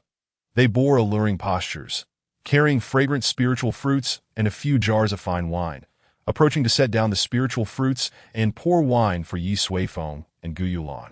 Each wore a charming smile. Meanwhile, Zhang Yan seemed to have successfully negotiated with the shopkeeper and approached them. "Fellow Daoist, here is the detailed list of the properties. The prices are absolutely fair. Please take a look." He presented a jade talisman. His tone now respectful. Ye Suifeng ignored the women casting flirtatious glances, accepting the jade talisman. In total, there were over 400 houses, along with some barren land, amounting to just over 3,000 Xian stones. Recently, he had invested over 1 trillion Xian stones in more than 100,000 origin towers, and he still had 25 trillion remaining. Not an insignificant amount, but sufficient for the purchase. After some contemplation, Ye Suifeng gathered 4,000 Xian stones and handed them to Zhang Yan. "Use any excess funds to hire some individuals to manage the rooms and plant some flowers and plants. You can decide how to allocate the expenses." He chose not to use spiritual crystals for payment, as the exchange rate was excessively skewed, and there may be other uses for the crystals in the future. The sight of a hefty sum of Xian stones left Zhang Yan wide-eyed. How had this individual from such a lower realm managed to acquire Xian stones? However, Jiang Yin refrained from asking such foolish questions of his employer. "Rest assured, I will handle it," he assured, thumping his chest. After some time, Jiang Yin efficiently completed all the property deeds. Following the transaction, the shopkeeper attempted to cozy up to Ye Suifeng, casting eager glances at the women. However, Ye Suifeng had no interest in such matters. After receiving the deeds, he departed the so-called housing center with Gu Yulan and Jiang Yin. Soon, they arrived at a cluster of buildings.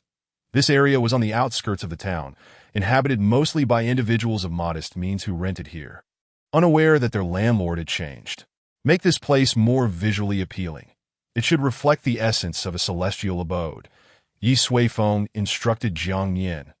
Jiang Yin nodded repeatedly, noting all the requests. Dao's friend. Suddenly, an aged voice called out that an elderly man clad in a black long robe approached.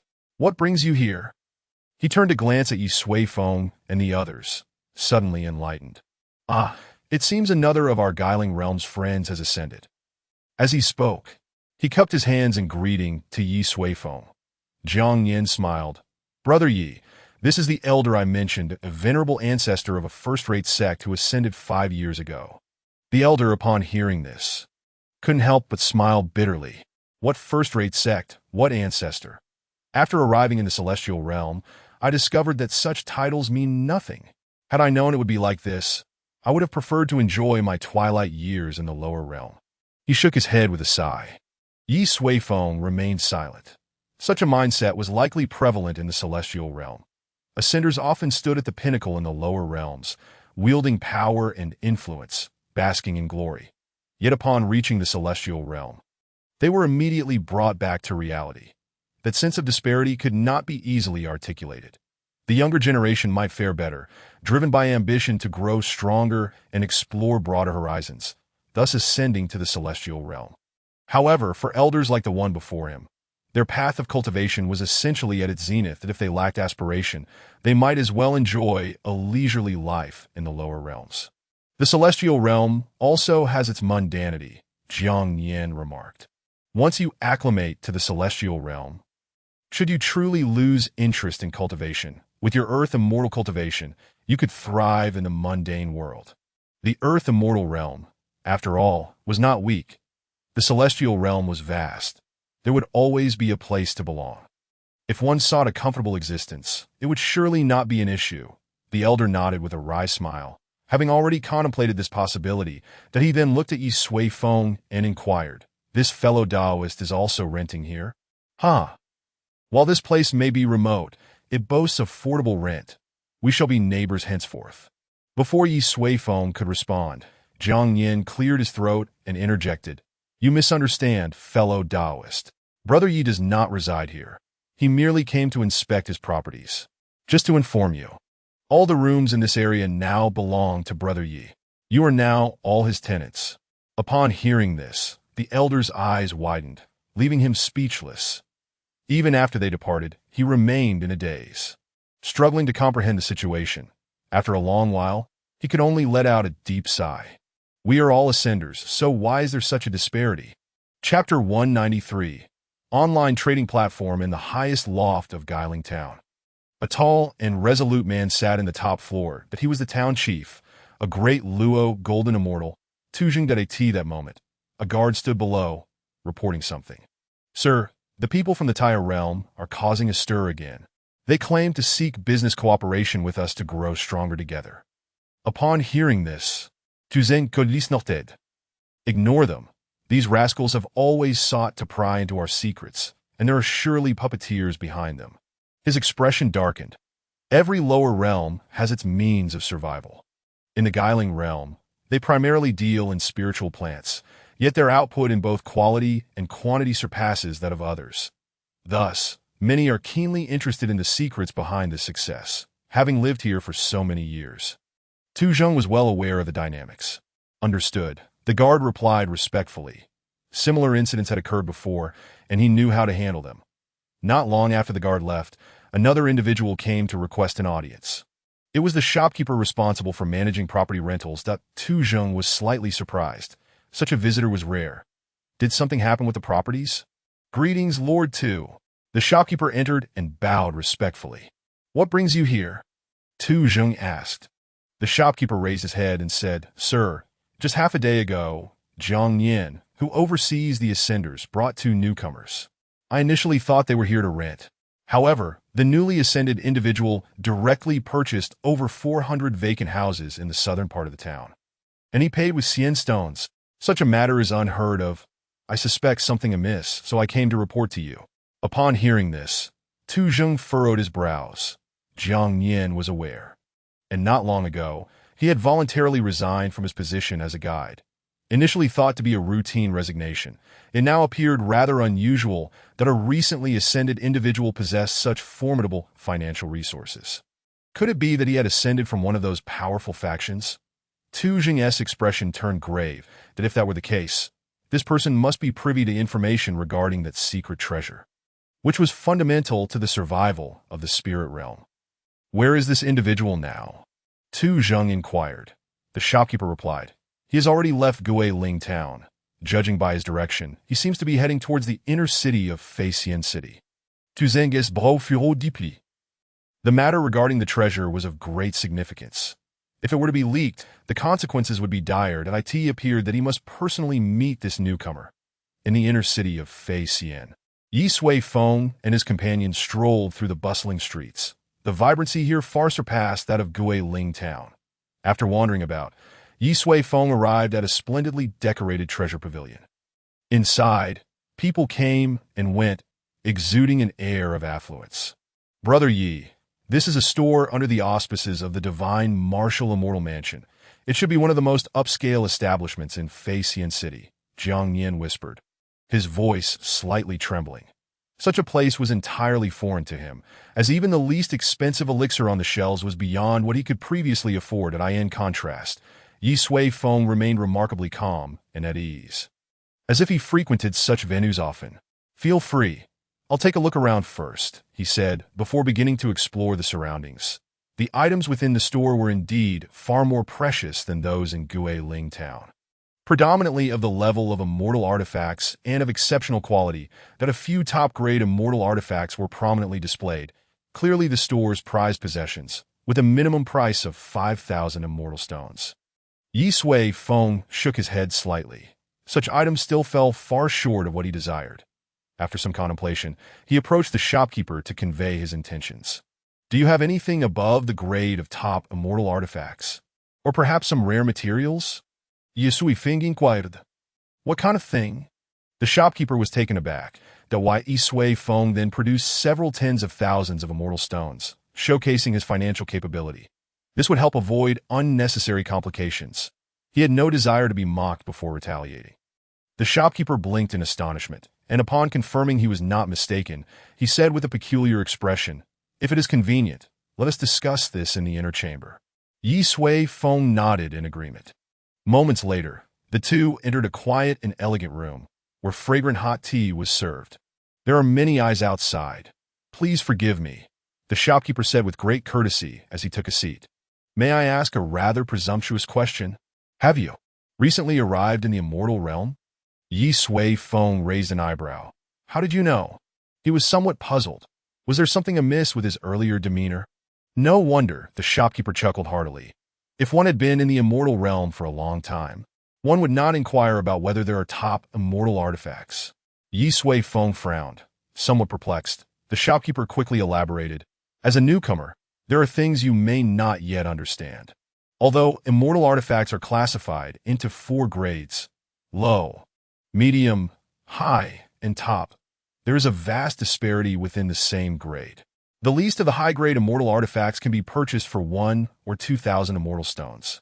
However, the finest high-grade immortal artifacts might cost upwards of 100,000 immortal stones. And even then, obtaining one is not guaranteed. As for top immortal artifacts," the shopkeeper chuckled, "such items possess profound Tao rhythms, are rarely seen in the world, and should they occasionally surface, they are swiftly claimed by powerful factions. The finest top immortal artifacts are coveted even by immortal kings and immortal lords. Thus, when you posed that question, it was unintentionally rather naive." Upon hearing the shopkeeper's explanation, Ye Suifeng suddenly realized that was how it was. He had thought top immortal artifacts were merely slightly more expensive weapons. He glanced at the dozens of top immortal artifacts haphazardly piled in his spatial storage and was astonished by their true value. Then, does that mean you certainly do not possess such treasures? Ye Suifeng sighed softly. He had merely wanted to find some provisions for Xiaohe. Yet it proved to be so difficult. I'm afraid we do not have what you seek, the shopkeeper replied, before abruptly changing the subject. However, if you truly have a need, you might consider the Tianxia Trade Association. What is that? Ye Suifeng inquired. Raising an eyebrow, the shopkeeper smiled. It is a super trade association that spans across the void, facilitating the transport of goods. The items within are as plentiful as the stars in the sky. Anything you can think of, you can find there. The only drawback is that the entry threshold is quite high, commonly referred to as the exclusive association for the wealthy. The shopkeeper then provided a detailed explanation of the Tianxia Trade Association. It spanned a vast portion of the immortal realm and was adept at spatial and void techniques. Through a specialized array, one could enter the void without leaving home, where all product information was available. Once you selected an item and completed the transaction, they would utilize spatial methods to directly transport the goods across regions. You merely needed to pay the corresponding transport fee to Ye Suifeng listened. He suddenly realized, isn't this akin to an online trading platform?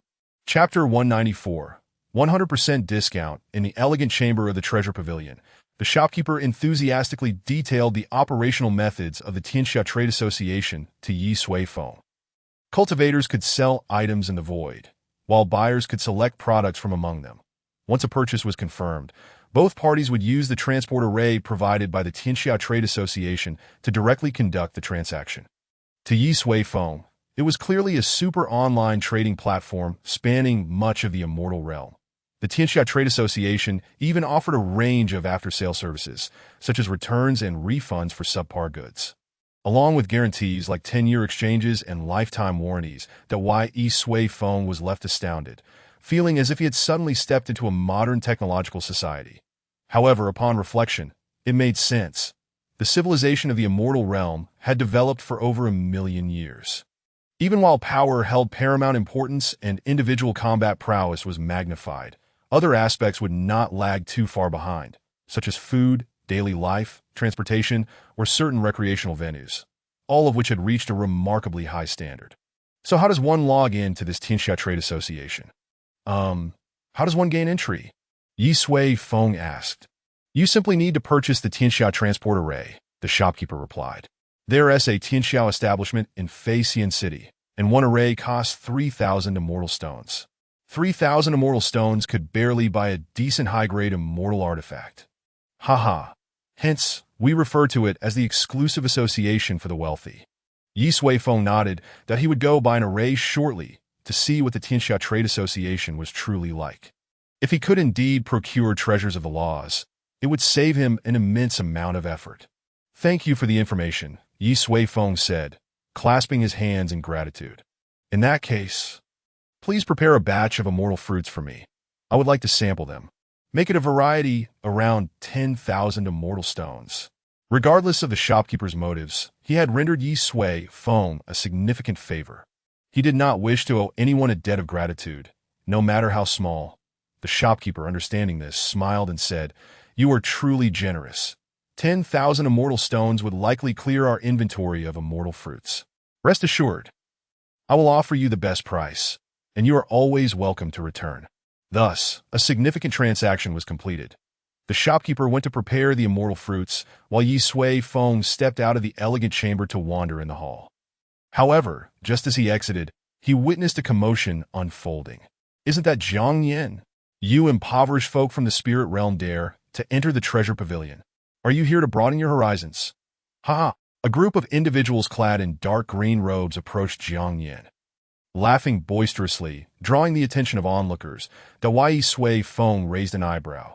This group was the same raucous crowd he had encountered not long ago in Guiling Town, according to Jiang Yin.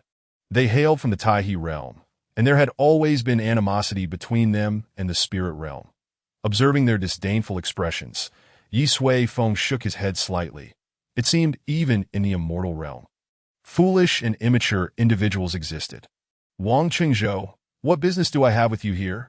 Zhang Yin's face darkened. No one would maintain a pleasant demeanor when ridiculed to their face. Oh, getting upset. Are we? The leader, Wang Qingzhou, said with a grin that didn't reach his eyes. I can understand your feelings. After all, if you can't afford pork, it's only natural to come and watch the pigs run. Haha. The group erupted in laughter, their mockery unabashed. Zhang Yin's expression turned furious, and it seemed the conflict was about to escalate. Zhang Yin, Ye Suifeng called out, waving him over. There was no need to engage in a contest of superiority. When one argues with a fool, it often becomes difficult for others to discern who the real fool is. Such individuals tend to drag you down to their level, where their extensive experience would ultimately prevail. In short, it would be a disgrace to one's dignity. Have they always behaved this way? Ye Suifeng inquired. Zhang Yin's expression remained tinged with indignation as he nodded, saying, Indeed. These contemptible scoundrels, simply because we declined to collaborate with them, resort to all manner of sabotage. Ye Suifeng nodded in agreement, committing the name Taihe Realm to memory. What business do you conduct in the Guiling realm? He inquired. Oh, primarily the sale of spiritual herbs. The north of Guiling town lies a vast herbal garden, which serves as our main source of revenue. Zhang Yin continued. Moreover, we possess a unique cultivation method, ensuring that the quality of our spiritual herbs is top-notch. These rogues are merely coveting our secrets. Oh, what method is that?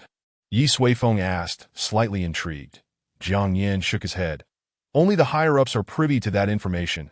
IT is our foundation, and thus, it is tightly controlled. Ye Suifeng acknowledged this with an O. Perhaps on another day, he could inquire further. Should he be able to lend a hand, he would not hesitate, for they were all cultivators hailing from the same world. After a while, the shopkeeper approached, having prepared the celestial fruits. Friend, here are the items you requested, along with a detailed list for your perusal. The shopkeeper beamed with politeness. Ye Suifeng glanced over the contents, noting that most were celestial fruits of various grades. Piled high like a small mountain, that if he were to acquire a pet in the future, these would serve as sustenance. Additionally, there were several volumes on basic knowledge of the celestial realm and an introduction to the powers within Feixian City, all provided as complimentary gifts. The total price amounted to over 8,500 celestial stones. It seemed the shopkeeper spoke the truth. He had indeed cleared out their inventory. Much appreciated, Ye Suifeng said as he accepted the items, subsequently preparing the celestial stones and handing them over. The shopkeeper, his face alight with smiles, remarked, From this day forth, you shall be a valued guest of our treasure pavilion. Should you require anything in the future, I shall endeavor to procure more celestial fruits for you. That would be agreeable.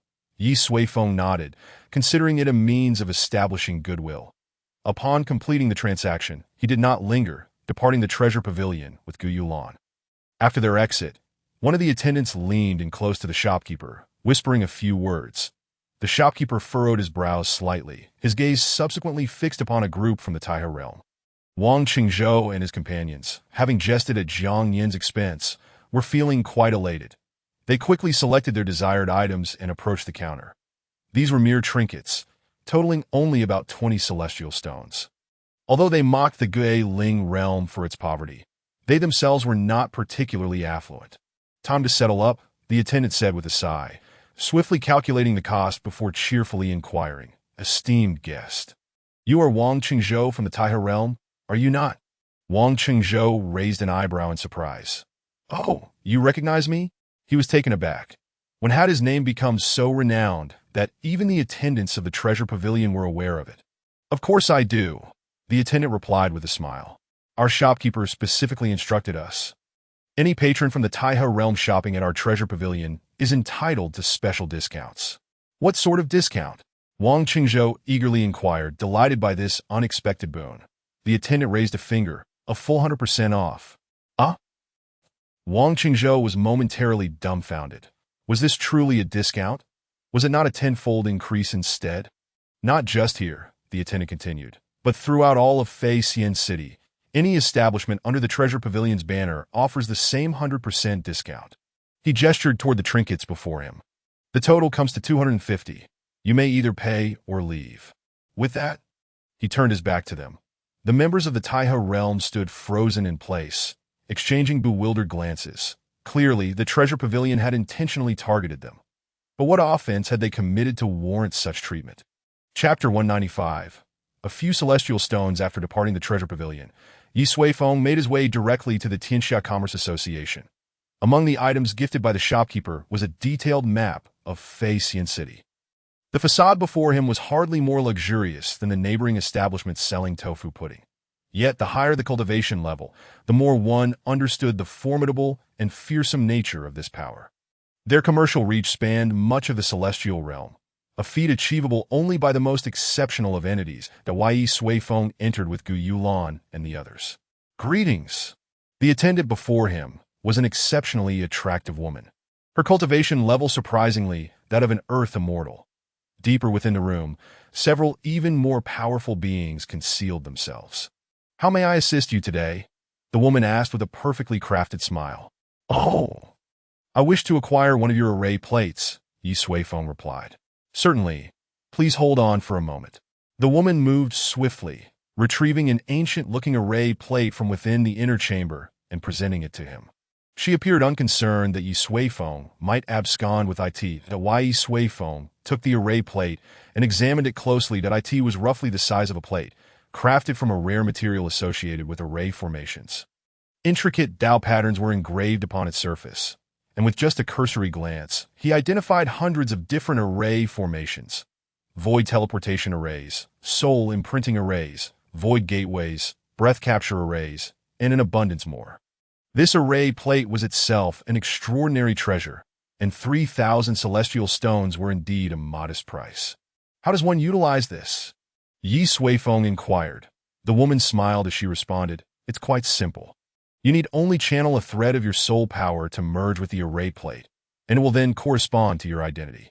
You will then be able to enter the void realm and select your desired items. Detailed instructions for usage will be provided upon completion of the transaction. Should any issues arise with the array plate, we offer free repairs, and in the event of damage, we will compensate you threefold. Upon hearing her explanation, Ye Suifeng grasped the concept. This array plate essentially functioned as an identity-binding device and a login portal. The so-called void realm likely bore resemblance to the internet of a technological world. All right, I'll take two. Ye Suifeng stated that he intended to procure one for Gu Yulan, as the Tianxia Commerce Association was vast and surely held many fine ingredients within. Certainly. Please wait a moment, the woman replied, her smile widening. While frequent buyers of array plates were common, it was rare to encounter someone so dashing and forthright that Tianxia's efficiency was commendable. In no time at all, the woman returned with two exquisite boxes. Inside the array plates are our Tianxia's contact insignia. Should you encounter any issues, feel free to reach out to us, she informed. Ye Suifeng nodded, understanding it to be akin to customer service. He produced the celestial stones, completed the transaction, and departed from Tianxia. With this item in hand, Ye Suifeng found himself suddenly uninterested in other locales within Xian City. After a moment's thought, he turned to Jiang Yan, saying, You may return now to AS per my instructions. Ensure that area is well arranged. Should any issues arise, simply inform me. With that, Ye Suifeng produced a communication jade talisman. Having received the shopkeeper's gifted items, he found he no longer required the guide for the time being. Jiang Yan accepted the talisman, somewhat astonished that in less than a day's time, he had earned this money rather easily. However, he said nothing further, respectfully accepting the talisman before departing. My lord, where shall we head next? Gu Yulan inquired. Shall we explore the culinary delights of the celestial realm? Ye Suifeng chuckled softly. Do you truly perceive me as a glutton? You may take your time to explore the celestial cuisine later. For now, let us find a place to settle. Gu Yulan smiled and nodded in agreement. Subsequently, Ye Suifeng led her to the administrative hall of Xian City. This location was established by the divine marshal immortal mansion and encompassed various matters of public welfare, including leasing storefronts and purchasing real estate. Before long, Ye Suifeng identified a particularly appealing property, an expansive estate set amidst beautiful scenery and tranquil surroundings, located slightly on the outskirts of Feixian City. Its price was 13,000 celestial stones. That Ye Suifeng was drawn to its serenity and spaciousness, that he made a full payment, causing those in the vicinity to cast curious glances. The individual responsible for managing the property was overjoyed, as this estate had been languishing unsold due to its unfavorable location and high price. Which young master from what faction is this, to spend over 10,000 celestial stones without batting an eye? He seems unfamiliar. Perhaps he hails from elsewhere, the onlookers speculated. The transaction was swiftly completed, and Ye Suifeng left the administrative hall, the specialized property deed in hand, amid the astonished gazes of those around him. Moments later, he arrived at the estate he had just purchased. There were no other occupants, save for several puppets engaged in daily cleaning and organization. Let us make do here for the time being, that in due course we shall seek a more suitable place, Ye Suifeng remarked. Gu Yulan laughed. My lord, if the outside world were to overhear your words, it might leave them speechless. Ye Suifeng shrugged, neither affirming nor denying her statement, that he then handed Gu Yulan a box along with a storage pouch. Take one of these array plates and enter the void realm to see if there are any fine ingredients or items beneficial for cultivation. Do purchase them if you find any. The storage pouch contains some celestial stones. Use them as you see fit. And should you require more, simply ask me. Gu Yulan obediently acknowledged, accepting the items. Ye Suifeng then casually selected a room and entered. His curiosity piqued regarding the Celestial Realm's online trading platform. Gu Yulan watched Ye Suifeng depart. Not feeling any urgency to select a room, she meandered around the courtyard, tidying up a bit, and then followed the stream inside to create a small pond. Next, she arranged a stone table and several stone stools beside the pond, and finally transplanted a large tree from another location to plant nearby. Instantly, the arrangement resembled that of the small island in Mirror Lake. Gu Yulan then tossed a group of small fish into the pond. Nodding in satisfaction, after completing these tasks, she took out a small box and the storage bag. Having been by Ye Suifeng's side, she hadn't needed any spiritual stones or fairy stones, making this her first encounter with such items. Just how much is a bit from the master? Unable to contain her curiosity, Gu Yulan opened the storage bag. Instantly, the brilliant glow of the fairy stones illuminated her face, revealing a veritable mountain of fairy stones within, with the formidable divine sense of an earth immortal sweeping over.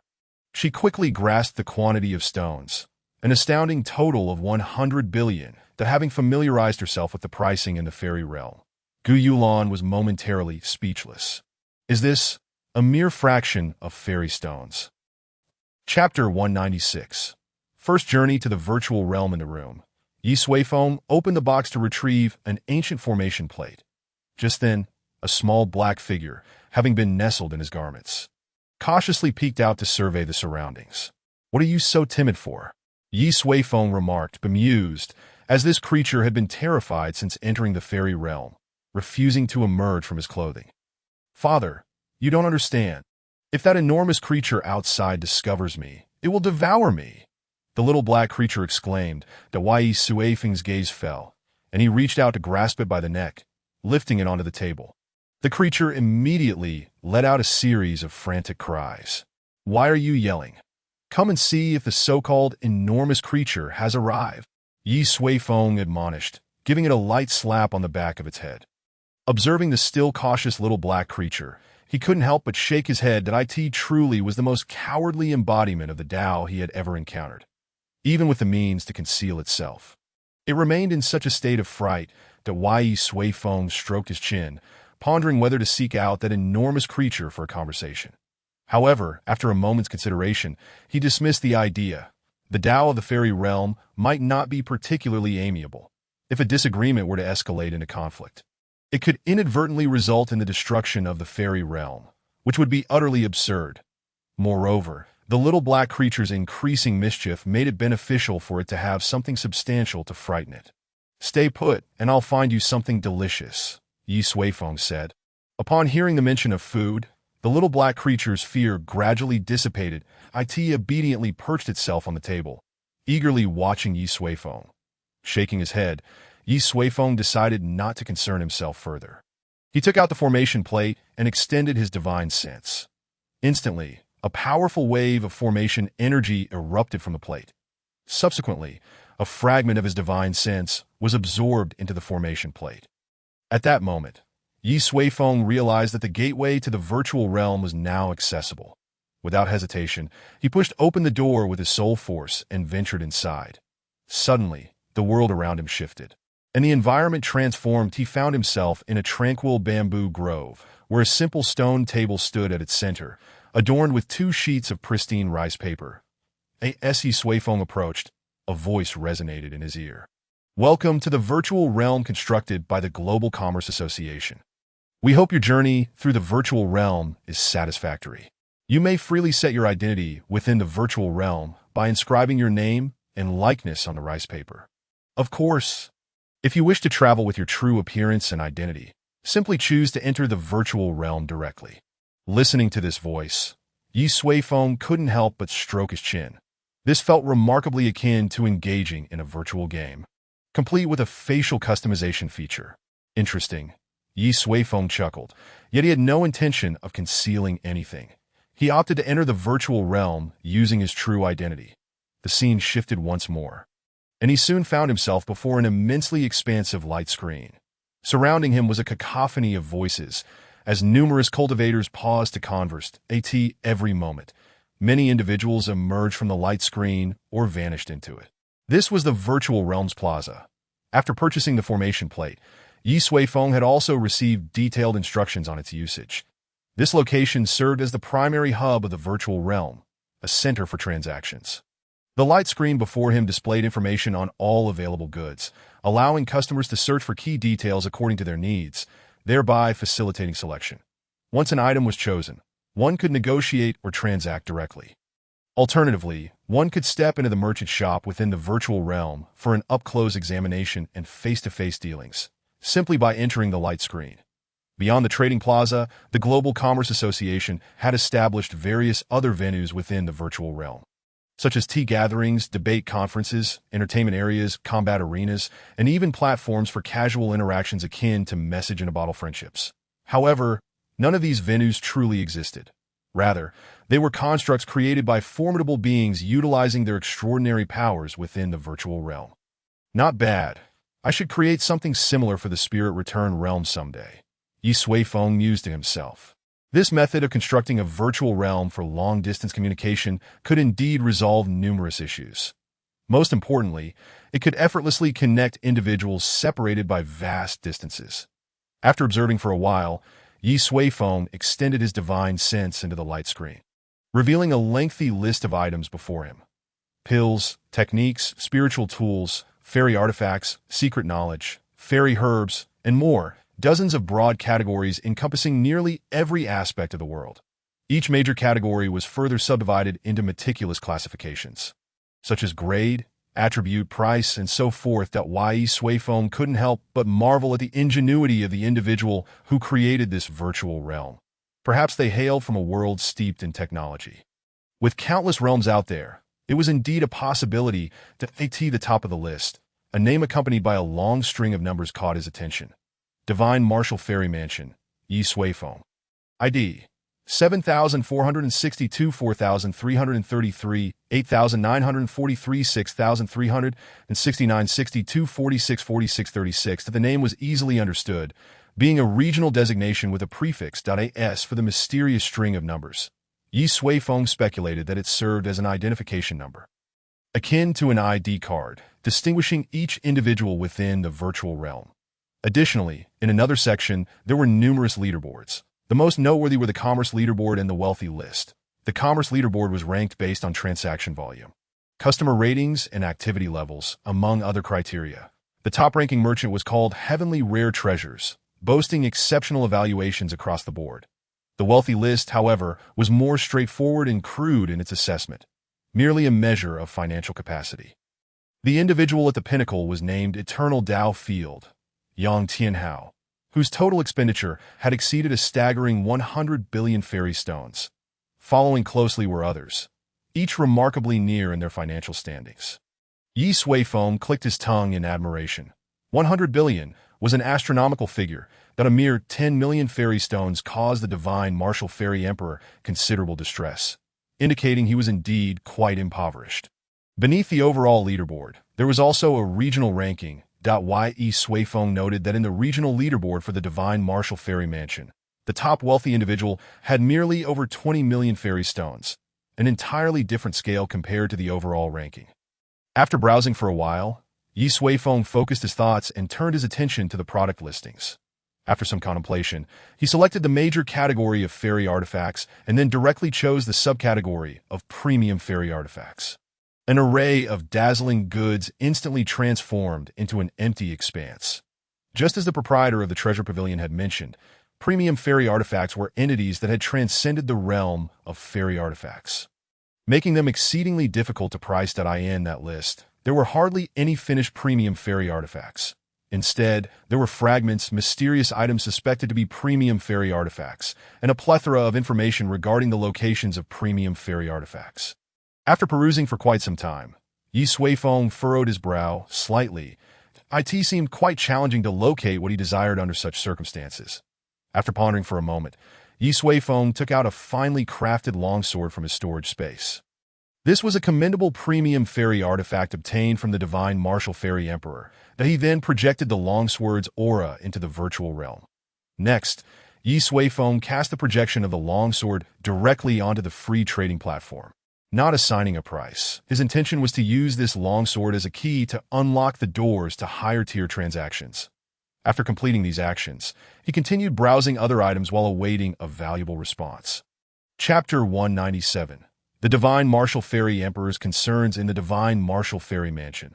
Atop the Grand Hall, a figure sat regally upon the throne, exuding an air of authority. He was none other than the creator of the Divine Marshal Fairy Mansion, the Divine Marshal Fairy Emperor. Standing below him was a figure cloaked entirely in a black robe, a spectral projection. What is the current situation? The Divine Marshal Fairy Emperor's voice resonated, heavy and magnetic, echoing through the hall.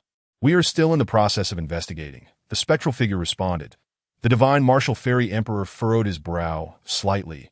You are the Grand Elder of Xuandu.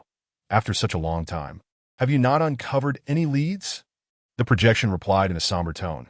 Indeed, I am merely the Grand Elder. Above me are many Supreme Elders and the Lord of Xuandu. Concerning the issue of world ascension, that is a top-level secret. Do you expect me to uncover everything within just 2 years? Divine Marshal Emperor, this is simply unrealistic. The Divine Marshal Immortal Emperor's countenance bore a slight anger as he declared, having expended such a considerable price, one must at least reap some reward. I have provided you with the refining methods for the first 12 levels of the Origin Tower. The ethereal figure replied loudly. Now there are individuals who have begun to sense something amiss. If we act in haste, I might even jeopardize my own existence. Even you would not wish to incur the wrath of the Lord of Xuandu, would you? The Divine Marshal Immortal Emperor was incensed, yet he found little to counter with.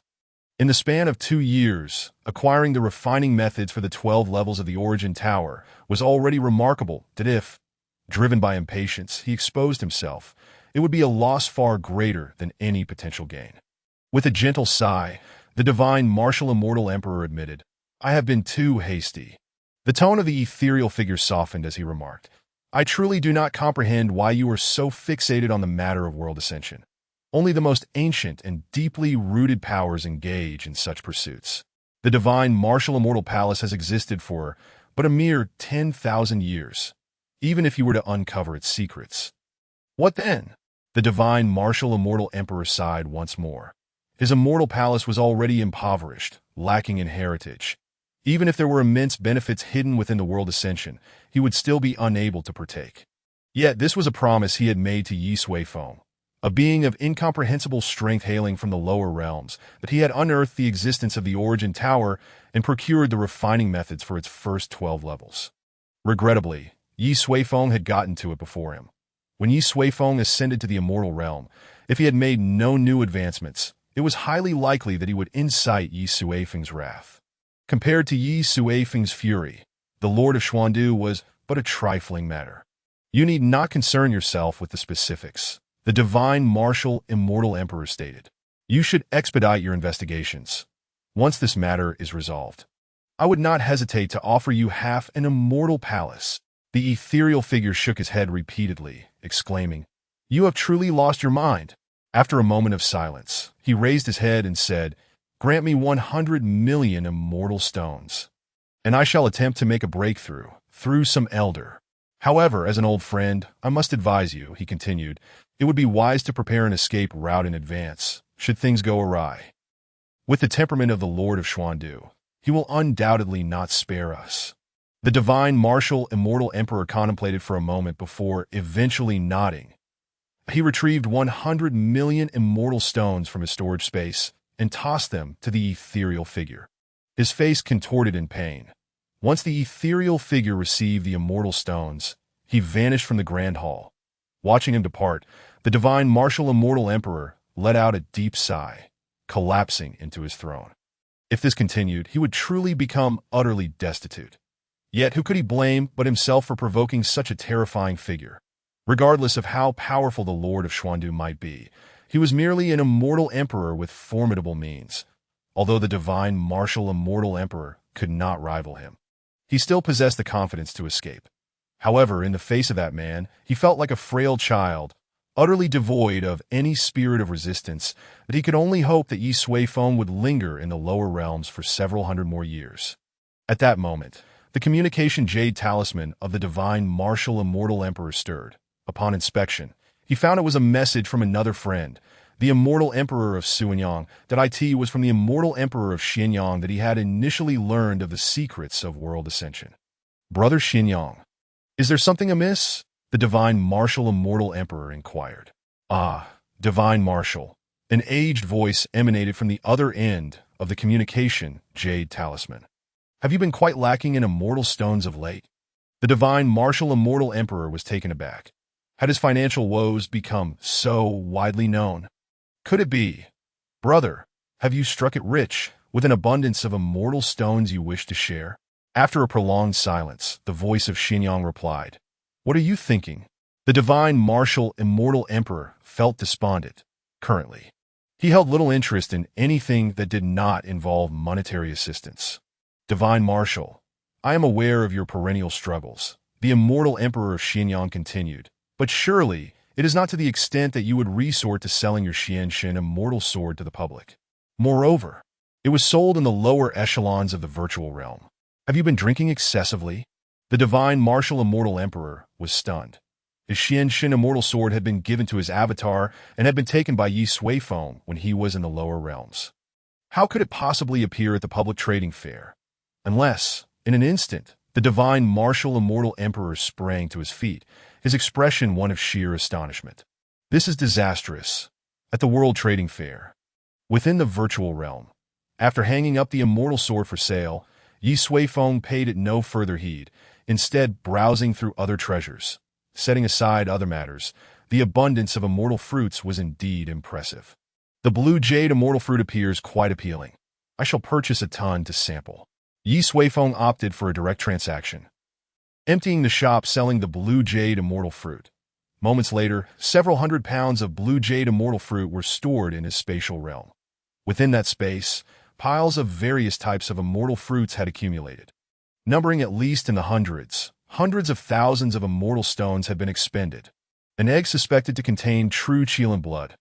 I shall buy it and see. If it proves genuine, I shall fry it for consumption." He continued to procure an array of items. Yet in comparison to the entire virtual realm, it was but a drop in the ocean. Suddenly, a melodious voice rang in his ear. "Esteemed guest, Elder Peng Chung from the Treasure Appraisal Pavilion of the World Trading Fair requests a dialogue with you." Ye Suifeng was momentarily taken aback. Why was customer service reaching out to him? After a moment's contemplation, he chose to accept the communication. "Esteemed guest, first and foremost, welcome. Get to the point."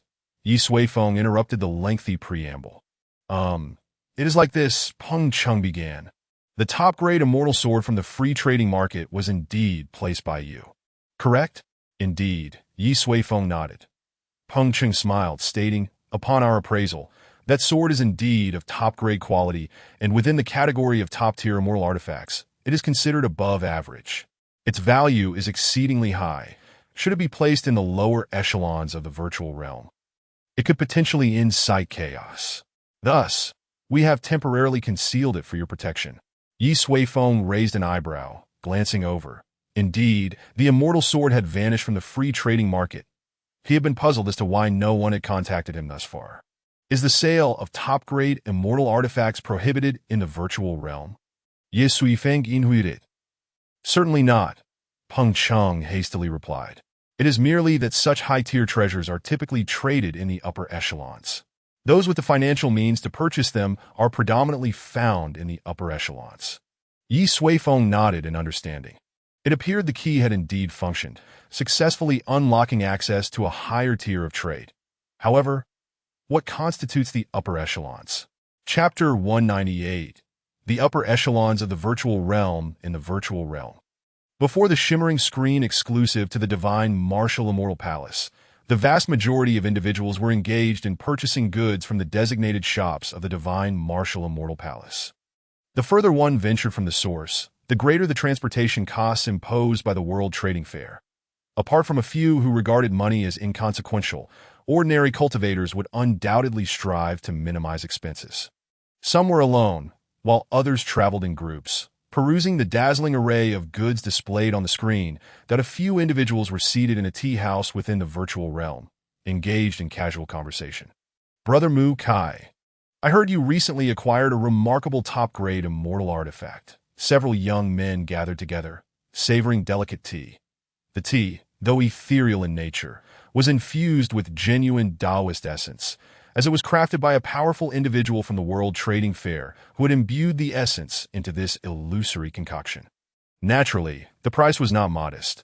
A small cup cost 50 immortal stones. I've merely been contemplating alchemy. It's just a furnace, nothing to boast about. Mukai replied with a faint smile. Though he feigned modesty, the glimmer of pride in his eyes was not entirely concealed. Brother Mu is truly extravagant. A top-grade alchemy furnace is among the most valuable of its kind. Another chimed in. It must be worth at least 50,000 immortal stones. Only 80,000, Mukai said with a light chuckle. The surrounding youths erupted in exclamations of astonishment. 80,000 immortal stones for merely an auxiliary alchemy furnace.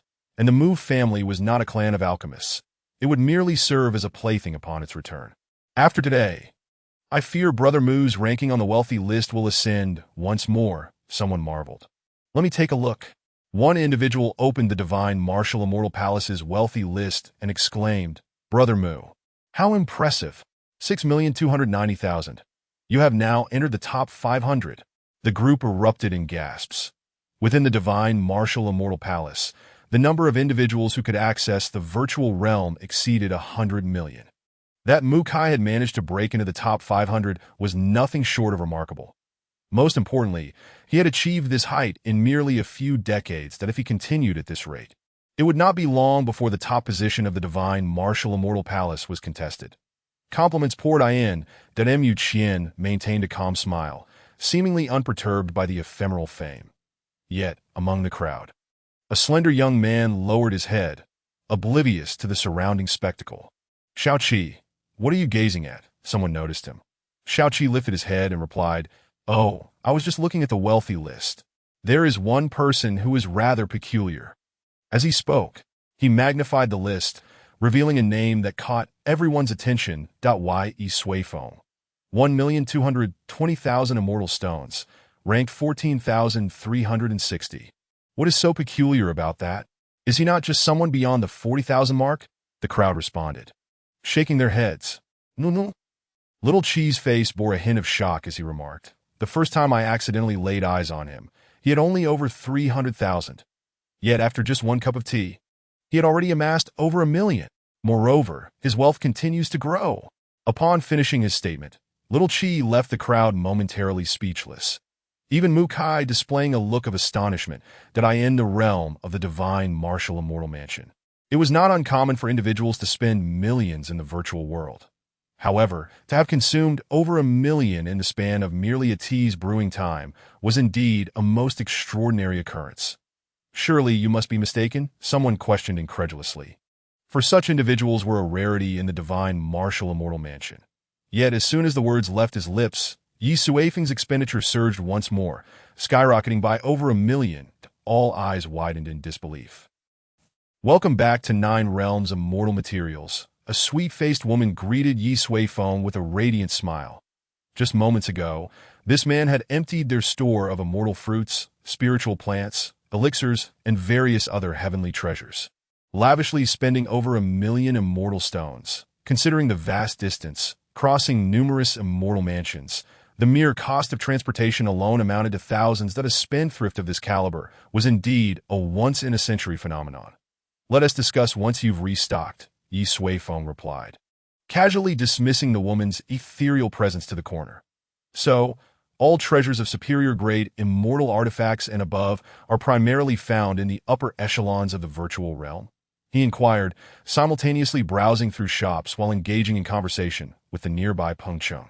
At this moment, Peng Cheng had already transmitted his ethereal form, revealing himself as a straightforward and honest middle-aged man, though it was uncertain if this was his true appearance. "That would be accurate," Peng Cheng affirmed. "Occasionally, a few exceptional immortal artifacts may appear in the lower tiers, but they are typically of the lowest quality, accessible to modestly affluent cultivators. Moreover, this strategy serves to stimulate consumer desires to some extent," he chuckled. Ye Suifeng responded with an "O," revealing his disinterest in the intricacies of commerce. He merely wished to know where he could procure the items he sought. Subsequently, he discovered a commendable shop and entered. The merchandise within this store was quite impressive, albeit rather eclectic, offering a diverse array of goods. Thus, he only cleared half of the store's inventory. "How does one gain access to the upper echelons of the virtual realm?" Ye Suifeng inquired. "Once your financial capacity meets the standard, you can gain entry through our invitation," Peng Cheng explained with a smile. "With the exceptional immortal sword you presented, your financial prowess is already evident. The Tianxiatong has prepared a special artifact for you, which will grant you direct access to the upper tier. At that time, I will accompany you to answer any questions. Of course, if my visage does not meet your approval, Tianxiatong also has trained women available." Ye Suifeng nonchalantly replied, "No need. You will suffice. Let me ask you this. Are there any artifacts infused with laws in the upper realm, regardless of the type?" Upon hearing this, Peng Cheng was taken aback. "My friend, treasures of that caliber often surpass the quality of exceptional immortal artifacts." Ye Suifeng shot him a glance. "Just tell me plainly, are there or aren't there?" Peng Cheng stood bewildered, observing the individual who had just entered the virtual realm, clearly possessing extraordinary wealth. "There are, though freely available options are scarce," he responded, "due to the difficulty in pricing artifacts infused with laws. Their worth can be immeasurable to those who can utilize them, while utterly worthless to those who cannot. Thus, most transactions occur through direct negotiations." Ye Suifeng nodded. "As long as there are some available." He continued to explore several larger shops within the light screen, quickly depleting their inventories. His spatial storage now brimmed with an abundance of immortal fruits and spiritual herbs, resembling a towering mountain range, that he could only wonder how long it would last after completing this. His gaze finally left the light screen. The immortal realm was simply too vast, its diversity overwhelming. It would be impossible to explore everything in a short period. Once he exited, he would bestow several hundred billion in pocket money to Gu Yulan, allowing her to take her time in selecting. "Very well. Let us proceed to the upper tier." Chapter 199. Change of leadership in the virtual realm. At a tea house that a large crowd had gathered around Lil Chi and Mu Kai's table, their eyes glued to the leaderboard, fearful of missing a remarkable occurrence. "It has risen again," the crowd exclaimed in unison. They witnessed a name on the leaderboard ascend dramatically, surpassing several others, ultimately securing the 8th position. Goodness. He has breached the top 10, with over 13 million. He is merely 200,000 away from the number 1 spot in the divine marshal immortal mansion. If this continues, the title of top spendthrift will truly change hands. The people were astonished. Just moments ago, they had witnessed what could only be described as a miracle that Ye Suifeng, in a mere few incense sticks worth of time, had catapulted from tens of thousands to the top 10. Moreover, word had it that this individual had essentially started from scratch. In other words, during a casual conversation, This unfamiliar name had extravagantly spent 13 million immortal stones. Such financial clout was an inconceivable prospect in the relatively impoverished, divine marshal immortal mansion. Heavens above! Who on earth is this person? Someone cried out. Even Mu Kai shook his head repeatedly, his expression one of disbelief. The Mu family was among the elite in the divine marshal immortal mansion. Yet he could not fathom anyone capable of spending 13 million in one go. Had this person purchased hundreds of top-tier superior-grade immortal artifacts, or an enormous quantity of superior-grade elixirs? Surely, it must have been high-level treasures. It could not possibly be that he merely bought an excessive amount of immortal fruits. One would need an insatiable appetite for that, unless the person had lost their mind. And Mukai shook his head once more, his gaze fixated on that name. Is this the upper realm? Ye Suifeng surveyed his surroundings, finding the place reminiscent of a certain sacred location of the immortals. The environment was elegant, with exquisite pavilions nestled within the mountains. They were currently seated in a cool pavilion, where a small light screen adorned the table, accompanied by elegant music wafting through the air. Indeed, Peng Chung replied with a smile. This is the Tianxiatong Commercial Association, specifically designed for returning guests in the upper realm of the virtual world. The surrounding scenery and arrangements can be altered at your whim. Whether you desire a serene immortal mansion, a lavish palace, or even a bathhouse filled with beauties, we can tailor it to your specifications at no cost. Ye Suifeng smirked slightly. Essentially, it was an upgrade to VIP status. No worries, this place is quite satisfactory. If anything displeases me, I shall adjust it myself. For now, let us see what goods are available. With that, Ye Suifeng extended his consciousness into the light screen. The functionality of the light screen mirrored that of the outside world. Yet the presentation was evidently on a whole different level of elegance that Ye Suifeng was left speechless. Even the immortal realm sold skins that he dismissed those items and focused on the merchandise within. The list here was markedly different from that in the lower tiers of the virtual realm. Firstly, it was significantly streamlined, primarily consisting of valuable items above the exceptional immortal artifacts. Secondly, there were certain items absent in the lower realm.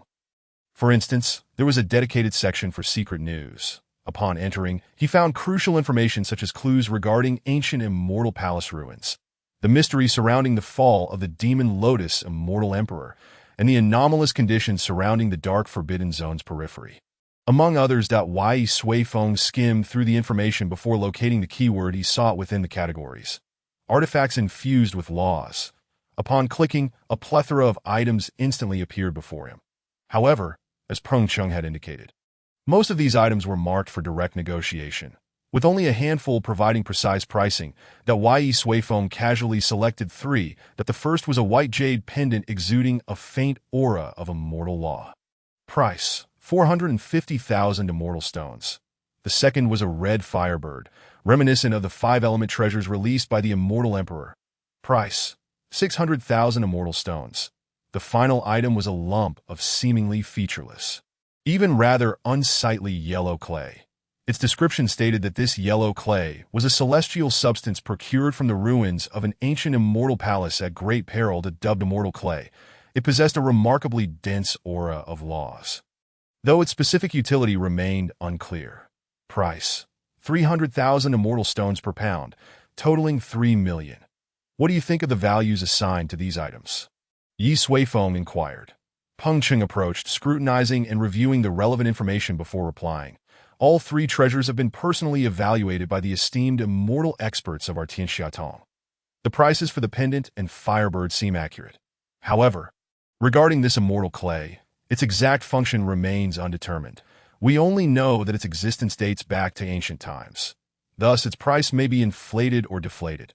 Ye Suifeng nodded. It appeared that the Tianxiatong Commercial Association was quite responsible regarding the items sold in the virtual realm. Each treasure underwent specialized appraisal and evaluation before being listed with clear pricing. Ye Suifeng was indifferent to the specific use of the immortal clay. What mattered to him was the exceedingly rich aura of immortal law it contained. Such a treasure would serve as the finest sustenance for Xiaohe. It is somewhat unappealing that I wonder if Little Black can manage to consume it. Ye Suifeng shook his head, stating that whether it could be consumed or not, it must be done. If it were to be picky, it would earn a beating. All right, then I shall purchase it. Since the issue was not significant, Ye Suifeng promptly paid the celestial stones, acquiring all 3 treasures at a fixed price. In truth, he could have bargained with the seller, but there was little need to squander words unnecessarily. Do you still intend to sell that exquisite celestial sword? I will provide you with a reasonable estimate, Peng Chung replied. After pondering for a moment, Ye Suifeng shook his head and said, Never mind, we can discuss it another day. That item was worth at most a mere $1,000,000, and selling it would hardly make a dent in his finances. Once he had obtained the items, Ye Suifeng prepared to leave the virtual realm, intending to first assess their true condition and effects. Just then, his communication jade talisman stirred to life. Upon inspection, it was a message from the divine marshal, celestial emperor. After a moment's thought, Ye Suifeng connected the call that a familiar, somewhat cheeky voice resonated in his ear. Ah, my dear brother Yi, when did you arrive in the celestial realm? Why didn't you inform your younger brother? In the tea shop, the crowd gathered around the list of affluent individuals grew steadily larger. Their eyes burned with fervor as they fixated on a name they had never encountered before, eager to see if this individual could indeed work miracles. It's moving. Suddenly, someone exclaimed that in the midst of a sea of eager gazes, Ye Suifeng's name began to ascend from 8th place, swiftly surpassing all others. Ultimately, he soared past the top position, officially becoming the new champion of the Divine Marshal Celestial Mansion's affluent list with a staggering wealth of 17 million celestial stones. Chapter 200, A Twist of Fate. In his chamber, Ye Suifeng emerged from the virtual realm. Little Black remained perched on the table, gazing at him with eager eyes, seemingly not having moved at all. Why the sudden obedience? Ye Suifeng chuckled. Though he understood that the heavenly principles of the celestial realm exerted a primordial suppression on it. With a swift motion, Little Black darted into Ye Suifeng's embrace, perhaps finding solace only in this place. Ye Suifeng shook his head and retrieved some celestial fruits from his spatial pouch for that was still too small and, as a newcomer, would likely adapt in due time. Subsequently, he took out the communication jade talisman. The specter of the divine marshal celestial emperor appeared in the room. Brother, why didn't you give me a heads up before coming to the celestial realm? I could have welcomed you properly, the divine marshal celestial emperor said with a smile, though it seemed somewhat forced. I've just arrived, currently in the flying immortal city in the southern part of the celestial mansion. Ye Suifeng replied. By the way, how did you know I was already here? The divine marshal celestial emperor chuckled awkwardly. Well, a friend of mine at the Universal Commerce Association spotted that celestial sword of yours, which led me to deduce that you had arrived in the celestial realm. Ye Suifeng realized, so that sword was also a signature item of the divine marshal celestial emperor. This incident also indicated that high-grade celestial artifacts were indeed a rarity in the celestial realm. Brother, did you venture into the virtual realm to procure some treasures? The divine marshal celestial emperor inquired. Ye Suifeng nodded. Otherwise, would I be sipping air tea? The divine marshal celestial emperor cleared his throat and said, You should have said so earlier. Since you've arrived in my territory, how could I let you bear the expenses? I still have 20 million celestial stones, which I will send to you shortly. Consider it a sincere gesture from your younger brother. His face was beaming with a seemingly warm enthusiasm. The Ye Suifeng stroked his chin. Why do I get the feeling that you seem a bit guilty? The divine marshal celestial emperor was taken aback, hastily waving his hands. No, this is my tribute to you, dear brother. You know my admiration for you is like the endless flow of a river. All right. Ye Suifeng interrupted his flattery. You needn't bother with the celestial stones. If you have something to discuss, just say it. 20 million celestial stones would hardly make a difference. You absolutely must accept this. It is my heartfelt intention, the divine marshal celestial emperor insisted. I have no particular matters to discuss. I merely came to greet you upon learning of your arrival in the celestial realm. If you have any requests, just let me know, and I shall do my utmost. Ye Suifeng observed his resolute demeanor with suspicion. This fellow seemed to have consumed honey today. His words were excessively sweet. Fine, then send it over. Given his insistence, there was no need to refuse his goodwill. As for any requests, there are none at the moment. Ye Suifeng reflected for a moment and said, "By the way, regarding the names of the lower realms, they were named by you celestial mansions, right?" The divine marshal, celestial emperor, nodded. "Indeed. Then how about this?" Ye Suifeng suggested. "The name of my world sounds rather peculiar, almost as if it were meant to send someone to their grave. Please change it to the Cloud Sky Realm." Upon learning the name of the world from Jiang Yin, he had resolved to have it renamed, and now it was simply convenient. Renaming? No problem at all. The divine marshal, celestial emperor, readily agreed. "I will issue an order to the Lord of Flying Immortal City immediately to have it done, and I shall ensure that those 20 million celestial stones are sent to you as well." Ye Suifeng nodded. By the way, he looked at the divine marshal, celestial emperor, and said, "You seem quite affluent yourself. Why is it that the top position on the divine marshal celestial mansion's affluent list only holds a little over 1 million celestial stones? Haven't you ever made purchases there?" The divine marshal, celestial emperor's face turned awkward, and he chuckled ruefully. "Brother, I am a celestial emperor. To ascend to the pinnacle of the celestial mansion's list with a few million celestial stones would be a source of ridicule." Ye Suifeng exclaimed in realization. Indeed, he had forgotten that this fellow was a celestial emperor, one of the most powerful beings in the celestial realm, that a few million celestial stones would hardly make a mark on the overall ranking. It was indeed rather meager. "Very well." Ye Suifeng waved his hand and said, "If there is nothing else, you may return to your duties. I have only just arrived in the celestial realm. I want to be bothering you for the time being." Upon hearing this, the divine marshal, celestial emperor, was elated yet restrained, suppressing his joy as he bowed. "Understood. Should you need anything, please do not hesitate to ask." Ye Suifeng nodded, and then the divine marshal, celestial emperor's figure began to fade away. "Wait!" Suddenly, Ye Suifeng called out to him again. The divine marshal, celestial emperor's heart tightened as he asked, "Is there anything else, brother?" Ye Suifeng looked at him. "What progress have you made regarding the secrets of world ascension?" A bead of cold sweat trickled down the divine marshal, celestial emperor's forehead. Oh no! Just when he thought he could evade the topic, it had come up. "Your younger brother is still diligently investigating," he stammered. At Ye Suifeng frowned slightly. "Have you encountered any difficulties?" No, everything is proceeding smoothly," the divine marshal, celestial emperor hurriedly replied. "However, such secrets are known only to the higher echelons, requiring some time to arrange." Ye Suifeng nodded. That was indeed the case, and it had only been 2 years. He was not in a rush. Taking a moment to think, he said to the divine marshal, celestial emperor, "If you encounter any difficulties or require celestial stones, just let me know." Although this fellow had once caused him trouble in the flow of time, he had since found him quite agreeable. Moreover, he was efficient in his work and diligent, which was commendable. Should he truly face a challenge, he would not turn a blind eye. "Aha!" The divine marshal, celestial emperor laughed heartily. "There are no difficulties. Rest assured, brother. I will uncover the truth."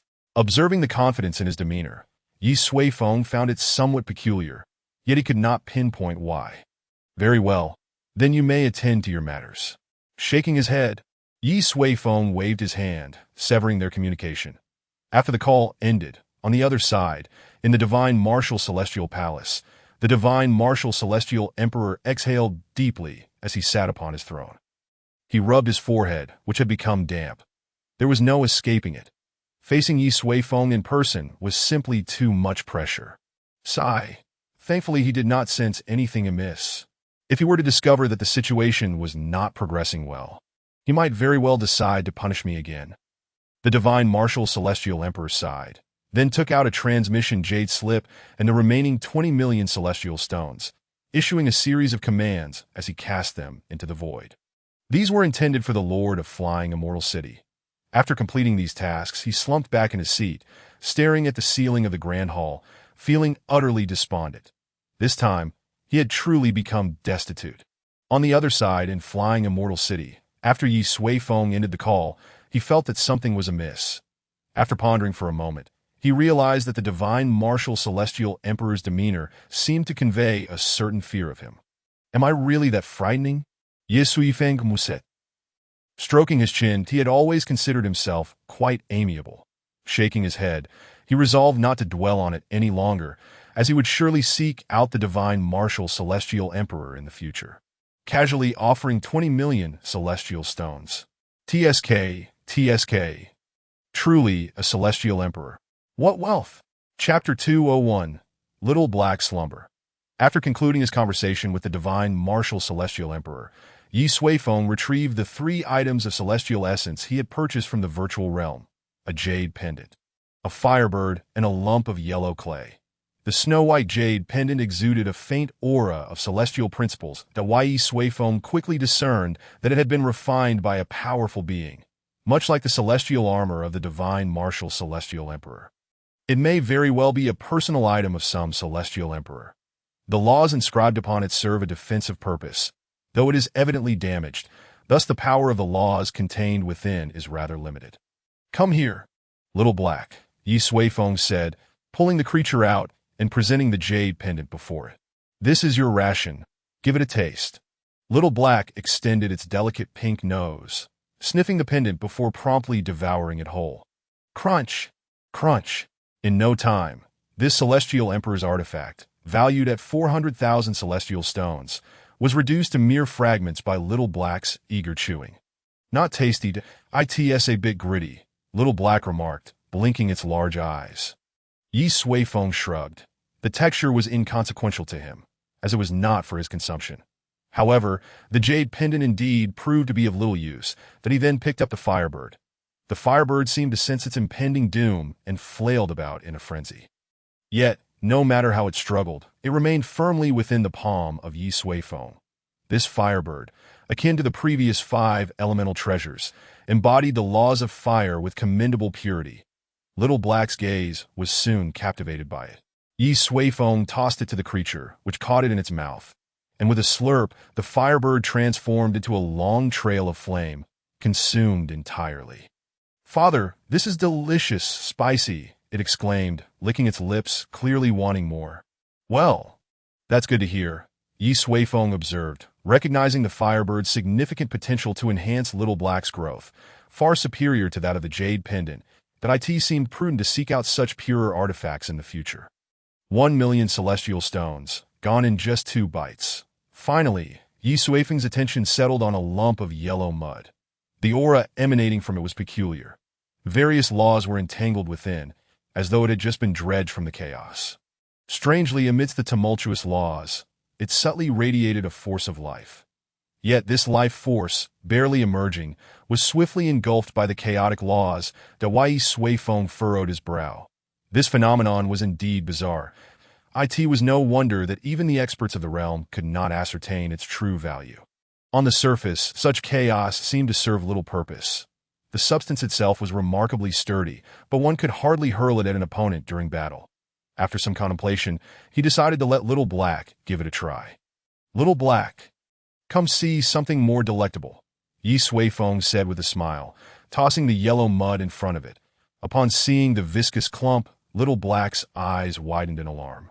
Father, I won't eat that. Ye Suifeng adopted a stern expression. What are you saying? Would I feed you excrement? This looks ugly, but tastes good.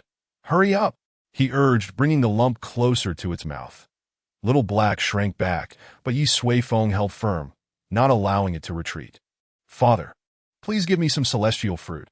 I'd rather die than eat this.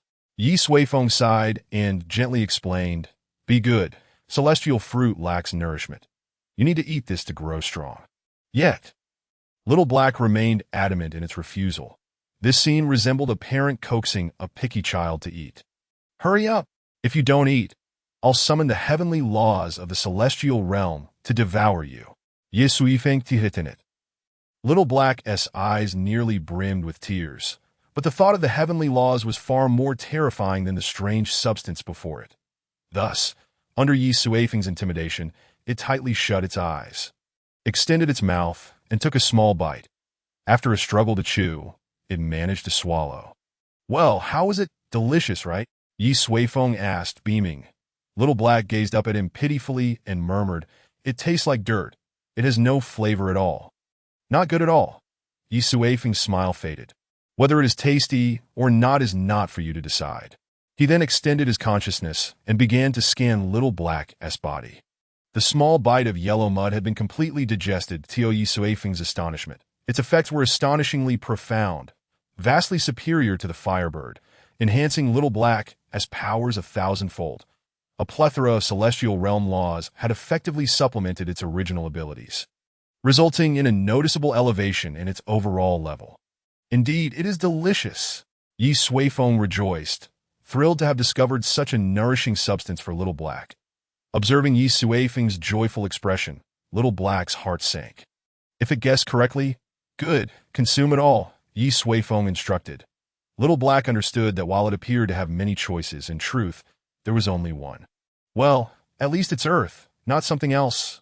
After forcibly convincing itself, Little Black slowly began to nibble on the yellow mud. 10 pounds of yellow mud was roughly the size of an apple, but its rich nutrition necessitated small bites. However, as it continued to eat, Little Black felt that the taste was not as terrible as it had initially thought. Watching it finally embrace this new path, Ye Suifeng smiled with satisfaction. Such a good child. Don't worry. In the future, I'll have your sister Gu prepare it into a delicacy for you. Little Black nodded. The 10 pounds of yellow mud was quickly consumed. However, at that moment, Little Black suddenly let out a contented sigh.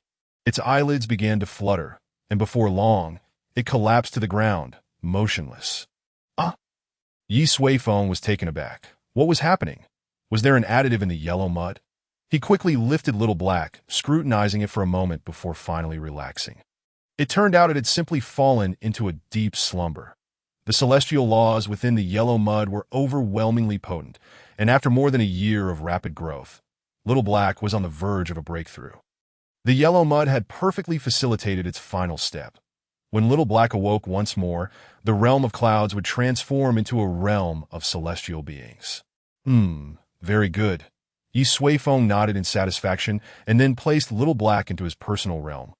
I suppose I should inquire with the seller if there is more of this yellow mud in stock. Or perhaps, find out where it was sourced from. Soon, Ye Suifeng formulated a plan in his mind that he then gathered the remaining tiny amount of yellow mud on the table. Even the smallest morsel holds value. Moreover, wasting food is a disgrace. Once organized, Ye Suifeng stood up. I wonder if Xiaolan has entered the virtual realm. After a moment of thought, he opened the door and stepped outside. Chapter 202. Tu Zheng arrives in the courtyard. A gentle stream babbled, exuding a serene elegance that Ye Suifeng strolled casually before settling at a stone table beneath a grand tree. Beside the table lay a deep, clear pond, where a few small fish frolicked playfully in the pristine water. Ye Suifeng chuckled. When he first arrived, it was not like this at all. That it was evident that Gu Yulan had transformed the courtyard, closely resembling the layout of the central island in Mirror Lake. Just as he settled down, footsteps approached from behind. Master, come and taste my newly made caramelized fried noodles, Gu Yulan announced, carrying a plate of translucent noodles, fragrant and inviting. Didn't you go to the virtual realm? Ye Suifeng asked as he accepted the chopsticks, gesturing for her to join him. I did, Gu Yulan replied with a smile. This dish is made with ingredients from the celestial realm. The virtual realm has an abundance of items, including numerous unique recipes. It felt like stepping into a new world. She leaned over the table, resting her chin on her hands, her expression brimming with joy, even a hint of rare excitement. Gu Yulan's culinary talent was indeed astonishing. Coupled with Ye Suifeng's occasional guidance, she had thoroughly mastered the art of cooking in the realm of clouds. Upon arriving in the celestial realm, the endless array of ingredients had truly opened up a new horizon for her. It seems I shall be in for a treat, Ye Suifeng remarked with a smile. Bringing the little girl along when he first ventured outside a cloud city had undoubtedly been a most fortuitous decision. By the way, he continued, did you use your real name in the virtual realm? I can add you as a friend once I enter. Is that a capability? Gu Yulan asked, surprised. However, her face soon flushed with a light blush, and she shyly admitted, I picked another name called Little Chef. Ye Suifeng was momentarily taken aback. Little Chef? How understated. Why not call yourself Chef Immortal or something? I remember you can change names. Ye Suifeng suggested that Gu Yulan shook her head. I think I'll stick with this. It suits me better. Ye Suifeng nodded in agreement. Well, as long as you like it. In the name section, there's a long string of numbers. That's your ID, your identity marker. When the time comes, let me know, and I'll add you as a friend.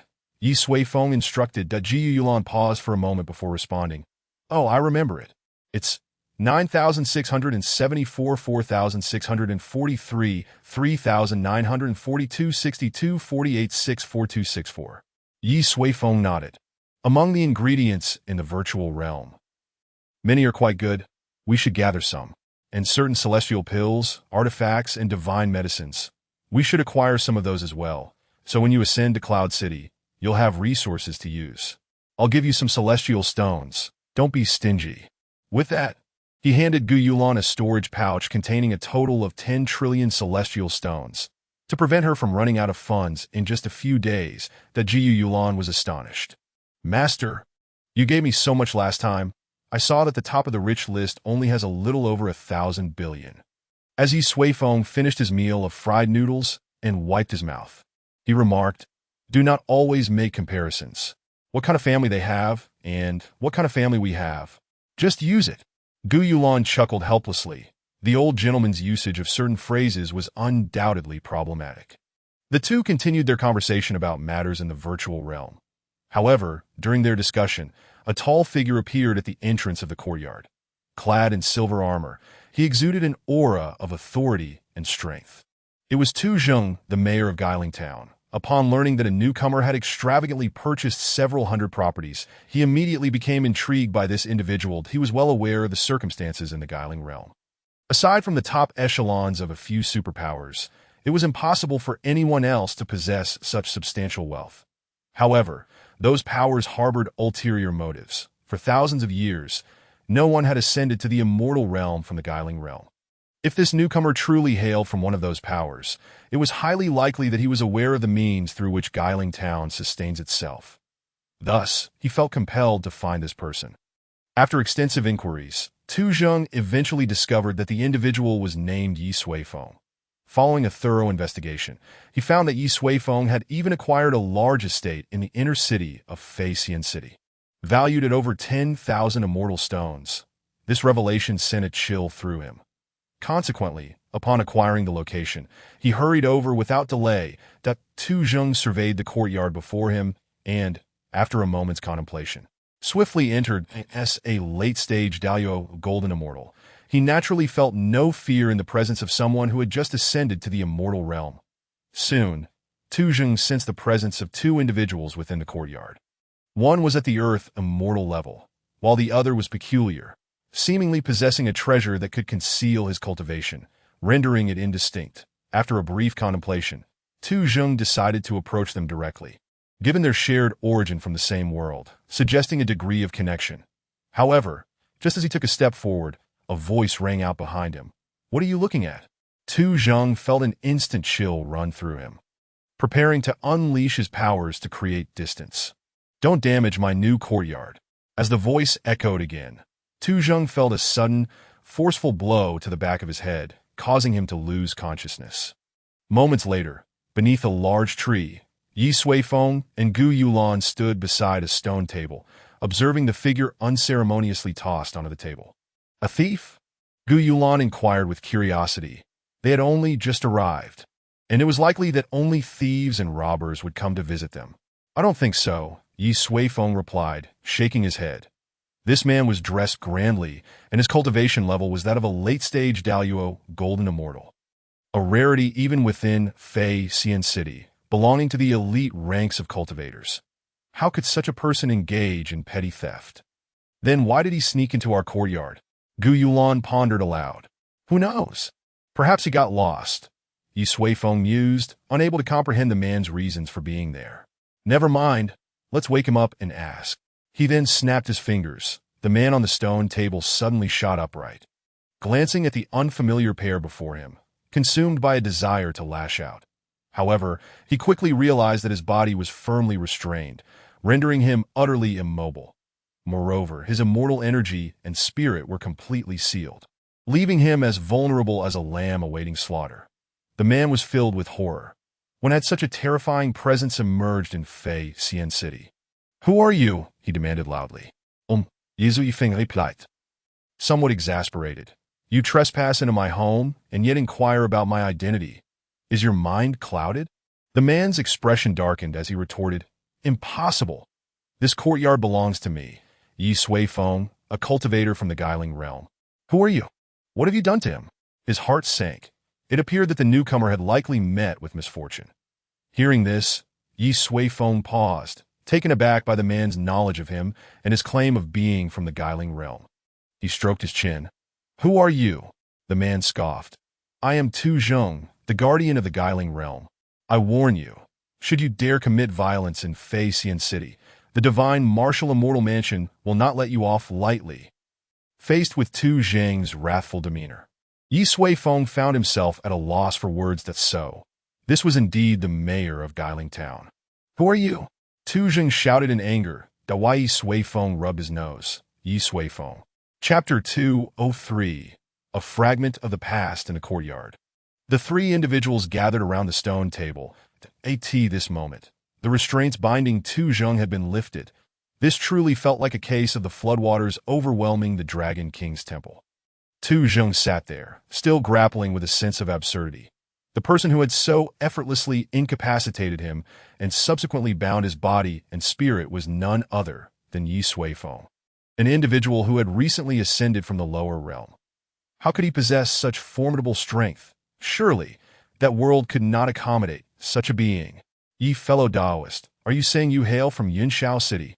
Tu Zheng kired, his face still etched with disbelief. "Indeed," Ye Suifeng affirmed with a nod. "It's quite normal that you haven't heard of it. 10 years ago, Yunshao City was merely a border town." Tu Zheng furrowed his brow. "And what of now?" "Oh," Ye Suifeng replied, "it has already unified the lower realms." Tu Zheng was left speechless. In just a decade, a border town had transformed into a terrifying force that unified the entire world. Was he joking? Or was this some sort of jest?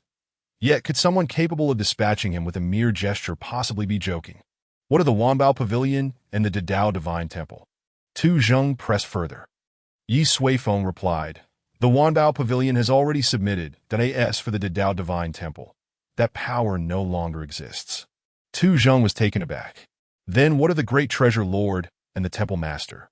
Ye Suifeng responded gently, "I have rendered them powerless. They should be dead by now, barring any unforeseen circumstances."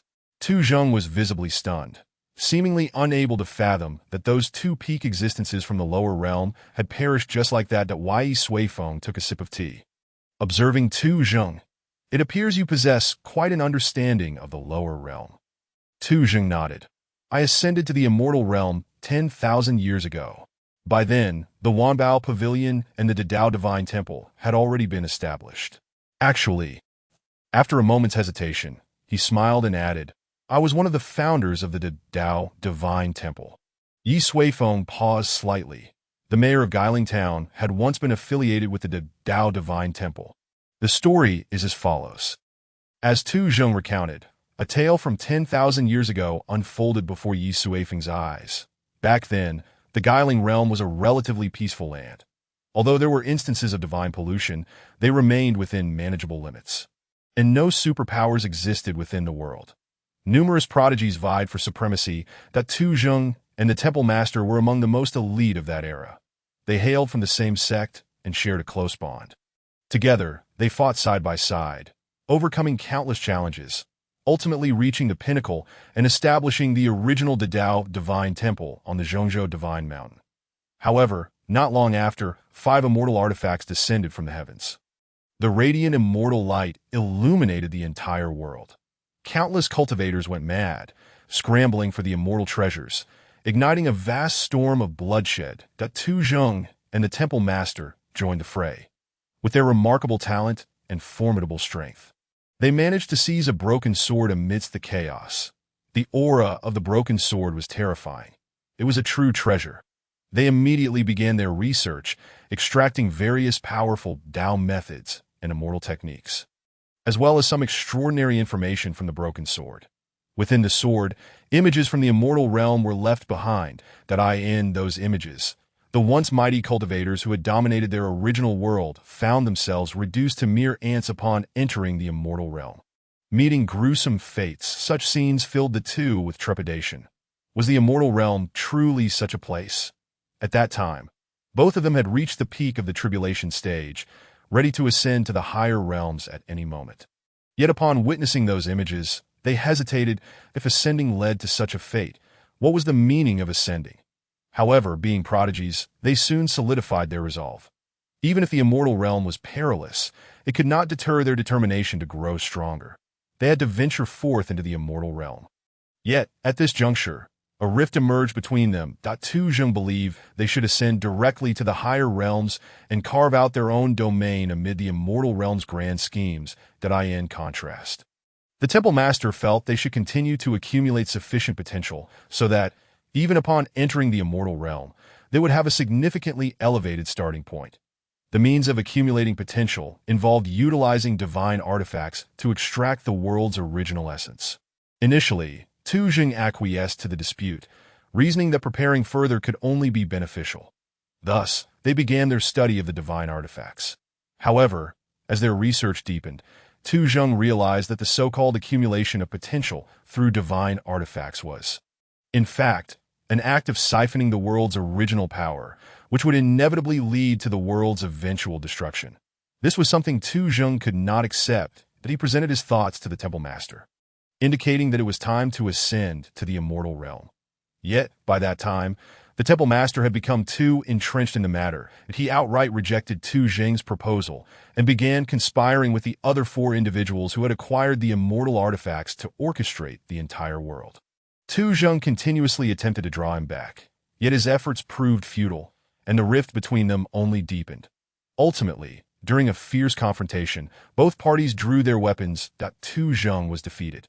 His loss only solidified the Temple Lord's ambition to engulf the world. Left with no choice, Tuzheng chose to depart from the great Dao Temple, venturing alone into the celestial realm. I should have persuaded him further, he mused. Perhaps this outcome could have been avoided. A melancholy expression crossed Tuzheng's face as he sighed softly. Some individuals, once ensnared, cannot be dissuaded. Ye Suifeng remarked. Tuzheng nodded, then smiled faintly, saying, "It is all in the past now. My friend need not worry about my intentions towards you." His demise was inevitable, for the 5 celestial artifacts were shrouded in mystery from the very beginning. Ye Suifeng raised an eyebrow, asking, "Do you know who is orchestrating this from behind the scenes?" Tuzheng remained silent, merely pointing a finger skyward. They were in the territory of Ascension City, under the dominion of the divine marshal immortal mansion. In the heavens of the divine marshal immortal mansion, there was but one sovereign. Ye Suifeng gazed at Tuzheng, astonished that he had already deduced the identity of the one behind the 5 elements treasures. However, the existence of the divine marshal immortal emperor was something he deemed unattainable. Thus, I truly cannot comprehend how you have grown so formidable beneath his very gaze. Tuzheng chuckled. That individual has received his due punishment, Ye Suifeng stated, and moreover, our world has revived. He refrained from elaborating, for it was a complex matter that Tuzheng was yet unprepared to grasp. Yet those 2 sentences left Tuzheng momentarily stunned. You punished him? Chapter 204. The Lord of Ascension City. Tuzheng was bewildered. He was well aware of Ye Suifeng's prowess, having experienced it firsthand. Yet there must be limits to strength. A denizen of the lower realm claiming to have punished an immortal emperor of the celestial realm? Had he not been at a disadvantage, he would have undoubtedly employed the most ruthless means to awaken the man before him from his delusion, lest it bring calamity upon the entire Guiling town. You only need to be aware of this outcome. Ye Suifeng had no intention of elaborating. After all, what was so noteworthy about defeating an immortal emperor? Tuzheng nodded, his expression somewhat anxious that if this were true, his previous speculations regarding Ye Suifeng would undoubtedly need to be re-evaluated. By the way, what brings you to seek me today? Ye Suifeng inquired. Tuzheng replied with a hint of embarrassment. I merely heard of a newly ascended individual exhibiting extraordinary generosity. Given the circumstances in the Guiling realm, we are well aware that only the Wanbao Pavilion or the Great Dao Temple could possibly possess such financial means. Thus, I came to ascertain your affiliations, and to see if you might possess information regarding the Tower of Origin, because the Tower of Origin is the cornerstone of our economic foundation in Guilin Town. Tu Zheng candidly laid everything bare, and Ye Suifeng was instantly enlightened that was the confidential matter Jiang Yan had mentioned. Indeed, the elixirs produced by the Tower of Origin had proven remarkably effective in nurturing spiritual plants. How many Towers of Origin do you currently possess? Ye Suifeng asked. Tu Zheng pondered before responding. There are 4 in total, but only one of them is 9 stories high. The others are 7 or 8 stories. You must know that with each additional story, the required spirit crystals are enormous. Ye Suifeng nodded. Apparently, Tu Zheng was quite adept. This quantity rivaled that of the Great Dao Temple, especially in a place like Fashion City. In that case, I shall grant you a few more towers. No matter what, our world cannot be ridiculed for its poverty, Ye Suifeng declared. Through their conversation, he discerned that Tu Zheng was genuinely devoted to the cultivators of the Guilin realm. Investing in such an individual was certainly worthwhile. No. Tu Zheng hastily waved his hands. My friend, even in the celestial realm, the Tower of Origin is an exceedingly precious treasure. It would be prudent for you to keep it for yourself, as it would greatly benefit your future. He was concerned that Ye Suifeng, being newly arrived, might not fully appreciate the Tower of Origin's value. Take it. I have plenty more. With that, Ye Suifeng directly produced 10 Towers of Origin and placed them before Tu Zheng. I truly cannot accept. The 9-story Tower of Origin is far too precious. Tu Zheng still attempted to refuse. Yet as he spoke, he noticed something peculiar about the towers before him. They appeared to be even taller than 9 stories. He counted carefully, his eyes widening in astonishment. 12 stories. How is this possible? Ye Suifeng chuckled. I discovered the method for constructing a 12-story tower. Its efficacy is 1,000,000 times that of the 9-story Tower of Origin. Tu Zheng was left dumbfounded, his mind buzzing. The 9-story Tower of Origin had already drawn the envy of many powerful beings, that a 12-story tower with a 1,000,000-fold effect would surely incite jealousy, even among immortal emperors. For a moment, he was at a loss for words. Not enough? Then I shall give you 100 more. Seeing his hesitation, Ye Suifeng added. That is more than sufficient, of course. Tu Zheng nearly spat blood. What an outrageous existence this was. To possess another 100, he felt as though his worldview was rapidly collapsing. Take them for now. If you need more, we can discuss it later, Ye Suifeng said. The excess elixirs can be sold in the void realm to improve everyone's welfare. I see they are quite destitute, hesitating even to purchase basic necessities. Tu Zheng nodded, trembling hands carefully storing the 10 Towers of Origin into his personal space. Afterwards, the two engaged in further discussions about the circumstances of Guilin Town. Tu Zheng proved to be an excellent administrator. The Towers of Origin in his hands would undoubtedly realize their maximum potential, unlike himself, who preferred to squander without managing. After some time, a resounding voice echoed from outside the courtyard. I, Yun Qingsheng, have come under orders to pay my respects to Senior Leaf. Ye Suifeng furrowed his brow slightly. Yun Qingsheng? Who was that? He had never heard of such a person, scanning with his divine sense. He beheld an elderly man dressed in white standing at the gate, his demeanor exceedingly respectful, to his astonishment.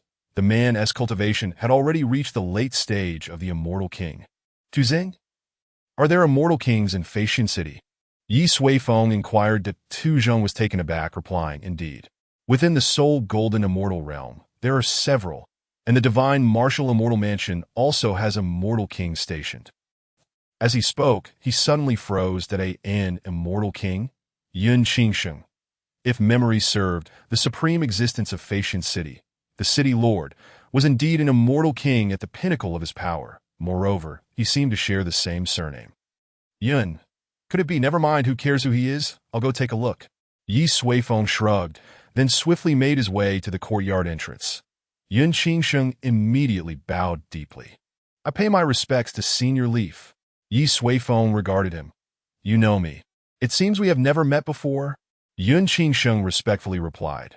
I am the city lord of Fashion City, here on the orders of His Majesty to pay my respects to Senior Leaf, and to offer your assistance as you see fit. Ye Suifeng was taken aback. So, he was a representative of the divine marshal immortal emperor. The efficiency was indeed impressive. Nodding, he said, "Very well, please come inside." Moments later, Ye Suifeng led Yun Qingsheng to a stone table. As they appeared, Tu Zheng, who had been seated there, instantly stood up, his expression one of alarm. "See, city lord." As the town leader, he had naturally encountered Yun Qingsheng before, though only a handful of times over countless years. Faced with someone once deemed unattainable, he found himself at a loss for how to proceed. Yun Qingsheng wore a warm smile, clasping his hands in greeting. "Town leader too, it has been a long time." Tu Zheng hastily returned the gesture, unsure of what to say. "Please everyone be seated," Ye Suifeng gestured. Another person joined them at the stone table. "Senior Leaf, this is a gift for you." Yun Qingsheng produced an exquisite storage ring and presented it to Ye Suifeng. Upon inspection, Ye Suifeng found it contained a staggering 20 million immortal stones. The matter of renaming the Gue Ling realm to the Yunxiao realm has been taken care of. In due course, I will arrange a better area for the cultivators of Yunxiao town. Furthermore, a designated space will be allocated within the inner city of Feishan City, specifically for the use of the Yunxiao realm. Yun Qingsheng stated, his words imbued with courtesy. Ye Suifeng nodded. These were individuals who had lived for tens of thousands of years and held the position of city lord. They were undoubtedly well-versed in the affairs of society. He needed to say nothing, as everything had already been arranged with clarity. From this day forth, the cultivators of the Yunxiao realm would have absolute security within Feishan City. Excellent. No need for him to trouble himself further. Chapter 205. The Great Calamity approaches in the ensuing period. Yun Qingsheng meticulously outlined the arrangements for Yunxiao City, covering every detail. Not bad. I will discuss this with the divine marshal immortal emperor later, Ye Suifeng remarked. With Yun Qingsheng and Tu Zheng handling matters, he no longer needed to worry about the future of Yunxiao town. Subsequently, he handed the storage ring filled with 20 million immortal stones to Tu Zheng. "You may use this." Tu Zheng, still dazed, accepted the storage ring. The events of the day had left him feeling somewhat disoriented.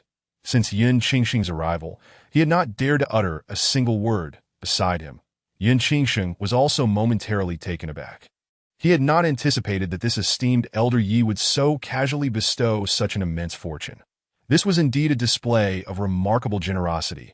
After a brief exchange, the group continued their conversation until suddenly, Tu Zheng's communication jade talisman began to stir. Upon hearing the news, his brow furrowed deeply. "What is it?" Ye Suifeng inquired.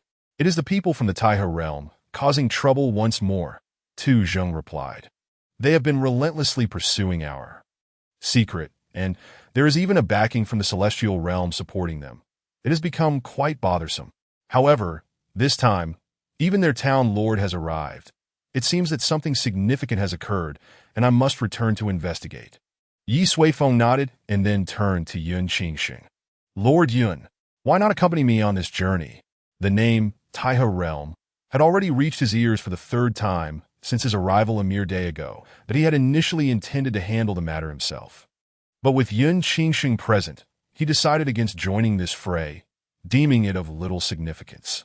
"That is precisely my intention," Yun Qingsheng replied with a smile. "It is high time to rectify the chaos in the outer city." Ye Suifeng acknowledged with a sound of agreement. Shortly thereafter, Yun Qingsheng and Tu Zheng vanished swiftly from the courtyard. Outside the city of Feishan, before the gates of Guiling Town, two groups of individuals, clad in differing attire, stood opposed to one another. Their tension palpable. "You people from the Guiling realm have gone too far, employing such ruthless tactics. Do you truly believe the Taihe realm is so easily bullied?" A rather portly middle-aged man from the Taihe faction spoke with a tone of disdain. "Is it not you who has overstepped?" "Lord Gaoyang," retorted a deputy town lord from the Guiling side, his expression one of fury as he glared at Gaoyang. "Your people have repeatedly caused disturbances in Guiling Town, and now you block our gates. Yet you dare to accuse us of being excessive. This is utterly intolerable."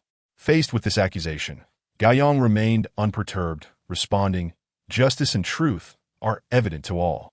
Is it not excessive for you to use despicable methods to compel the treasure pavilion of Fashion City to impose 100-fold markup on the Taiha realm?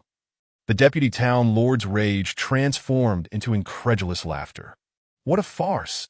The treasure pavilion imposes 100-fold markup on you, and instead of confronting them, you come to us? Do you think us easy prey? Gao Yang maintained his composure. I have evidence for this matter. Someone, come forth. As he spoke, a young man stepped forward. It was Wang Qingzhou, who had recently clashed with Jiang Yan. Speak. What transpired? Wang Qingzhou nodded, his voice grave.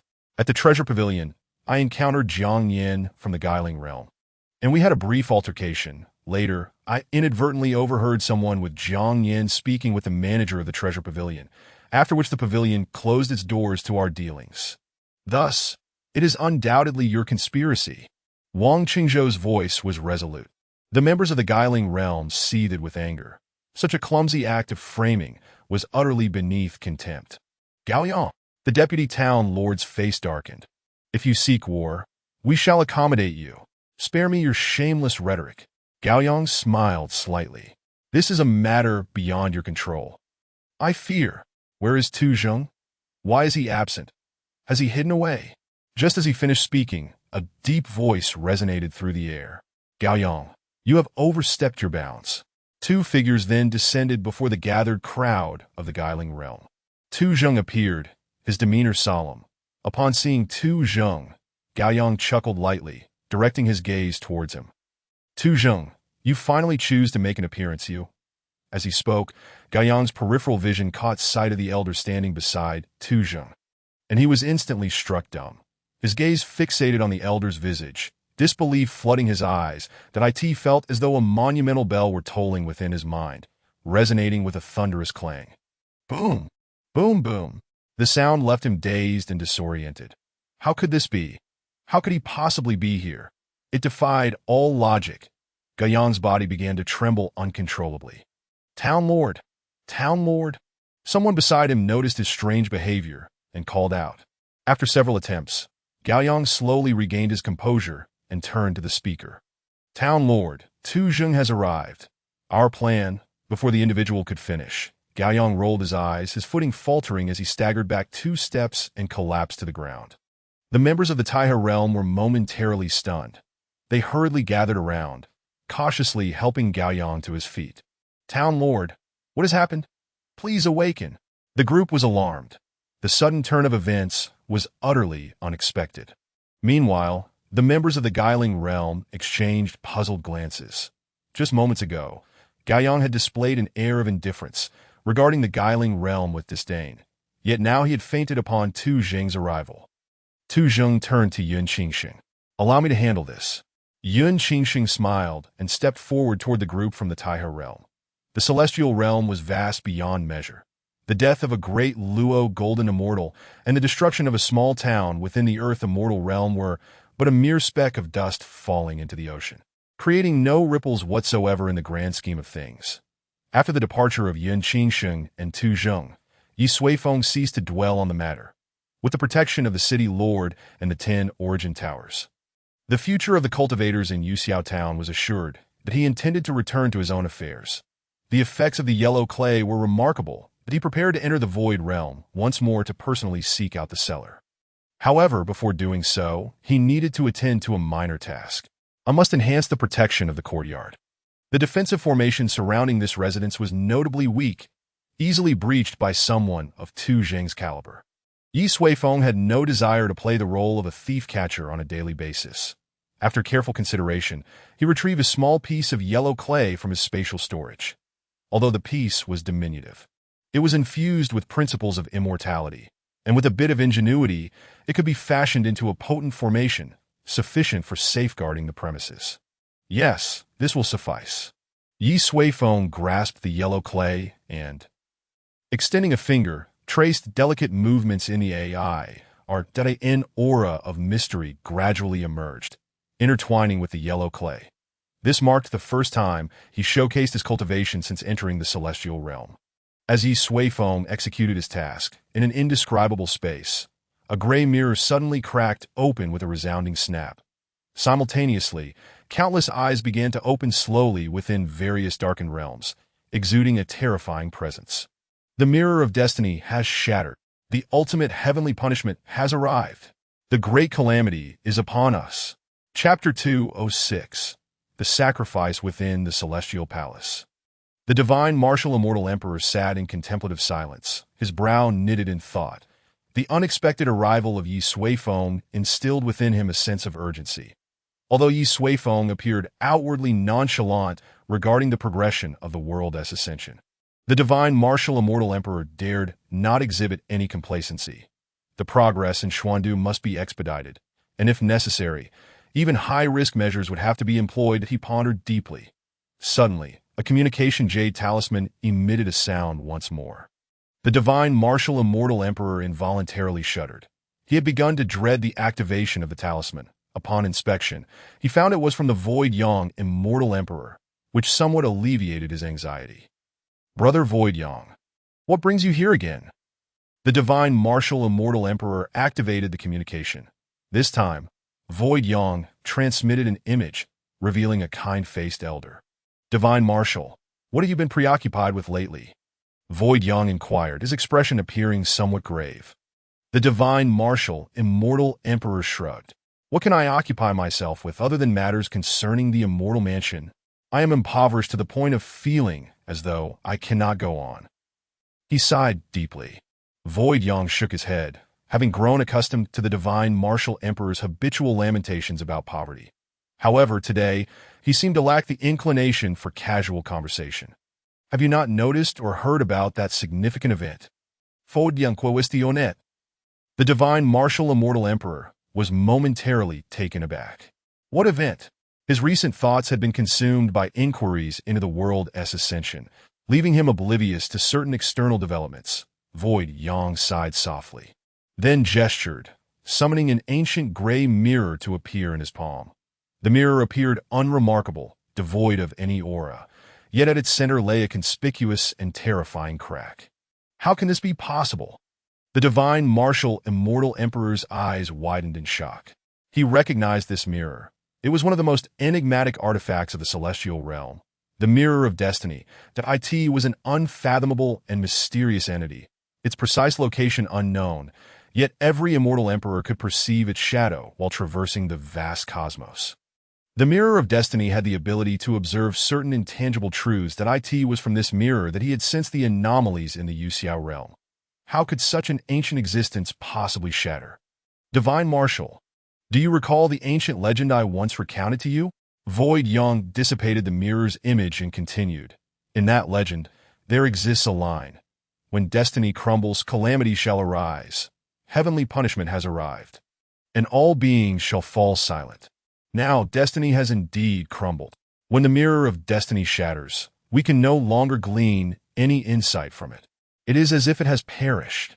Upon hearing Void Yang's words, the divine martial immortal emperor's expression turned somber, plunging him into profound contemplation.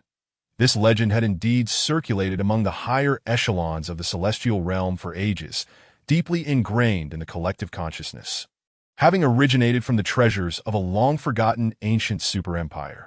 Absolutely, it cannot be merely a perplexing statement. Shenwu, all the forces in the celestial realm are beginning to stir restlessly. A great calamity is imminent. We must prepare ourselves adequately, Su Yang declared. As for the matters concerning the celestial mansion, let them be for now. In such a cataclysm, merely preserving oneself would be a stroke of fortune. No one can attend to everything.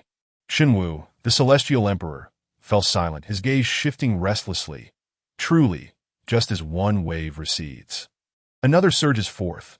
His own tribulations had yet to dissipate, and now a new calamity approached. What choices should he make? What action should he take? Or rather, what could he possibly do? The more he pondered, the heavier his heart grew, that he found himself utterly powerless. Faced with the formidable Ye Suifeng, he possessed no room for resistance. Amidst the super calamity sweeping across the celestial realm, what could he accomplish? Perhaps, instead of fearing the unknown so-called Great Tribulation, it would be wiser to focus on the present and deal with Ye Suifeng first. Otherwise, he might not survive to witness the calamity's arrival. I understand now. Brother Su Yang, thank you for taking the time to inform me of this matter.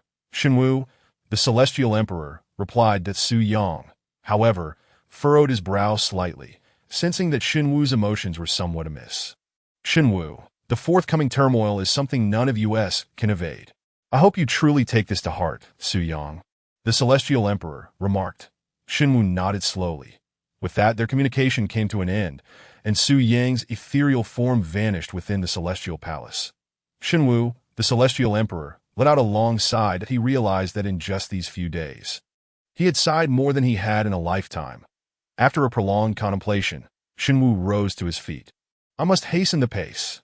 In an unknown celestial domain, peach blossoms flourished, streams babbled, and birds chirped amidst fragrant flowers, creating a serene and tranquil atmosphere that I end this peach blossom spring.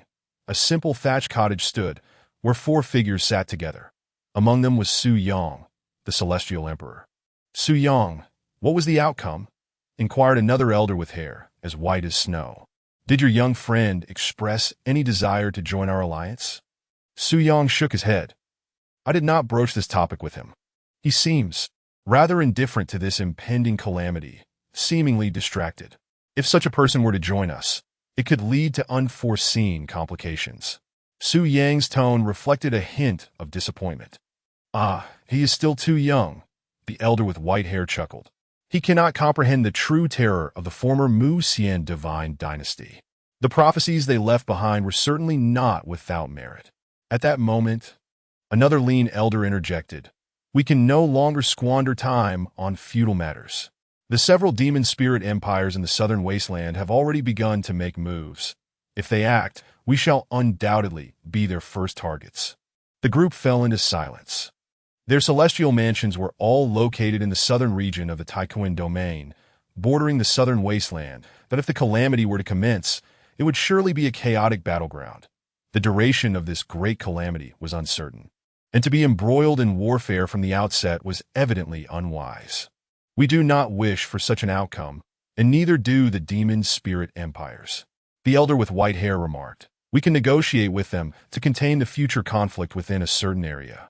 In doing so, we could preserve our respective strengths to some extent. The others nodded in agreement. They were all ancient beings, having lived for countless years and naturally understood the circumstances under which they could maximize their benefits. However, suitable battlegrounds in the southern region of the Taikuan domain were few and far between. Then let it be in Shenwu's celestial mansion, Su Yang suggested. The lean elder chuckled. What, you no longer wish for your young friend? Su Yang, the Celestial Emperor, shook his head with a smile. This young man possesses considerable talent. I had high hopes for him. Unfortunately, he has chosen the wrong path. Since he cannot be of use to us, there is no need to keep him.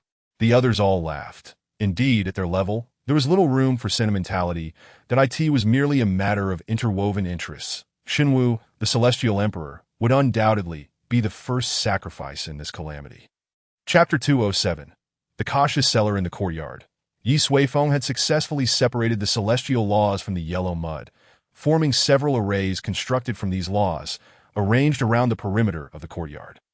Now, even if a celestial emperor were to arrive, they would find it challenging to breach the defenses and covet the flowers and plants within. After completing this task, only traces of yellow powder remained on his hands, remnants of the yellow mud after the laws had been extracted. This powder appeared as ordinary as the dust of the outside world. Yet under Ye Suifeng's formidable divine consciousness, it unveiled certain extraordinary characteristics, an essence of life, rich and potent. This substance, Ye Suifeng furrowed his brow, as the powder's properties reminded him of a legendary material, the soil of all spirits. This was an extraordinary creation from the dawn of the universe, the very origin of life. Some claim that all beings in the world have evolved from this soil of all spirits. It initially gave rise to several primeval divine beasts, such as the ancestral dragon, ancestral phoenix, demon ancestor, monster ancestor, and human ancestor, among others. Subsequently, a myriad of other beings emerged, bringing vibrancy to the world. This notion was merely a product of human imagination and conjecture. However, The soil of all spirits indeed existed. There were those who had once obtained this soil, utilizing it to cultivate the path of all beings, thus establishing themselves at the pinnacle and dominating the ages. The yellow powder before him undoubtedly possessed certain qualities reminiscent of the soil of all spirits. It seems I must investigate further. Ye Suifeng was eager to witness the legendary soil of all spirits and ascertain whether it truly possessed the miraculous properties as described. Xiaolan, I shall make another trip to the Void Realm, Ye Suifeng declared. You need not remain outside. Go in and procure more of the items I mentioned. Yes, my lord, Gu Yulan replied softly. Subsequently, Ye Suifeng did not return to his room. Instead, he took out the arrayed disc beneath the great tree and re-entered the Void Realm. This time, he arrived directly at the upper level of the Void Realm. After reviewing the recent transaction records, he discovered that the seller of the yellow mud was, in fact, anonymous. That Ye Suifeng frowned slightly. This posed a bit of a dilemma that he had intended to discuss matters with the seller, but to his surprise, they had opted for anonymous sales and left no contact information. After pondering for a moment, Ye Suifeng entered the light screen and continued to browse the list of items governed by rules. Unexpectedly, the yellow mud had been re-listed that it was still £10, but this time the price had surged from 300,000 celestial stones per pound to 500,000. Interesting, Ye Suifeng mused. Stroking his chin, that it appeared that the seller possessed a considerable stock of yellow mud. What could be the purpose behind raising the price for a second sale? After a moment of contemplation, Ye Suifeng chose to purchase the entire quantity, casually spending 5 million celestial stones, and soon, 10 pounds of yellow mud materialized from the array disc. Upon inspection, it indeed matched the yellow mud he had purchased previously. The seller remained anonymous, but Ye Suifeng had not chosen anonymity himself, that if the seller had any ulterior motives, they would surely take note of this information. After completing the purchase, he continued to wait. After a while, yellow mud once again appeared in the trading market. This time, its price escalated from 500,000 to 800,000, nearing 3 times the initial price. That Ye Suifeng chuckled softly and promptly bought it all. He was unconvinced that the seller was merely seeking celestial stones in exchange for the yellow mud. As time progressed, this process continued for a total of 5 rounds, with the price rising 5 times, ultimately reaching a staggering 1,500,000 celestial stones. However, Ye Suifeng did not furrow his brow at all. As soon as it was listed, he purchased it instantly. That he had now acquired 50 pounds of yellow mud. And on the list of the wealthiest in Xinwu's celestial mansion, he had amassed over 67 million celestial stones, leaving the second-place contender far behind. Haha, I refuse to believe how much stock you truly possess. Ye Suifeng was prepared for a protracted battle. As long as the seller continued to list the item, he would buy it out at once. That he was untroubled by exorbitant prices, as the Global Trading Association had its own regulations. Items of ambiguous value, even if they appreciated, had their limits. Based on recent trends, this limit likely resided between 200,000 to 300,000 celestial stones.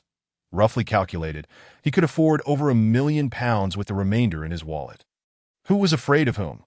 Even if it was merely food for Xiaohe. However, it seemed the seller's stock was not as plentiful as anticipated. After 5 rounds, there was a prolonged period without any further listings. Just as Ye Suifeng believed the seller had exhausted their supply, the yellow mud appeared once more. This time, the price reverted to the original 300,000 celestial stones, and within the goods, there was an additional hidden message. Oh, have you finally reached your limit? Ye Suifeng smiled slightly and promptly acquired it. The hidden message accompanied the item into his possession. Upon opening it, he found only a long string of numbers. Ye Suifeng raised an eyebrow, recognizing this as the seller's identity marker within the Void Realm. Without further hesitation, he entered the light screen, inputting the string of numbers and subsequently sending an invitation. Before long, the seller accepted that a name materialized before Ye Suifeng's eyes. Nye Wang, Celestial Mansion, Zijingwa. To think she is a woman. Hello, are you there? Ye Suifeng sent a double message for online dating. Suddenly, a graceful figure appeared before him, gazing at him with a rather peculiar expression. In all my years in the virtual realm, this is the first time I've encountered such an unconventional greeting. The woman chuckled lightly. I just accepted the invitation. How could I possibly not be here? Ye Suifeng chuckled in return. I'm used to it.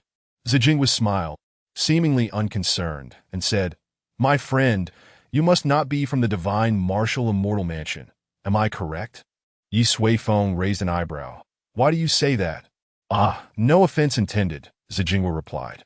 From my investigation, the divine marshal immortal mansion has only been established for around 10,000 years. Located in the southern border of Dakoin, normally, individuals with your substantial wealth should not be present. Clearly, she possessed considerable skill, having gathered information on the divine marshal immortal mansion in such a short time. You underestimate people, Ye Suifeng retorted. Millions of immortal stones can easily be gathered by many. Do not underestimate the financial power of an immortal emperor. Zijingwa was taken aback for a moment. Then her eyes sparkled as she remarked, If that is the case, I understand. So, you are merely acting on behalf of someone else, correct? Ye Suifeng similed li susuri likejise. In truth, from the moment Zijingwa first appeared, Ye Suifeng had concluded that she was certainly not the primary seller of the yellow mud. Someone who concealed their identity and had sold yellow mud 6 times before finally deciding to make contact could not possibly confront him face to face right away, even if she utilized a virtual persona. There would undoubtedly be traces left behind. Thus, this Zijingwa was merely a spokesperson. Consequently, Ye Suifeng resolved to don a metaphorical tiger skin. The divine marshal immortal emperor was an ideal candidate for that role. Otherwise, explaining his own identity would be challenging. Given her caution, she would certainly not engage easily. When the two parties finally met, then, since we are both acting on behalf of others, let us sit down and have a proper discussion, Ye Suifeng suggested. Chapter 208. Negotiation in the upper echelons of the virtual realm. In a pavilion, Ye Suifeng and Zijingwa sat facing each other. Let us get straight to the point, Ye Suifeng stated. This yellow mud has some utility for me. If you have more, I am willing to purchase it all. He made his intentions clear. Zijingwa was slightly taken aback. This person was far too direct, completely lacking the demeanor of a spokesperson. She smiled slightly. Since you were so forthright, I shall not beat around the bush. Indeed, we do have such divine items, but their precise value remains elusive. As you can see, their pricing is quite erratic. If we cannot ascertain their worth, we certainly will not sell them in bulk. I hope you understand. Ye Suifeng nodded in agreement. That makes sense. In fact, you wish to know the effects of the yellow mud, do you not? Zijingwa smiled and nodded. You hit the nail on the head. Ye Suifeng stroked his chin. Let me put it this way. I have indeed discovered some information regarding the yellow mud. But the quantity is too scarce, and the related information is minimal, thus preventing me from making an accurate judgment. If you could provide more samples or information regarding the origin of the yellow mud, perhaps we could clarify its significance. Zijingwa paused. This was not the outcome she had hoped to hear. So, you mean to say that you are also unaware of the specific effects of the yellow mud? Ye Suifeng did not deny it. Indeed. However, I am quite interested in it that if you are willing to collaborate on research, I would not hesitate to share my findings. Zijingwa rested her chin on her hand, smiling alluringly. I, too, am inclined to engage in collaborative exploration. However, you must first demonstrate the corresponding sincerity. For instance, what findings do you have to share? Ye Suifeng shook his head slightly. Sincerity? And what about your sincerity? He looked at Zijingwa. Anonymous transactions I can understand. But having decided to negotiate, you still conceal information. Even you are using a false identity. I have made no concealment, which is why you could easily investigate the divine marshal immortal mansion. I believe my sincerity is already sufficient. Zijingwa sighed softly. I understand. However, you must grasp one thing. The yellow mud is in my possession. Ye Suifeng chuckled. Is that so?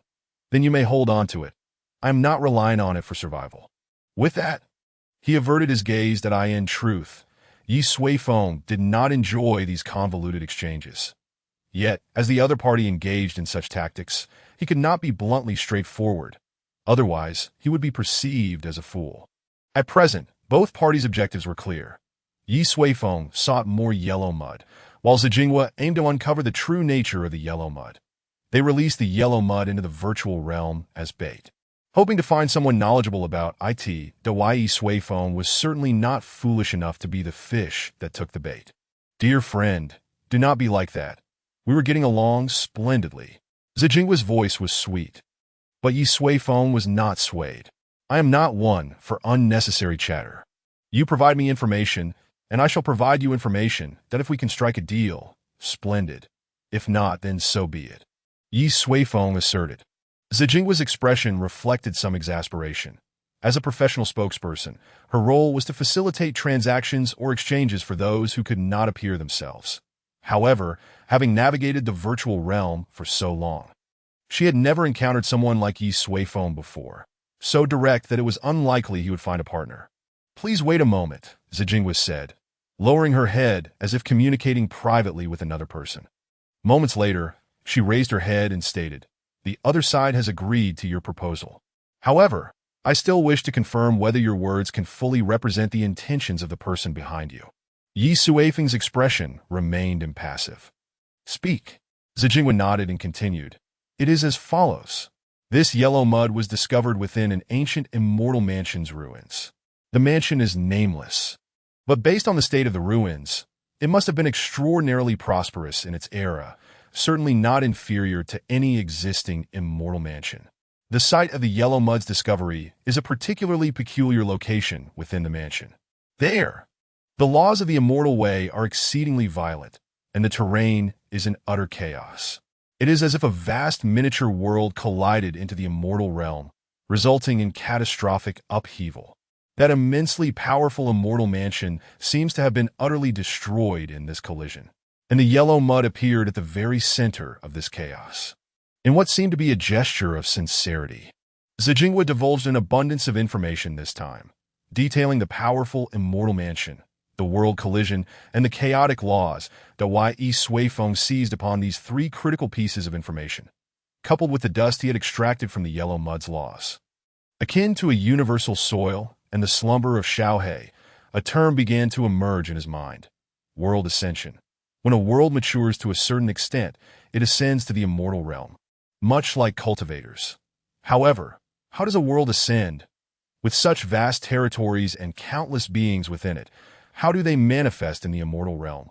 This remains an unresolved mystery that Ye Suifeng had consulted the divine marshal immortal emperor, who indicated that while many ancient powers were secretly preparing for this event, none had succeeded in achieving world ascension, that Ye Suifeng had initially thought their foundation was insufficient to allow the lower realm to ascend to the immortal realm. However, it now appeared that the situation was far more complex, that if that were the case, it seemed imperative for him to personally investigate this so-called immortal mansion, that he did not wish for Xiaohe to encounter uncontrollable factors in the future as he grew. After pondering for a moment, Ye Suifeng stated, convey to the person behind you that, based on my judgment, the yellow mud and that immortal mansion's ruins may indeed be related to the issue of world ascension. However, to thoroughly clarify this, I must see it for myself. Since the other party had shown sincerity, Ye Suifeng would naturally not be stingy. Even if they ultimately declined, he possessed alternative methods. Did they truly believe that using a virtual identity would prevent him from uncovering Zijingwa's true identity? Money can move mountains. With sufficient power, even the underworld's king can be pushed aside, that it merely required some extra effort. Subsequently, Zijingwa began relaying messages to her counterpart. The two parties discussed several other related matters. And ultimately, the seller of the yellow mud agreed. 1 month from now in the Taigon Great Domain at Meteor City within the Tianluo Commerce Association. Let us not miss our meeting. Chapter 209. The world expands in the virtual realm. Within a conjured immortal land, 3 figures, 2 men and a woman, sat gathered together. He agreed, inquired the only woman in black. Indeed, the man clad in white nodded. A month from now, we shall meet at the Tianluo Commerce Association in Meteor City. The other man, dressed in a yellow robe, furrowed his brow and said, Isn't this a bit hasty? The opponent is none other than the divine marshal immortal emperor. The woman in black scoffed. So what? He is merely an immortal emperor who ascended a millennium ago. Although we are only quasi-emperors, We have not lacked experience in battling immortal emperors. Her expression was one of disdain. This group had actually faced a true immortal emperor head-on. They were undoubtedly formidable. Cough. It would be best to avoid any conflict, the man in white suggested. After all, the other party is an immortal emperor. Any disputes would yield no benefit for us. He sighed softly and continued, if not for the impending calamity, I would never seek out an immortal emperor to explore ruins. The immortal emperor, as a pinnacle existence in the immortal realm, was indeed too terrifying, although they were not weak and each possessed their own means. Collaborating with such a being carried significant risks. Let us see how it unfolds, that if he truly proves difficult to deal with, we can simply depart. After reaching an agreement with the Bougainvillea, Ye Suifeng directly exited the virtual realm. It had already been decided that a month later, regardless of who arrived or any mischievous intentions they harbored, it would be futile. Once in the immortal mansion ruins, he had made up his mind. Upon emerging, Ye Suifeng suddenly realized that the divine marshal immortal emperor had sent him a message. Opening it, he found only a few brief sentences. Brother, I have just received news that one of the ancient artifacts of the immortal realm, the Mirror of Destiny, has suddenly shattered. There had been rumors that when the destiny shatters, a calamity sweeping across the entire immortal realm would ensue. It seems some individuals have already begun preparations. This prophecy originated from an ancient force known as the Mu-Xian divine dynasty. Its authenticity remains uncertain. After much contemplation, I decided it prudent to relay this information to you, as chaos may soon engulf the immortal realm. After reading, Ye Suifeng pondered for a while. This news was rather unexpected. The Mirror of Destiny was an ancient artifact that had been known in the immortal realm for ages, said to reveal certain destinies that he had initially hoped to observe it, only to find that it had shattered. Quite regrettable. The cause of this event remained a mystery that as for the prophecy from the Mu-Xian divine dynasty and the impending chaos. He took them with a grain of salt, suspecting it was likely a doomsday prophecy interpreted by descendants, a notion he had encountered far too often. For instance, he had also signed the notorious confidentiality agreement of 1999. After some reflection, he earnestly replied to the divine marshal immortal emperor with a simple two-word response, received. Subsequently, he set the matter aside. When he looked up, he noticed that Gu Yulan had already vanished, presumably engrossed in shopping within the virtual realm. Indeed, no woman could resist the temptation of indulging in retail therapy. Shaking his head, Ye Suifeng surveyed his courtyard and, with a wave of his hand, meticulously arranged an intricate array that transformed the soil into the most natural state possible, that he then produced a 12-layer origin tower and embedded it into the void. Instantly, the entire courtyard brimmed with vibrant vitality and boundless transformative energy. After completing these tasks, he grabbed a handful of immortal pills and leisurely fed the small fish in the pond. Once Gu Yulan finished her shopping, he would take her to rendezvous in the Taikuan Great Domain. In the Yunshao realm, in the vast and boundless Gobi of the western region, the scorching sun blazed overhead, and the air was thick with oppressive heat, causing even the ground to shimmer. Here, apart from extraordinary beings, ordinary life could not endure that a cluster of black dots gradually approached from afar. Upon closer inspection, it became evident that they were a group of humans, each exuding an extraordinary aura. Leading them was a young man clad in white armor, shouldering a silver dragon spear. It was Yi Long. Dragon Lord, have we deviated from our course? It feels as though we have traveled quite a distance, remarked the bald man Xiongye beside him. Si Chunlan stood nearby, and behind them trailed over a dozen formidable beings. All companions Yi Long had gathered on his journey to plant enlightenment trees that Yi Long halted, frowning slightly, that he too found it peculiar. They had already planted hundreds of enlightenment trees and had essentially grasped certain patterns. For instance, the distance between the nodes of the heavenly path was typically consistent. However, this time, they had evidently exceeded that distance by a significant margin, yet still had not reached their next destination. Could it be that they had truly veered off course? Yi Long contemplated, then opened the layout map of the heavenly path nodes that Ye Suifeng had provided. Upon careful examination, he uncovered an exceedingly abnormal issue. It turned out they had not deviated at all. Rather, the distance between the heavenly path nodes had inexplicably increased. Moreover, it was clear that this distance was still growing. Those nodes represented the very fabric of the world. This suggested that the world itself was beginning to expand. What could be the reason behind this? Ye Long furrowed his brow, puzzled. After a moment, he shook his head. Let us continue forward. Although he had not fully comprehended the situation, he harbored some suspicions. Before ascending to the immortal realm, Ye Suifeng had specifically sought him out once that in addition to leaving behind a substantial amount of immortal stones, he had warned Ye Long that the world had awakened and that significant changes might occur in the near future, urging him to be mentally prepared. Perhaps this was the transformation he had referred to. The world expanding meant that its overall area would likewise increase, which was not necessarily a negative development for all living beings. After a while, Ye Long and his companions finally arrived at the next heavenly path node.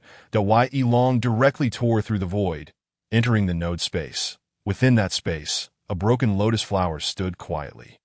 He had come to realize that this lotus flower embodied the essence of the heavenly path that had perished. Within each heavenly path node lay a similar lotus, each representing different rules. Some overlapping, others intertwined. The lotus before him was a deep gray, emanating an aura of profound mystery. Upon beholding it, Ye Long felt a powerful resonance with his spirit. At last, I have found you. Ye Long could not contain his exclamation. Chapter 210. Reviving the heroic spirits upon sensing the aura of the lotus flower, Ye Long nearly wept tears of joy. After all these years, he had finally located what he had long sought, the core of the soul. For an extended period, Ye Long harbored an unresolved obsession, or rather a promise.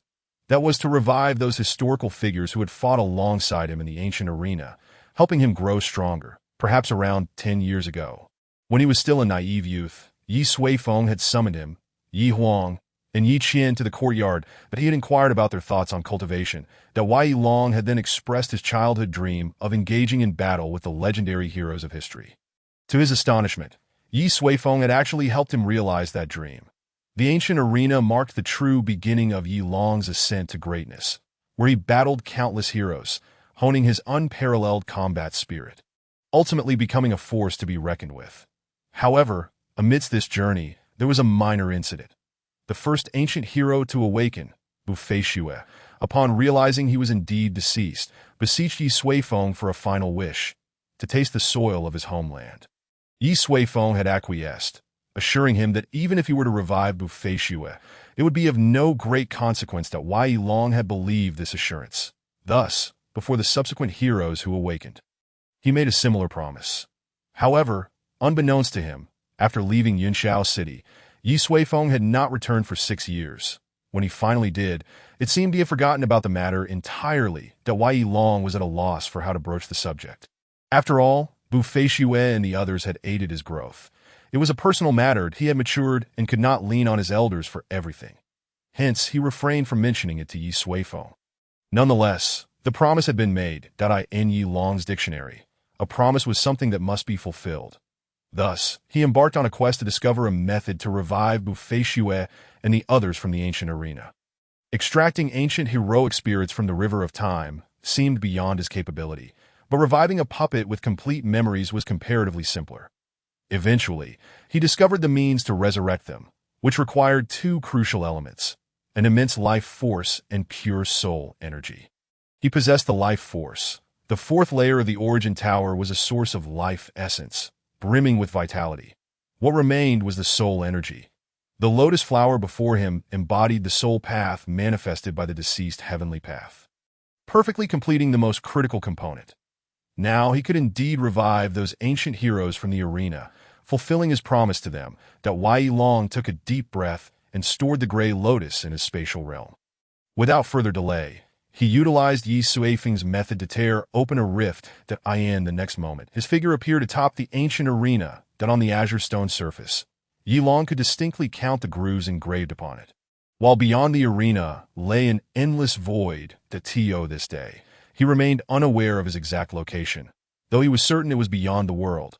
Upon witnessing Ye Long's arrival, countless figures immediately rose to their feet. Bufei, Xia Yuan, Fu Rahai, Long Outyan. One familiar figure after another, each a once great hero of the ages, have all awakened. The Dragon Boy has arrived.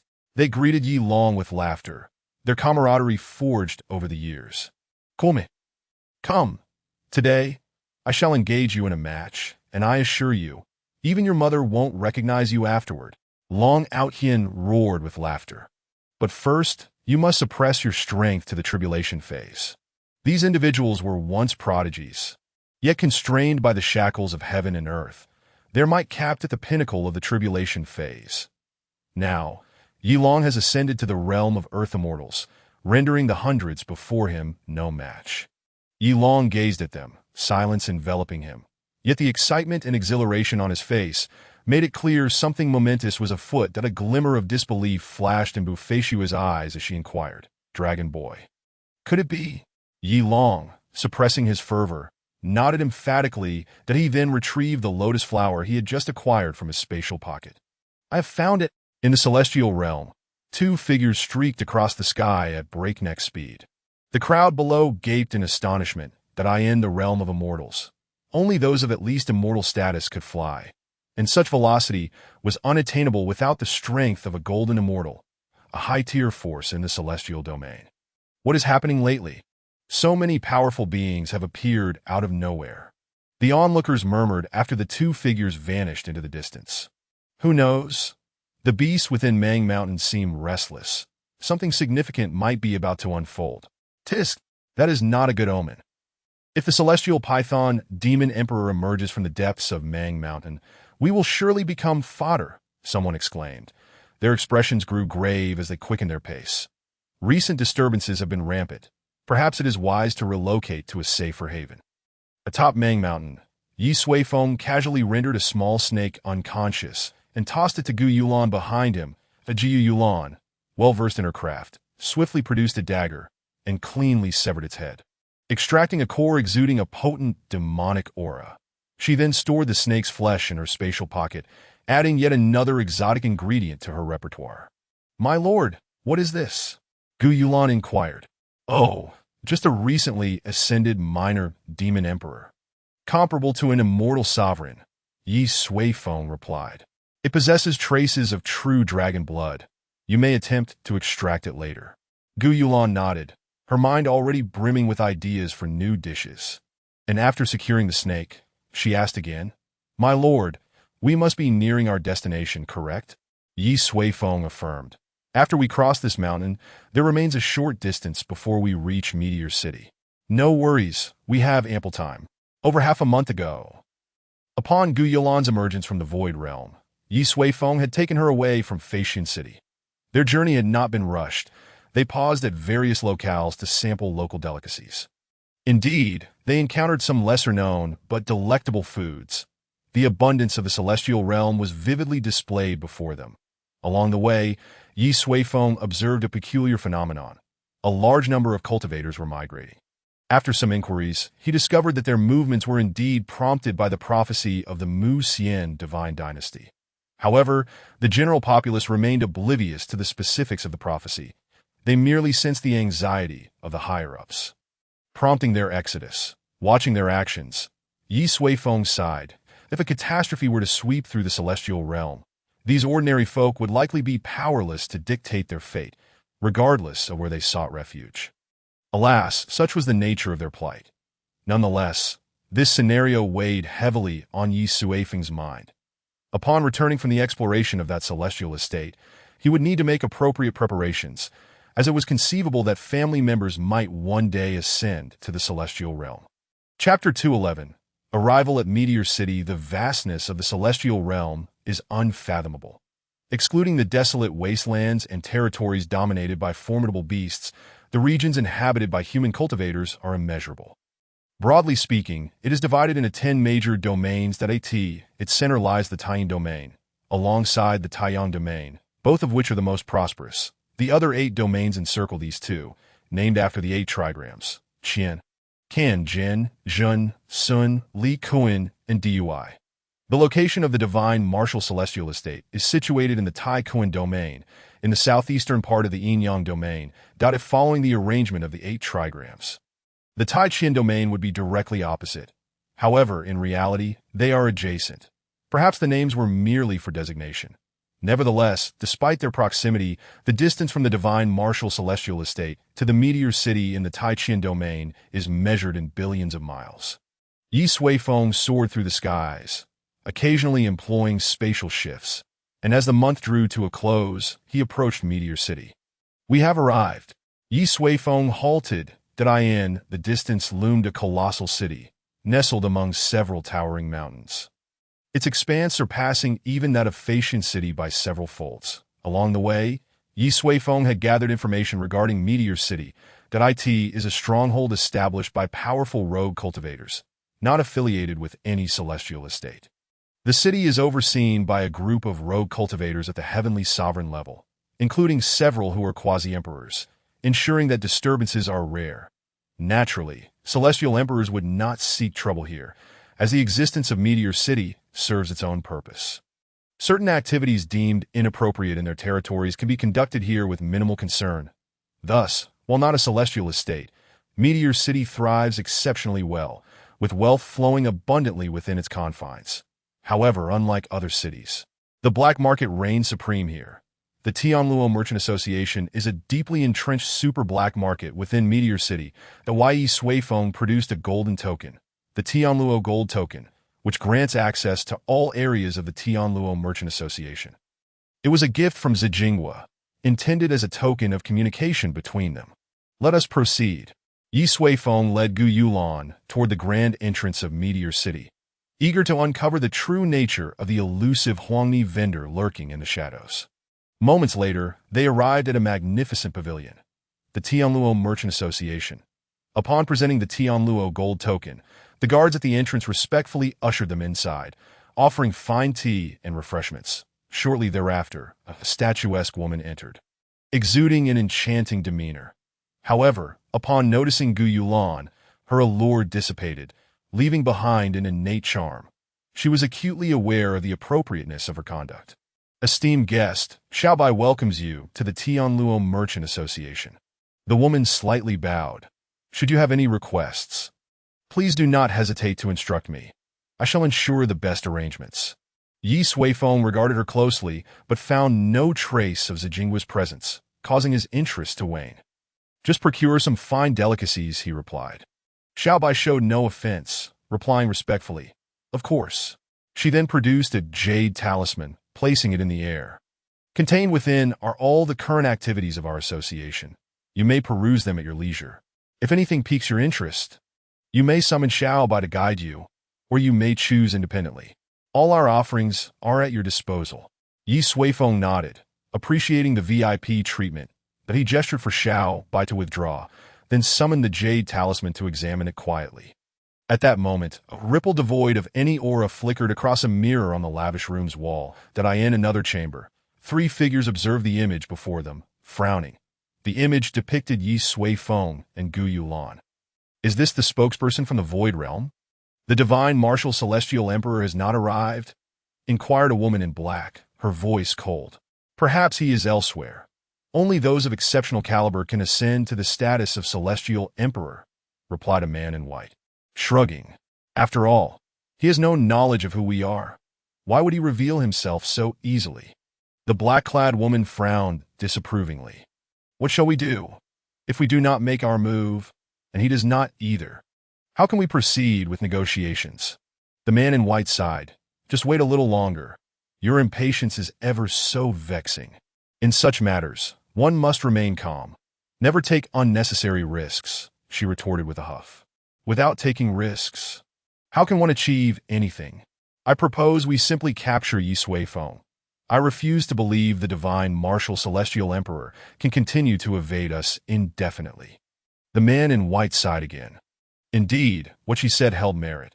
In the cultivation world, one cannot avoid risks that if the divine martial celestial emperor continues to remain in hiding, they could seize Ye Suifeng to draw him out.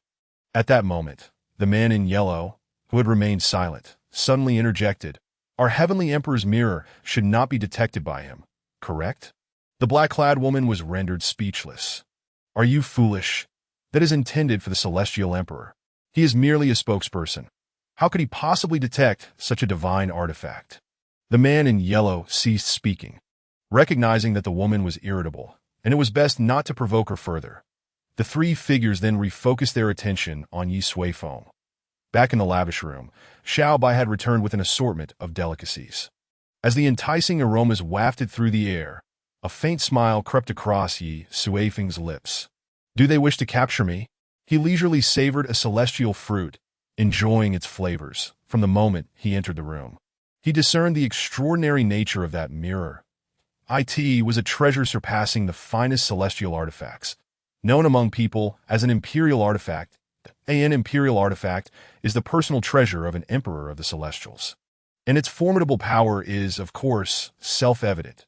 The mirror was exceptionally well concealed, making it quite difficult for an average celestial emperor to notice its uniqueness, much like the young god of war celestial emperor, who failed to perceive its significance. However, before Ye Suifeng, it appeared rather trivial. Not only did Ye Suifeng discover it, but he also, through the lingering aura it emanated, located the individuals behind the mirror, 3 quasi-emperors, in another room not far from his own. This revelation surprised him. He had initially assumed the seller to be an emperor as well. Yet now, it made sense why they were so cautious. Should I go over and greet the little ones? Ye Suifeng pondered Ye Suifeng. Having found the rightful owner, he felt no urgency. The children would not escape. Will I frighten them? He mused while examining the contents of the jade talisman. The Tianluo Merchant Association truly was remarkable, even offering services such as Celestial King massages. Observing the enchanting Celestial Kings depicted, he suspected that this massage was anything but conventional. Suddenly, his attention was caught by another entry, an auction. Today, an underground auction was to be held here. And one item among the auction lots captured Ye Suifeng's interest, the relics of the Mushian divine dynasty. Chapter 212. The value of celestial crystals in Meteor City at the Tianluo Merchant Association. Ye Suifeng and Gu Yulan had already departed from the opulent chamber. He paid no heed to the mirror. As for the 3 quasi-emperors, Ye Suifeng's divine sense had them entirely locked down. There was no escaping him. Once outside, he could not suppress his curiosity and decided to visit the massage parlor. To his surprise, the experience was quite enjoyable. The massage master's skills were truly commendable. They possessed a unique technique that not only relaxed the body and mind, but also enhanced physical strength. Although Ye Suifeng's body had surpassed its limits and could not be further improved, the experience was still quite comfortable. Of course, he was in search of a legitimate massage. Afterward, he wandered to other places. Notably, during this time, the 3 quasi-emperors had remained hidden nearby, quietly observing him, growing increasingly bold. At one point, they even brushed past each other. Perhaps they believed Ye Suifeng, as a mere representative, posed no threat. Approximately 2 hours later, the auction organized by Tian Xiaotong finally commenced at Ye Suifeng arrived at the venue, which was unexpectedly constructed underground. Outside the venue, a myriad of formations had been arranged, primarily for security and concealment, as a significant portion of the auction items had dubious origins. With the Tian Xiaotong Golden Order, Ye Suifeng smoothly entered the auction hall. The organizers had prepared a premium room for him, also adorned with powerful formations designed to isolate auras. Individuals in other rooms could not perceive him, nor could he sense them. However, to Ye Suifeng, these barriers were ineffective. His formidable divine sense effortlessly penetrated into another chamber, where the 3 quasi-emperors were clearly located. Now, he had learned their names. The only woman in black, named Shilan, appeared to be a princess from a powerful dynasty. The man in white, Lu Runian, hailed from the Taijian Great Region, and the quiet man in yellow robes was known only as Xinyuan Wuxing. I can hardly bear it any longer, Shilan exclaimed, her impatience evident. What has he been doing all this time? Tea houses, gourmet restaurants, massage parlors, and now he's come to the auction. The situation is becoming increasingly dire. We don't have time to waste following him in circles, she continued. Let us just capture Ye Suifeng and summon the god of war, Celestial Emperor. If we can collaborate, excellent. If not, we can part ways amicably. Her patience had clearly worn thin. Lu Runian sighed softly. The god of war, Celestial Emperor, had yet to make an appearance, leaving him feeling somewhat anxious. However, if this continued, their efforts would be in vain. Finding another interested party in the Huani relics would be uncertain and take an indeterminate amount of time. I must remind you, in this calamity, those below the Celestial Emperor are but ants. If we cannot obtain the transformative treasures within the relics, we shall await our fate under the chaos. Shilon declared coldly. Do not speak of such matters in public. Lu Runyan frowned. If outsiders were to learn of such transformative treasures, even celestial emperors would covet them, leaving no chance for them. If the god of war Celestial Emperor does not show after the auction concludes, we shall capture Ye Suifeng, Lu Runyan suggested, although Shilon was often hasty. Her words held a kernel of truth that in the face of calamity, lacking the strength of a celestial emperor, meant their fates would be dictated by others. After deciding, the three fell into silence. In another room, could there be transformative treasures capable of elevating one to Celestial Emperor? Ye Suifeng stroked his chin, the information clarifying why these three quasi-emperors risked collaborating with Celestial Emperors to enter the relics. It turned out they sought to ascend to Emperor status. The existence of such divine artifacts within the Celestial Mansion relics piqued Ye Suifeng's curiosity even more. After the auction, I shall seek them out for a conversation, he resolved. Moments later, the auction began. This underground auction lacked a host, exhibition area, or the fervor of competitive bidding. Everything unfolded in silence in each room.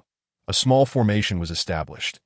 Each auction item would manifest as a phantom within the formation, allowing participants to bid anonymously. The auction house would transmit the purchased item directly through the formation, requiring buyers to pay the corresponding celestial stones. Every measure taken was solely for one purpose: secrecy. Soon, the auction commenced. The first item was a damaged supreme celestial artifact. Its aura suggested that when whole, it had been exceedingly powerful, yet it lacked any discernible law-like essence that Ye Suifeng found it uninteresting. If it had been imbued with a law, he would have considered accumulating it for future use. Before long, bids began to emerge, with the price escalating rapidly until it was purchased for 76,000 celestial stones by an anonymous bidder. Subsequently, a myriad of eclectic items were presented one after another. Celestial herbs, fruits, various celestial artifacts, and potent formulas, as well as hints of hidden knowledge.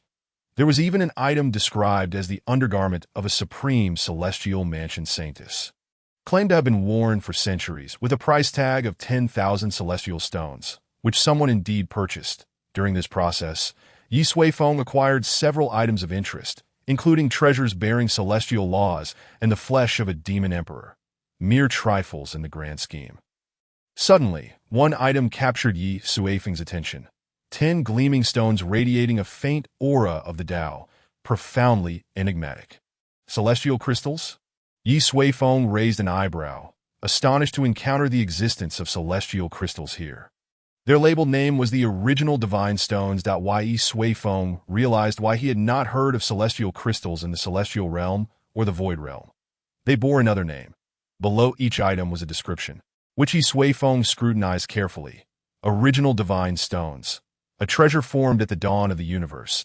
A supreme ultimate material with countless uses and infinite possibilities.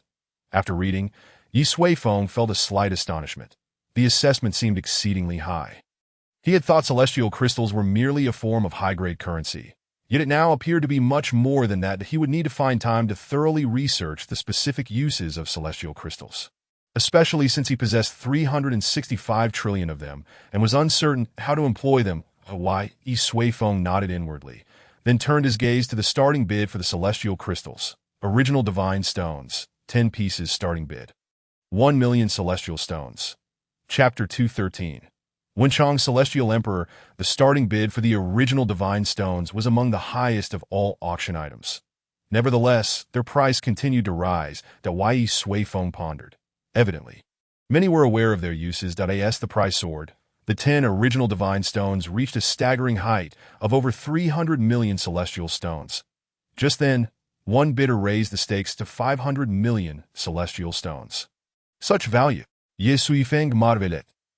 Having previously thought his 30 trillion celestial stones were not particularly extravagant in the vast celestial realm, to his surprise, this revelation delighted him. With 365 trillion celestial crystals, each valued at 500,000 celestial stones. How many celestial stones was that? He found it tedious to calculate. In any case, it seemed he would not run out any time soon. With the 500 million bid, the other bidders fell silent, as if this price had reached its limit. Soon, the transaction was completed. Concurrently, Ye Suifeng extended his divine sense and spotted the seller in a corner room, who was currently pocketing the celestial crystals. To his astonishment, the seller was a balding old man exuding the aura of a celestial emperor, indeed, appearing even stronger than the god of war. After a moment's contemplation, Ye Suifeng addressed Gu Yulan. I shall step away for a moment. Keep an eye on the auction and purchase any suitable items. The relics of the Mushian divine dynasty must be secured. Very well, my lord. Gu Yulan replied, that Ye Suifeng nodded slightly, and then his figure gradually vanished from the room. That in another chamber, an elderly man, with an impassive expression, stored away the primordial divine stone. That he then rose to his feet, preparing to depart. His sole objective for the day was the divine stone. Hello! A sudden unfamiliar voice resonated behind the old man. Instantly alert, he turned around, his gaze sharp as an eagle, fixated on the man who had appeared out of nowhere, exuding a profound aura of authority and intimidation. Do not be alarmed. I merely wish to discuss a matter with you. Let us sit down and converse, Ye Suifeng said, revealing a warm smile. Get lost, the old man bellowed, and in an instant, the air reverberated with power as a colossal hand, imbued with terrifying authority and intent, surged towards Ye Suifeng. Moments later, Senior, let us speak calmly. The old man slumped to the ground, blood oozing from his mouth and nose. Gazing at Ye Suifeng with an expression of utmost dread, he could hardly fathom that his attack had been effortlessly dismissed by this man with a mere snap of his fingers. Simultaneously, this individual had sealed off the entire room, rendering him incapable of breaking free or even transmitting a hint of his presence. He was, after all, an immortal emperor, not just any newly ascended one, but one of the mid-tier among all immortal emperors. Yet before this man, he felt as powerless as a scholar unarmed, devoid of any means to resist that a single strike had stripped him of all combat capability, leaving him bleeding and helpless. What manner of supreme being was this? I have already advised you not to be agitated. Let us sit down and converse, Ye Suifeng stated, shaking his head.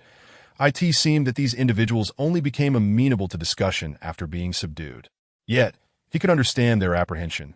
After all, as an immortal emperor, they were used to being high above others, and his sudden appearance was indeed somewhat daunting. Rise. I simply wish to inquire about a matter, Ye Suifeng said as he took a seat. The old man, still in shock, was at a loss regarding the intentions of this formidable figure. Gradually, he got to his feet and sat before Ye Suifeng. Senior, please feel free to ask. I shall answer truthfully, he said. Ye Suifeng nodded and, without further ado, inquired, what is the purpose of the primordial divine stone you just acquired? The old man was taken aback. This man had his sights set on the divine stone. After a moment's thought, he replied candidly, Senior, I purchased the divine stone to place it within my cave dwelling. You are surely aware that a great calamity approaches. I must make adequate preparations to ensure my chances of survival. Ye Suifeng furrowed his brow slightly. Was even this caliber of immortal emperor so fearful in the face of the impending calamity? Furthermore, did he believe that merely placing the divine crystal in his cave dwelling would provide sufficient assurance? After some contemplation, Ye Suifeng spoke softly, elaborate please. Subsequently, the old man recounted his circumstances in detail. It turned out that he was an immortal emperor from the Taiqian domain, hailing from the Hongwen Immortal Mansion. The Hongwen Immortal Mansion was a powerful top-tier force, home to 3 immortal emperors who governed it. He was one of them, known as the Wenchang Immortal Emperor. Unlike typical immortal emperors, Wenchang did not concern himself with the affairs of the mansion too much. He preferred a quieter life, leaving most matters to the other 2 immortal emperors. This situation, however, meant that he wielded no real power within the mansion. Power often equates to wealth, and having distanced himself from the center of authority, he was naturally disconnected from the immense riches generated by the mansion. Under ordinary circumstances, this might not be an issue. However, with the impending cataclysm sweeping through the immortal realm, Wenchang had no choice but to step out of his comfort zone to prepare for the upcoming disaster. Lacking power and influence, he could only focus on augmenting his own capabilities. At the level of a mortal emperor, increasing one's strength was an exceedingly arduous endeavor. Thus, Wenchang had set his sights on his cave dwelling. His cave was a paradise he had carved out himself, a sanctuary that could provide excellent refuge during the calamity. The primordial divine stone was an extraordinarily miraculous creation. It could merge with any object, greatly enhancing its essence. For instance, by integrating the divine stone into his cave, he could bolster its defenses. Moreover, it could generate something known as a boundary membrane, further augmenting the cave's safety. Hence, he had chosen to bid for the primordial divine stone. The divine stone can enhance almost everything except living beings. And the methods of enhancement are diverse, Wenchang explained. If one wishes to imbue it with a specific trait, simply envision it, and the chances of success are significantly high. Ye Suifeng fell silent. The effects of the divine stone seemed akin to fortifying objects. There were similar items, yet they were typically tailored for specific purposes, such as body-refining liquids, which could also be considered a form of enhancer. The divine stone, however, was a universal enhancer, and compared to other similar items, its effects were remarkably potent. Intriguing, Ye Suifeng mused, stroking his chin. After all this time, his purse was filled with a plethora of enhancement stones. "Senior, should you require them, I am willing to offer you these 10 divine stones," Wenchang said. His expression anxious as he spoke cautiously, that in his view, Ye Suifeng had likely sought him out for the divine stones. Ye Suifeng shot him a sidelong glance. "Are you insulting me? With a net worth in the 100 billion range, did he truly appear to be here to seize a mere 10 stones? I have one more question for you. What is this so-called prophecy? And what is the nature of the calamity in the immortal realm? Why do you all believe in it so unwaveringly?" Wenchang was momentarily taken aback. "Senior, you are unaware." Ye Suifeng responded incredulously. "Of course, if I knew, why would I need to ask you?" Wenchang was astonished that it was simply unfathomable that such a powerful being was oblivious to the prophecy of the Mushian divine dynasty. "Senior, the prophecy of the Mushian divine dynasty is certainly not baseless," Wenchang stated gravely. "It was once an unparalleled force, its dominion encompassing nearly the entire immortal realm, commanding the myriad worlds. After its downfall, it left behind an abundance of treasures. Fortunate souls occasionally come into possession of the divine dynasty's relics, soaring to greatness. Nearly half of the ancient immortal artifacts in the immortal realm originated from the Mushian divine dynasty. The prophecy regarding the calamity was discovered in the highest grade secret realm of the Mushian divine dynasty, preserved in a manner that even surpasses that of ancient immortal artifacts. Thus, no one can afford to overlook the existence of this prophecy." Wenchang's tone grew increasingly solemn as he spoke. Ye Suifeng knitted his brows slightly. Initially, he had thought it was merely a rumor exaggerated by the idle musings of later generations. However, he had not anticipated that this prophecy itself emerged from the Mushian divine dynasty, and no wonder they placed such unwavering trust in it. Yet, another question loomed. If the Mushian divine dynasty was so powerful, how did it meet its end? Ye Suifeng inquired. A force that spanned the myriad worlds. Who could challenge their supremacy and bring about their collapse? In response to this query, Wenchang shook his head. "I do not know. To this day, the downfall of the divine dynasty remains one of the immortal realm's enigmas. From the ruins discovered, it is evident that it did not perish naturally, but rather encountered an insurmountable force that caused it to collapse entirely in a very short span of time. Yet who that force was remains a mystery to all." Ye Suifeng's frown deepened.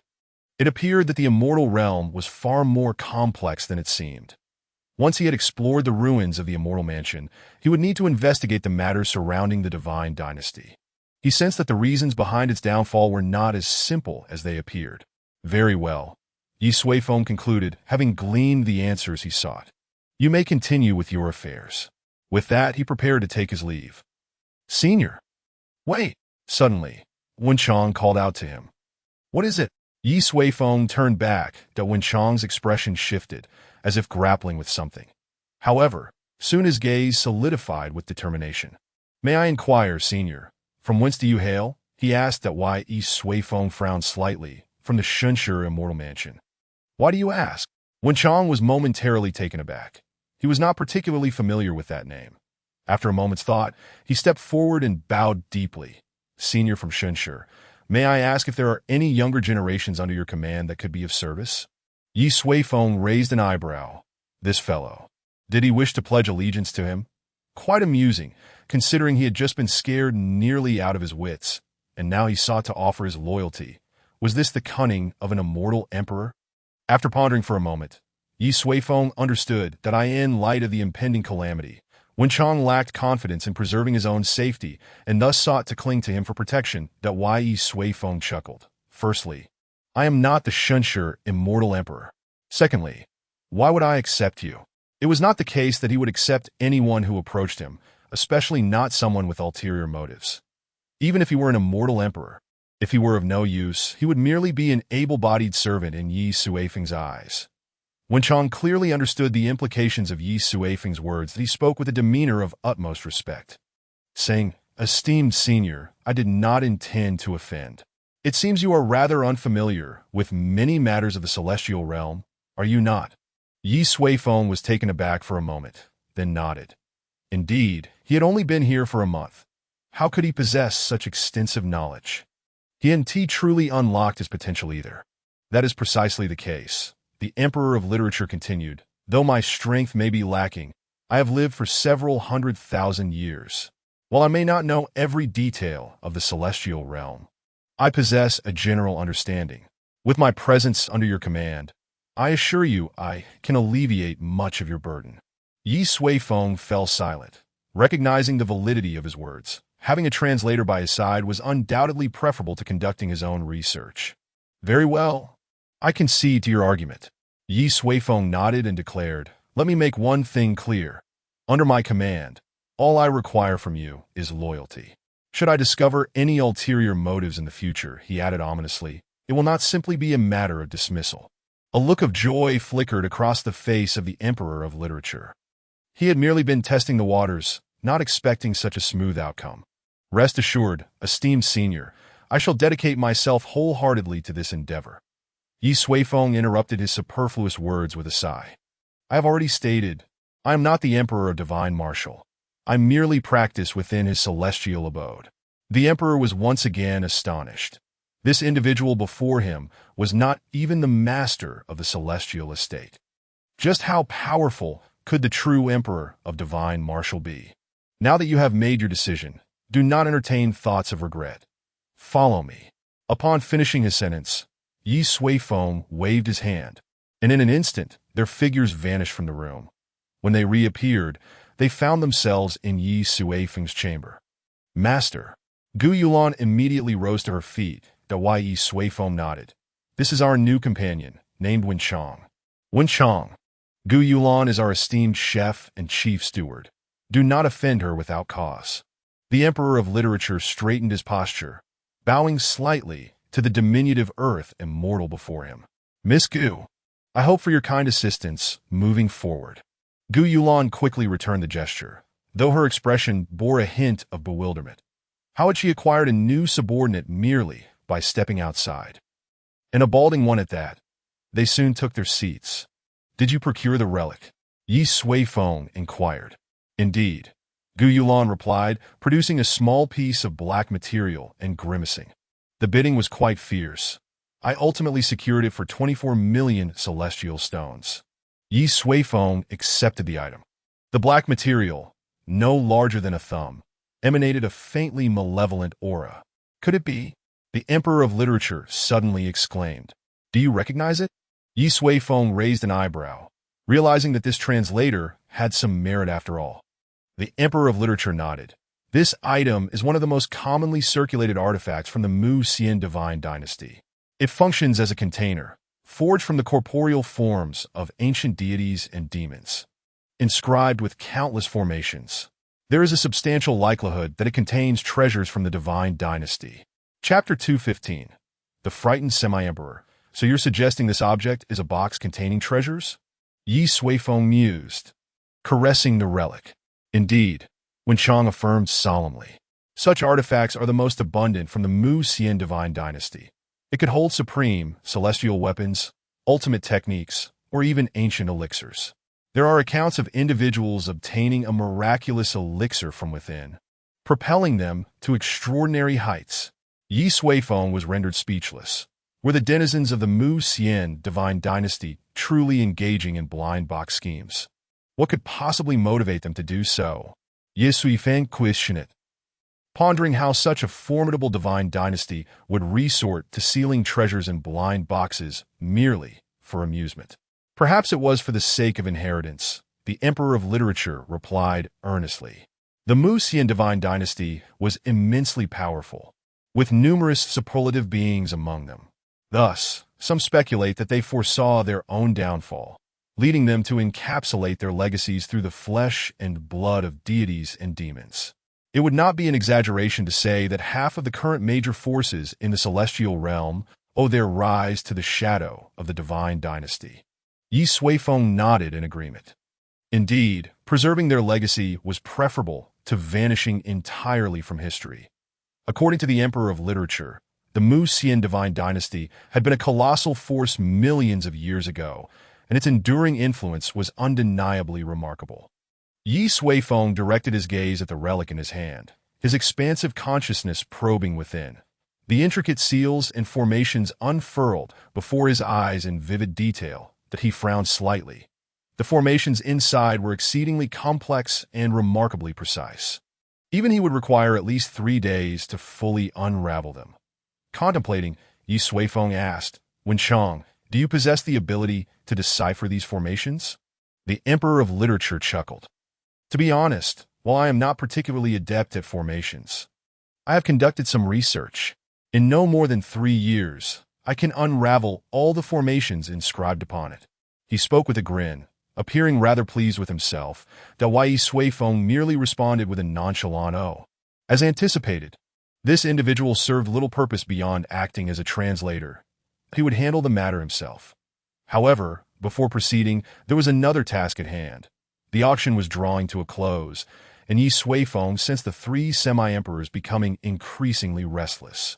"It's nearly over. Let's prepare to leave." Silan et Galim.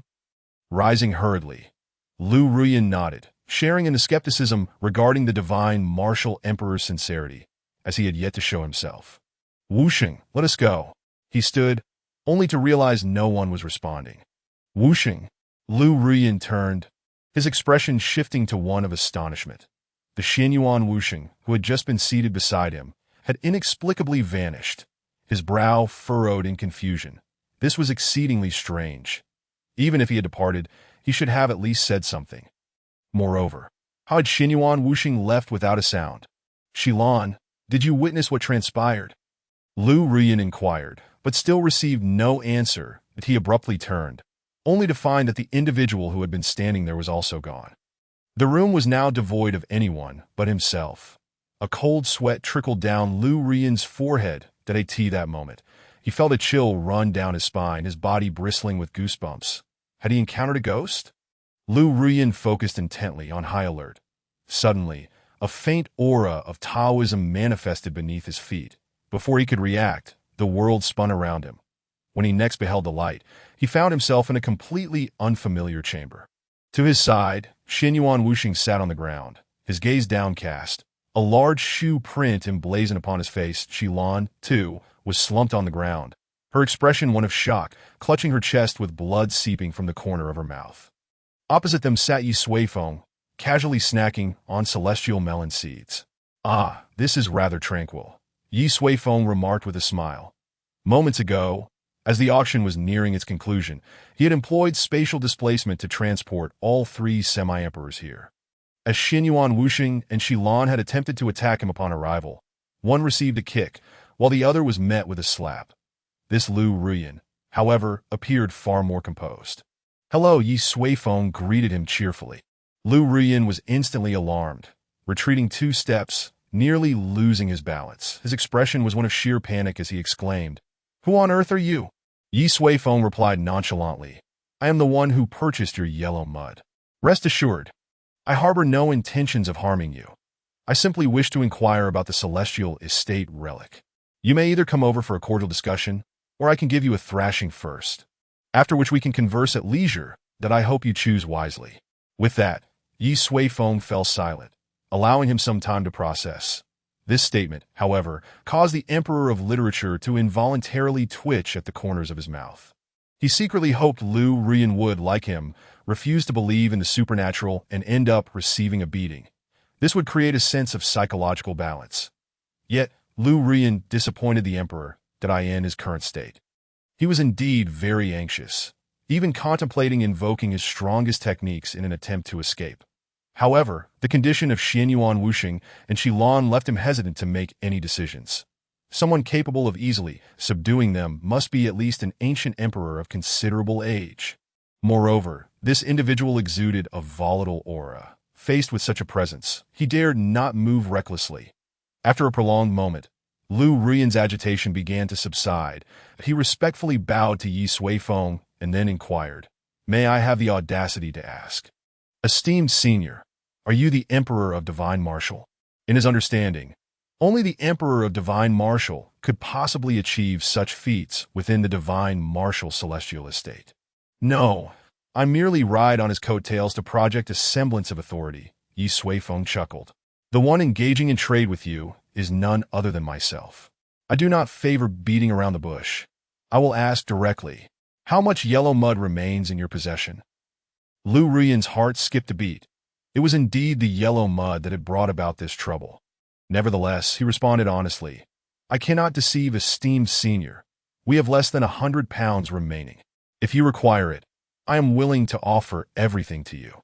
Ye Suifeng remained speechless, as the formidable beings from the celestial realm were brimming with excessive thoughts. What did they take him for, a brigand? He had always been one to persuade through reason, after all. "Never mind, I shall purchase it," Ye Suifeng stated.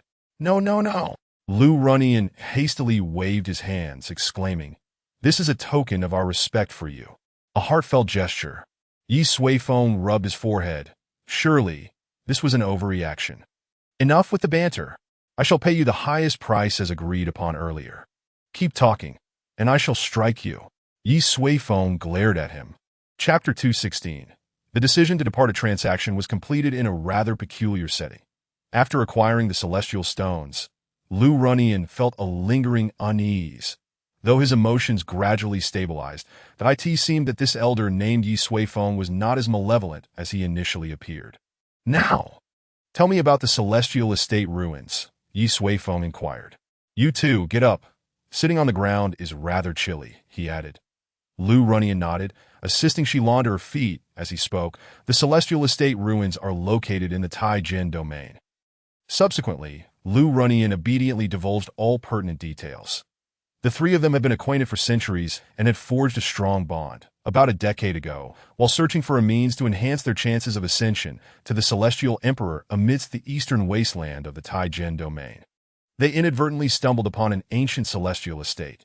The ruins were vast, rivaling any existing celestial estate.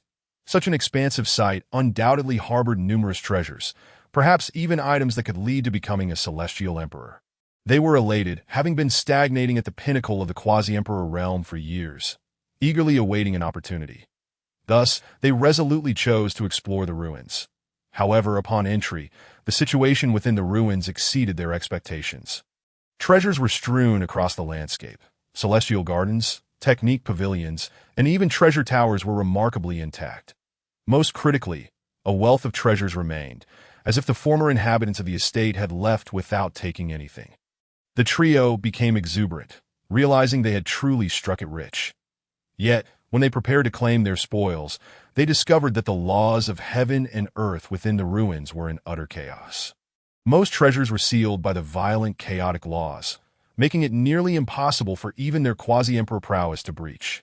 After considerable effort, they managed to extract only a fraction of the treasures, while the remainder remained out of reach. The maddening sensation of countless treasures before them, unattainable, was almost unbearable. They couldn't let the proverbial duck that was almost in their mouths fly away, could they?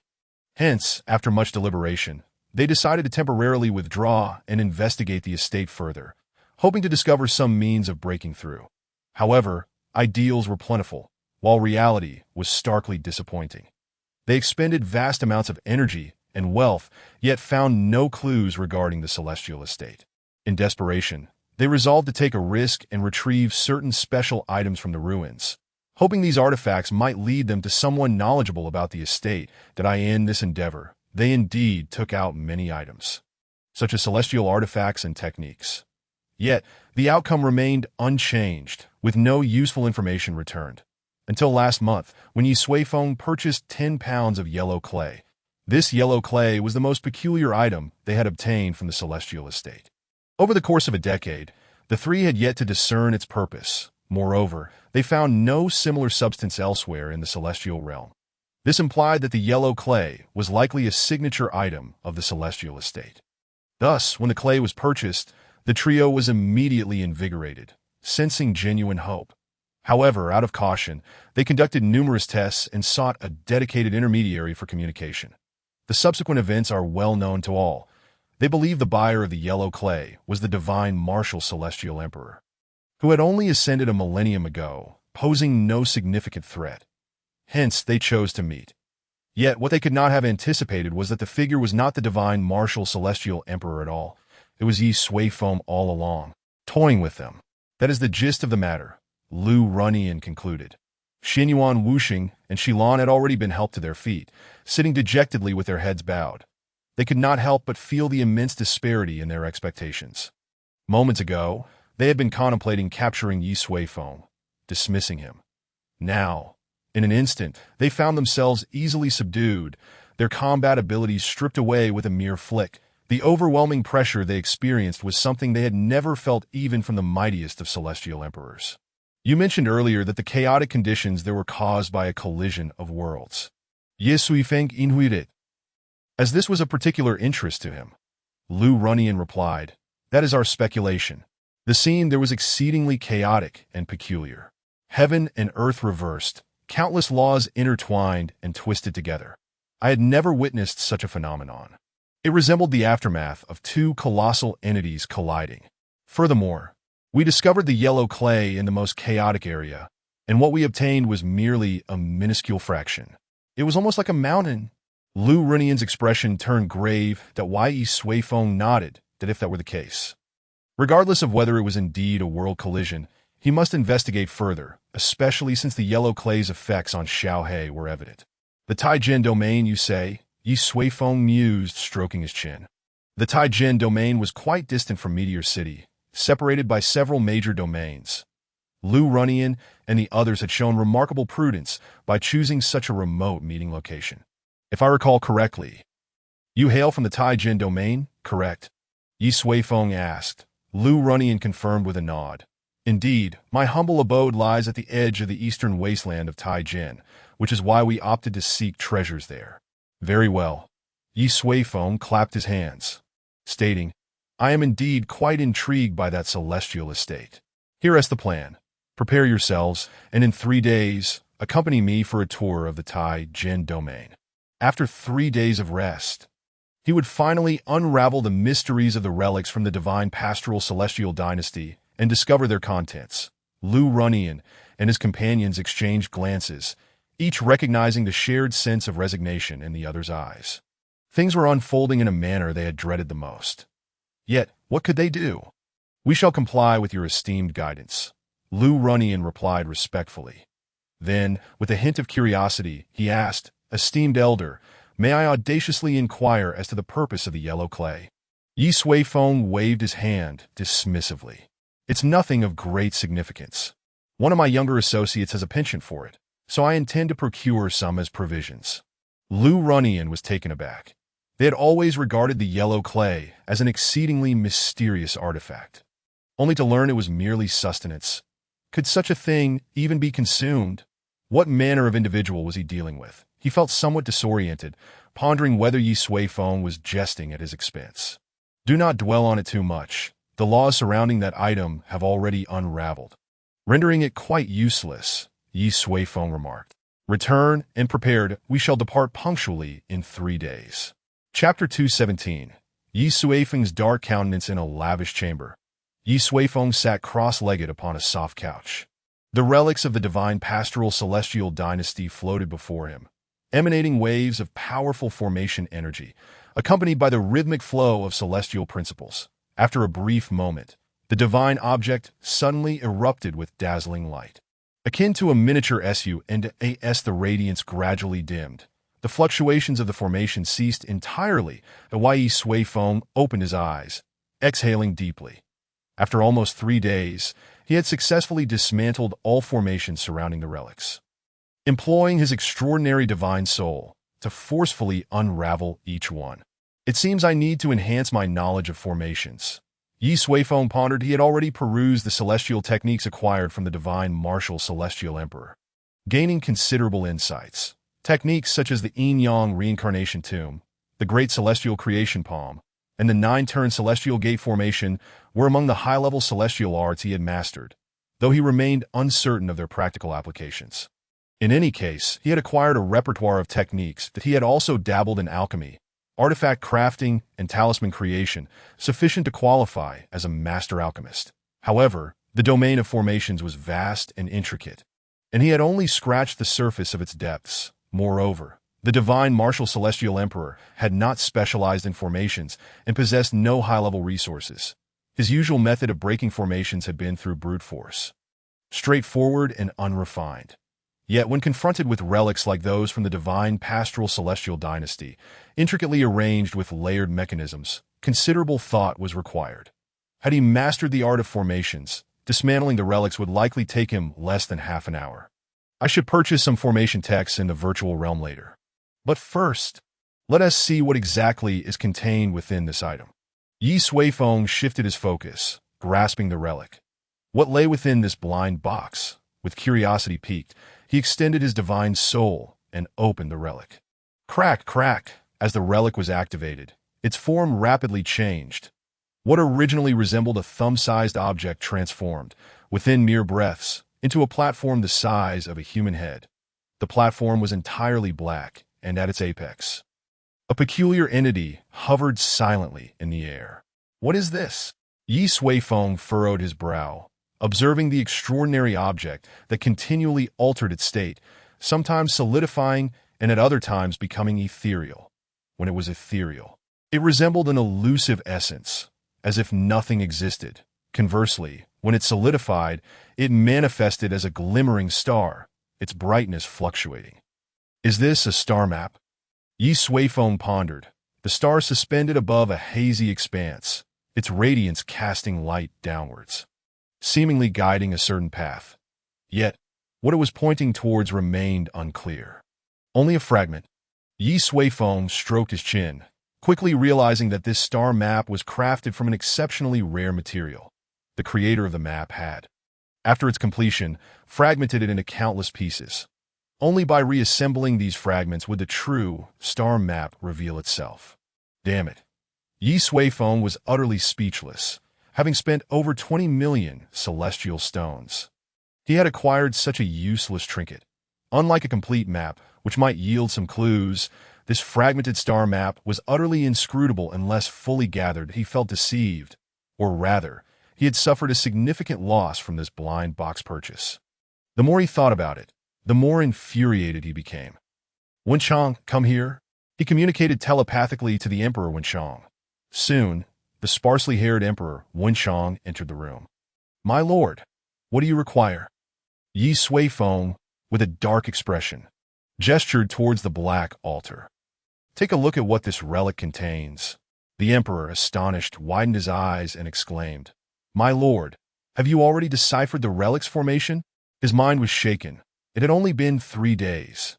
He had boasted that he would only need 3 years to unravel it, and oh wonder Ye Suifeng had not entrusted the divine object to him. My lord, you truly are? Let's not concern ourselves with me for now. Ye Suifeng interjected. Did you not tell me that relics are treasures? Why is it that this one is utterly useless? His expression darkened, feeling that his countenance should not be so grim. The Emperor hesitated, then scrutinized the altar above. Moments later, he gasped, My lord, this is a star map. A top-tier treasure. Ye Suifeng regarded him skeptically. A fragment of a star map reveals nothing and is considered a treasure? The emperor cleared his throat twice and replied, a partial star map, of course, yields no insight. However, this is the star map of the Mushian divine dynasty. It must conceal immense secrets. Once fully assembled, it will undoubtedly be a world-shattering treasure. Ye Suifeng remained silent, finding the statement no more enlightening than before. Very well, I entrust it to you. Gather the pieces for me, Ye Suifeng instructed. The emperor awkwardly chuckled. My lord, gathering the star map is an exceedingly time-consuming endeavor. But I can assure you, once assembled, any investment will be worthwhile. The mightiest celestial abode in the Taichian domain established its supremacy through the Mushian divine dynasty's star map. Ye Suifeng held his tongue, that he understood that a star map of this caliber carried immense significance. However, if it required him to spend centuries searching, it would be far from worthwhile.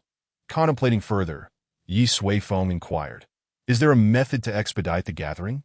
The emperor pondered for a moment and replied, before the relic is opened. No one knows what it contains. To expedite the process, one can only continuously experiment and acquire sufficient relics. Ye Suifeng stroked his chin. Essentially, this meant that an individual with poor luck hoping for a grand prize must purchase a considerable number of blind boxes. Can relics be purchased in the void? Ye Suifeng asked, still eager to gather the star map. After all, having already spent money on part of it, it would be difficult to move on without completing it. It should be possible, replied the emperor. Under normal circumstances, few would be willing to sell. However, given the current calamity, I believe some may wish to convert their relics into directly usable celestial stones. Ye Suifeng furrowed his brow, unwilling to remain ambiguous, since he had decided to proceed. He aimed to acquire every relic available. Can primal divine stones attract them to part with their relics? He inquired. Absolutely, the emperor exclaimed. Primal divine stones are always the most sought-after treasures, especially now. However, my lord, I must advise you that divine stones are exceedingly precious, their value often surpassing that of relics. You should think carefully. I've thought it through. Ye Suifeng tossed a storage bag to him and said, take this and procure all the relics from the void. Acquire as many as possible. The emperor was momentarily taken aback. This was the first time he had heard such a bold pronouncement about sweeping up relics. Were they certain of their capabilities? He opened the storage bag, and the gleaming divine stones nearly blinded him. Enhancing his cave abode required only about 1,000 primal divine stones, yet the quantity within the bag was sufficient for 10,000 abodes. This was simply, he had initially thought Ye Suifeng was there to snatch divine stones. What a grand vision.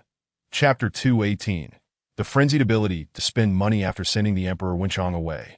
Ye Suifeng contemplated and summoned Lu Runyan and the others. Relying solely on Wenchong would not guarantee a substantial collection of relics. The three quasi-emperors, who frequently traversed the void, might possess alternative avenues. Ye Suifeng was determined to confront the blind box challenge head-on, that he was resolute in assembling the star map. My lord, are we setting off? Lu Runyan and the others arrived promptly, assuming it was time to depart for the Taichian domain on the third day. Not so fast, Ye Suifeng replied. I have a task for you. You are all familiar with the divine dynasty relics, correct? Lu Runyan nodded. Such treasures are certainly well known to us. To be candid, over 200 years ago, I unexpectedly acquired a relic, and after 30 years of deciphering it, I ascended to the peak of quasi-emperorship. Oh, Ye Suifeng inquired curiously. What did you obtain from it? Lu Runyan smiled and said, it was a Daoist celestial pattern pill. If utilized properly, it could very well lead to attaining divinity. Unfortunately, my aptitude was lacking, and I remained just short of the final step. Ye Suifeng nodded. His claim of lacking talent was modest. If his aptitude were truly inadequate, he would not have reached quasi-emperorship. The Daoist celestial pattern pill, comparing what others drew from such relics to his own experience, was a stark contrast. Excellent, Ye Suifeng said. Recently, I have developed an interest in divine dynasty relics. So, I plan to stockpile some. Do you know of any channels through which I can acquire them more quickly and in greater quantity? The three were momentarily stunned, that it was their first encounter with someone intending to stockpile divine dynasty relics. Could such things be stockpiled, as if they were celestial fruits? My lord, Lu Runyan hesitated. Are you looking to purchase a large quantity of relics? Ye Suifeng affirmed. The more, the better. I will use primal divine stones for the purchase. You needn't worry about the price. Just find a way to secure as many as you can. They exchanged glances, puzzled by this sudden interest in relics, especially one willing to exchange divine stones for them. That it was known that during chaotic times, the value of divine stones often exceeded that of relics. No problem, Lu Runyan replied. May I ask if you seek original relics or those that have already been unsealed? Ye Suifeng frowned slightly. Are there those already unsealed for sale? Of course, Lu Runyan replied with a smile. Some individuals have expended considerable effort to unseal them only to find the contents unsuitable for their use. Thus they will sell them. This was akin to the blind box concept. If one drew an item they could not utilize, it was either gifted or resold. Will anyone sell star maps? Ye Suifeng inquired once more. Lu Runyan nodded. Yes, many do, as such items hold no value unless fully assembled. Moreover, star maps are typically priced lower than their original relics. He chuckled. So if someone draws a star map from a relic, it is quite unfortunate. Upon hearing this, Ye Suifeng's expression darkened further, and he felt increasingly swindled. I want them all, especially the star maps, Ye Suifeng declared. Purchase all unsealed relics and the star maps that have been unsealed. Acquire as many as possible. For those unwilling to sell, find a way to obtain them. Divine stones are abundant. Go ahead and buy as much as you can, he commanded loudly. Lu Runyan, while shocked, also felt a hint of confusion. Why did Ye Suifeng appear so angry? Yet, he dared not question it and simply complied. All right, shall we set off today? Shilon has a top-tier warship that moves swiftly. We can travel while acquiring relics, Lu Runyan suggested.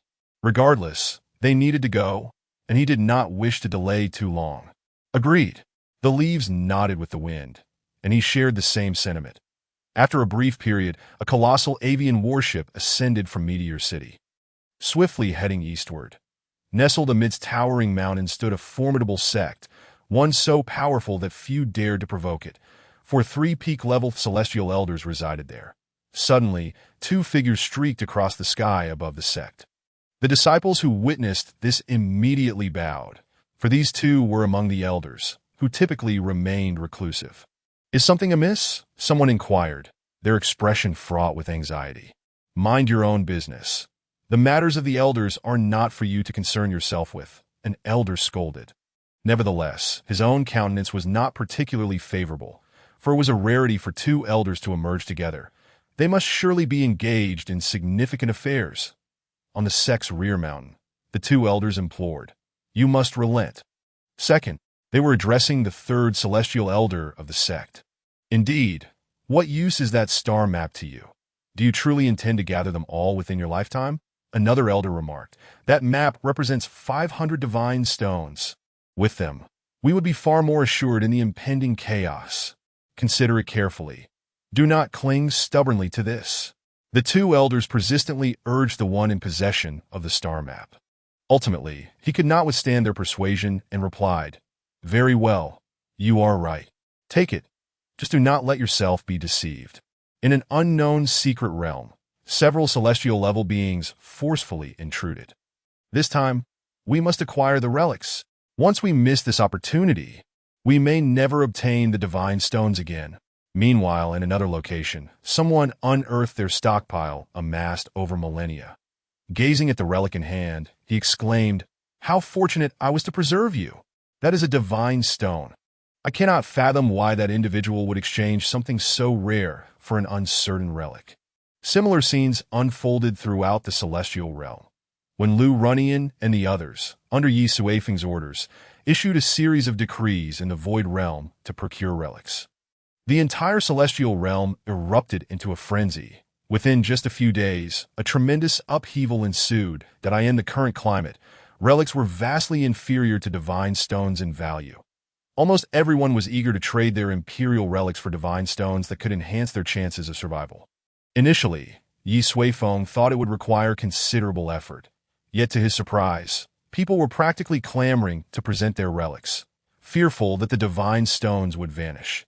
Some even resorted to vehemently cursing each other over the order of transactions in the void realm, invoking ancestral grievances, and ultimately challenging one another in reality.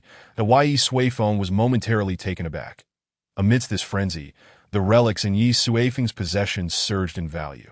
Within a mere half-month, he acquired tens of thousands of imperial relics and over 1,000 different star maps.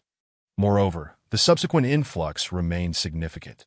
Some had even begun to specialize in the search for relics, traversing various perilous secret realms. The Ye Suifeng had not anticipated that a momentary impulse would trigger such a fervent wave throughout the celestial realm. In truth, it hardly qualified as an impulse. After all, the number of divine stones in his wallet had merely diminished slightly. Chapter 219. Arrival at the eastern wasteland. The Saint Sparrow warship was the name of Shi Lan's vessel. Over the past few days, Ye Suifeng gradually discerned the origins of the three quasi-emperors. Lu Runyan was a wandering cultivator from the Taijian domain, without any faction to his name, but he possessed exceptional talent and could be considered a child of fortune, ascending to quasi-emperor status through a series of fortuitous encounters, emerging as a king in the realm of counterattacks that in the eyes of ordinary cultivators. He was undoubtedly a child of destiny, the female quasi-emperor. Shi Lan hailed from a sacred land known as Tianke in the Tai Li domain. Tianke was immensely powerful, ranking among the top sect in the entire domain, and Shi Lan was its most distinguished daughter. However, her strong-willed and stubborn nature drove her to rely solely on herself, leading her to wander alone for many years. For the taciturn Xinyuan Wuxing. He originated from the Tai Yin domain. The Tai Yin and Tai Yang domains were the most formidable in the celestial realm, their combined strength eclipsing that of the other 8 domains. The Xinyuan clan was renowned in the Tai Yin domain. However, he was not the legitimate heir of the Xinyuan clan and was not particularly valued within his family, prompting him to seek his own future far from home. Despite their different backgrounds, their shared aspirations brought the three together, forging a deep friendship. The Ye Suifeng found such stories quite appealing, as he had emerged invincible from the moment of his birth. Lacking these passionate experiences, they traveled together aboard the warship. The barriers among them gradually diminished. The Ye Suifeng assured them that if he truly discovered an opportunity to ascend to emperor, he would not obstruct their paths. This declaration filled the three with elation. Their greatest wish was to successfully attain the status of celestial emperor. If they could indeed become emperors, they would not hesitate to offer their resources, even themselves, to Ye Suifeng. Consequently, they devoted even greater attention to the acquisition of relics, from Meteor City to the eastern wasteland of the Taijian domain. A journey spanning millions of miles, the Saint Sparrow warship traversed the distance in less than 2 months. During this time, Ye Suifeng practically swept the market clean of relics. Nearly 100,000 remained sealed and untouched.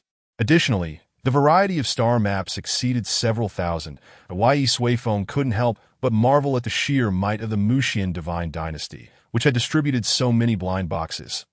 One could only imagine the prosperity of the dynasty at that time.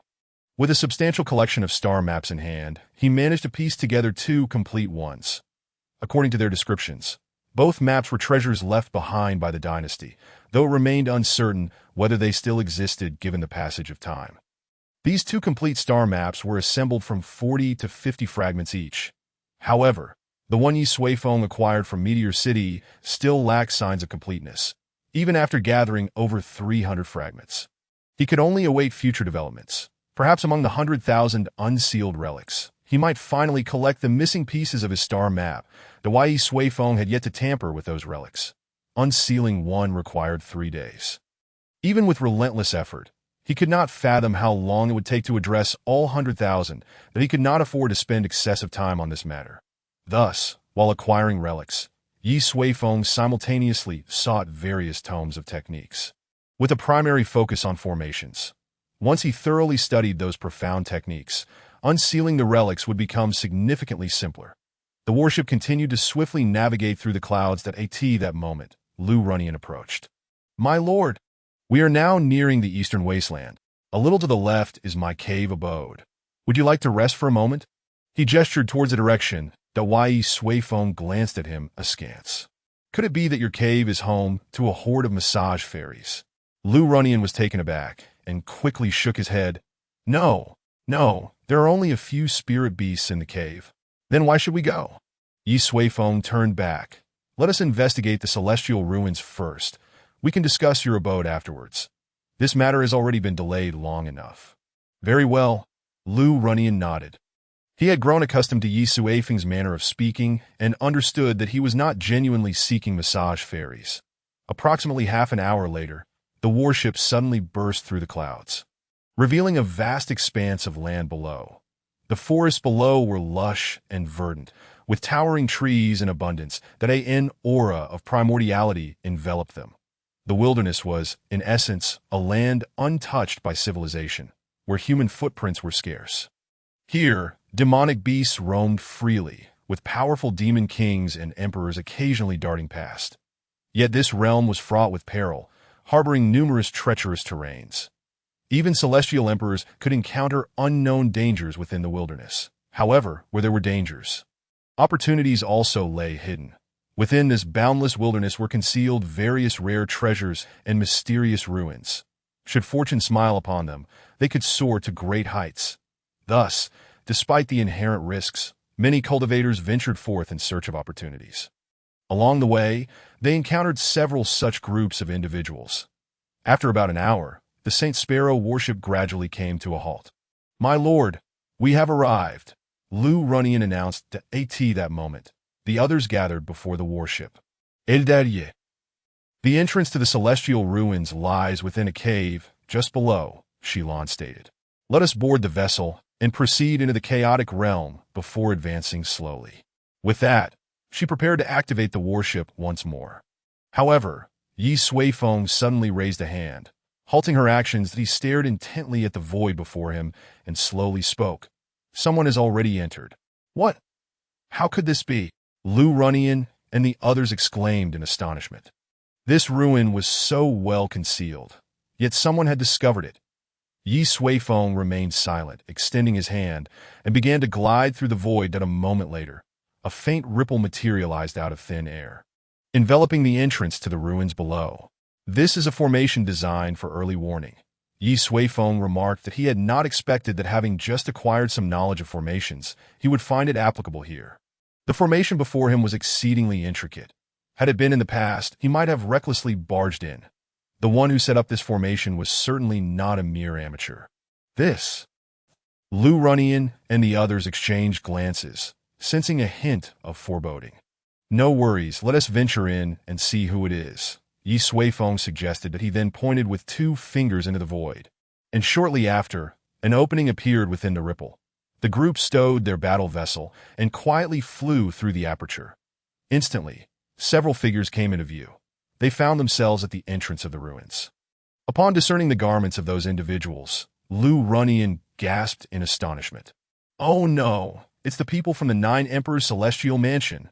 Chapter 220. The 9 Emperors' Celestial Mansion at the concealed mouth of the cave. Several formidable cultivators stood guard, all of whom were above the celestial sovereign rank. How did the 9 Emperors' Celestial Mansion discover this place? Lu Runyan's expression turned grave. "What on earth is that?"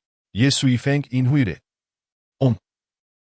Lu Runyan explained. "In the Taikoan Great Domain, there are 3 paramount powers, and the 9 Emperors' Celestial Mansion is one of them. They possess a vast territory of millions of miles, teeming with countless geniuses. Although they are called the 9 Emperors, there are actually over a dozen powerful celestial emperors within the mansion. In the eastern region of the Taijin Great Domain, they are undoubtedly the overlords." His demeanor was decidedly grim. Shilon and Xinyuan Wusheng shared the same sentiment, that it appeared that this faction was indeed extraordinarily powerful. "Well, what do you think about this?" Ye Suifeng stroked his chin and proposed, "Since this ruin was discovered by you, let us go down and have a word with them, asking them to vacate the place, shall we?" Lu Runyan grimaced. "My lord, you jest. Regardless of the resource's origin, it has always been the case that the virtuous rightfully possess it. Only those with greater strength can ultimately claim it. This is an unspoken rule of the celestial realm and the entire cultivation world. His mood was somewhat heavy. It seemed they had truly encountered misfortune this time. However, Ye Suifeng chuckled. If that is the case, I feel reassured that I was worried that being straightforward might be considered a breach of martial ethics. In truth, he was indifferent to the 9 Emperors' celestial mansion. His previous remarks were merely an attempt to infuse humor into the situation. Yet Lu Runyan and the others evidently failed to grasp Ye Suifeng's wit. My lord, think twice. The 9 Emperors' celestial mansion is immensely powerful. Some within have reigned as emperors for hundreds of thousands of years. Their foundation immeasurable. We should at least ascertain how many celestial emperors have come. Lu Runyan exclaimed in alarm. That makes sense. Ye Suifeng nodded. Then let us go capture someone and ask. With that, he descended without the slightest intent to conceal his actions. Lu Runyan was instantly taken aback, thinking to himself that my suggestion to investigate was not meant to unfold in such a manner. Apart from Gu Yulan, the others exchanged worried glances, each discerning concern in the eyes of their companions. Indeed, while Ye Suifeng was formidable, could he withstand the onslaught of several celestial emperors? They were uncertain, but given the circumstances, there was no room for retreat, so they hurriedly followed suit. The moment Ye Suifeng revealed himself, those guarding the cave entrance immediately took notice. 2 Celestial sovereigns, accompanied by a throng of celestial kings, soared towards him. The 9 Emperors' celestial mansion is conducting business. How dare you come to provoke us? Get out of here! Their words were exceedingly rude. Clearly accustomed to flaunting their power, that Ye Suifeng had no desire to engage in idle chatter with such individuals. Hey, I'm talking to you! The leading celestial sovereign bellowed. That Ye Suifeng disregarded him and reached out with his hand, instantly conjuring a colossal hand in the void. Accompanied by a surging force and boundless laws, it clasped several individuals within its grasp. You dare! The celestial sovereign roared, his entire aura erupting as he attempted to break free from the enormous hand. However, his celestial sovereign strength was as insignificant as that of an ant beneath such a massive palm, showing no signs of yielding. The celestial sovereign was instantly struck with horror, seeking to employ techniques to escape the grasp, only to despairingly realize that this man had entirely sealed off the heavens and earth, leaving no opportunity for escape. They could only watch helplessly as he was captured. The individuals on the ground, witnessing the unfolding situation, were thrown into a panic, attempting to flee into the cave. They had realized that the intruding man was simply beyond their capability to confront. Alas, it was too late. Ye Suifeng snapped his fingers, and a dense aura of laws surged forth, binding them all in place. They could neither move nor utter a word, nor could they convey any information through divine sense, that in what felt like the blink of an eye, though it transpired in the span of a single breath. When Lu Runyan and the others caught up, Ye Suifeng had already subdued all those below.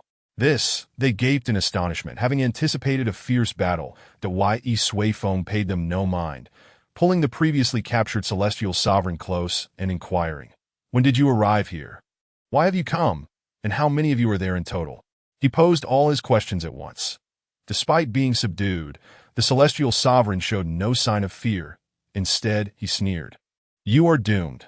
How dare you offend the 9 Emperors' celestial mansion? Even if you were a celestial emperor? Yet before he could finish, he suddenly screamed in agony.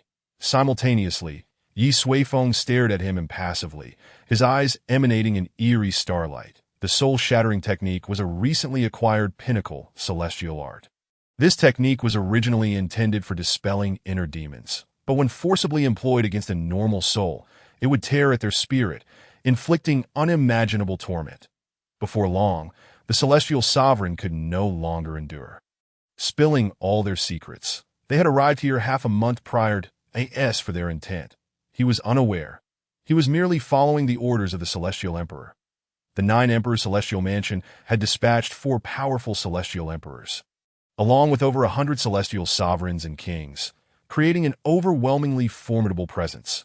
Most crucially, they had come prepared, seemingly having long since determined the situation here and having planned meticulously before deciding to come and seize the ruins in one fell swoop. You were indeed right. It is better to investigate, Ye Suifeng remarked. It appears they may have known about this celestial mansion ruin even earlier than you three.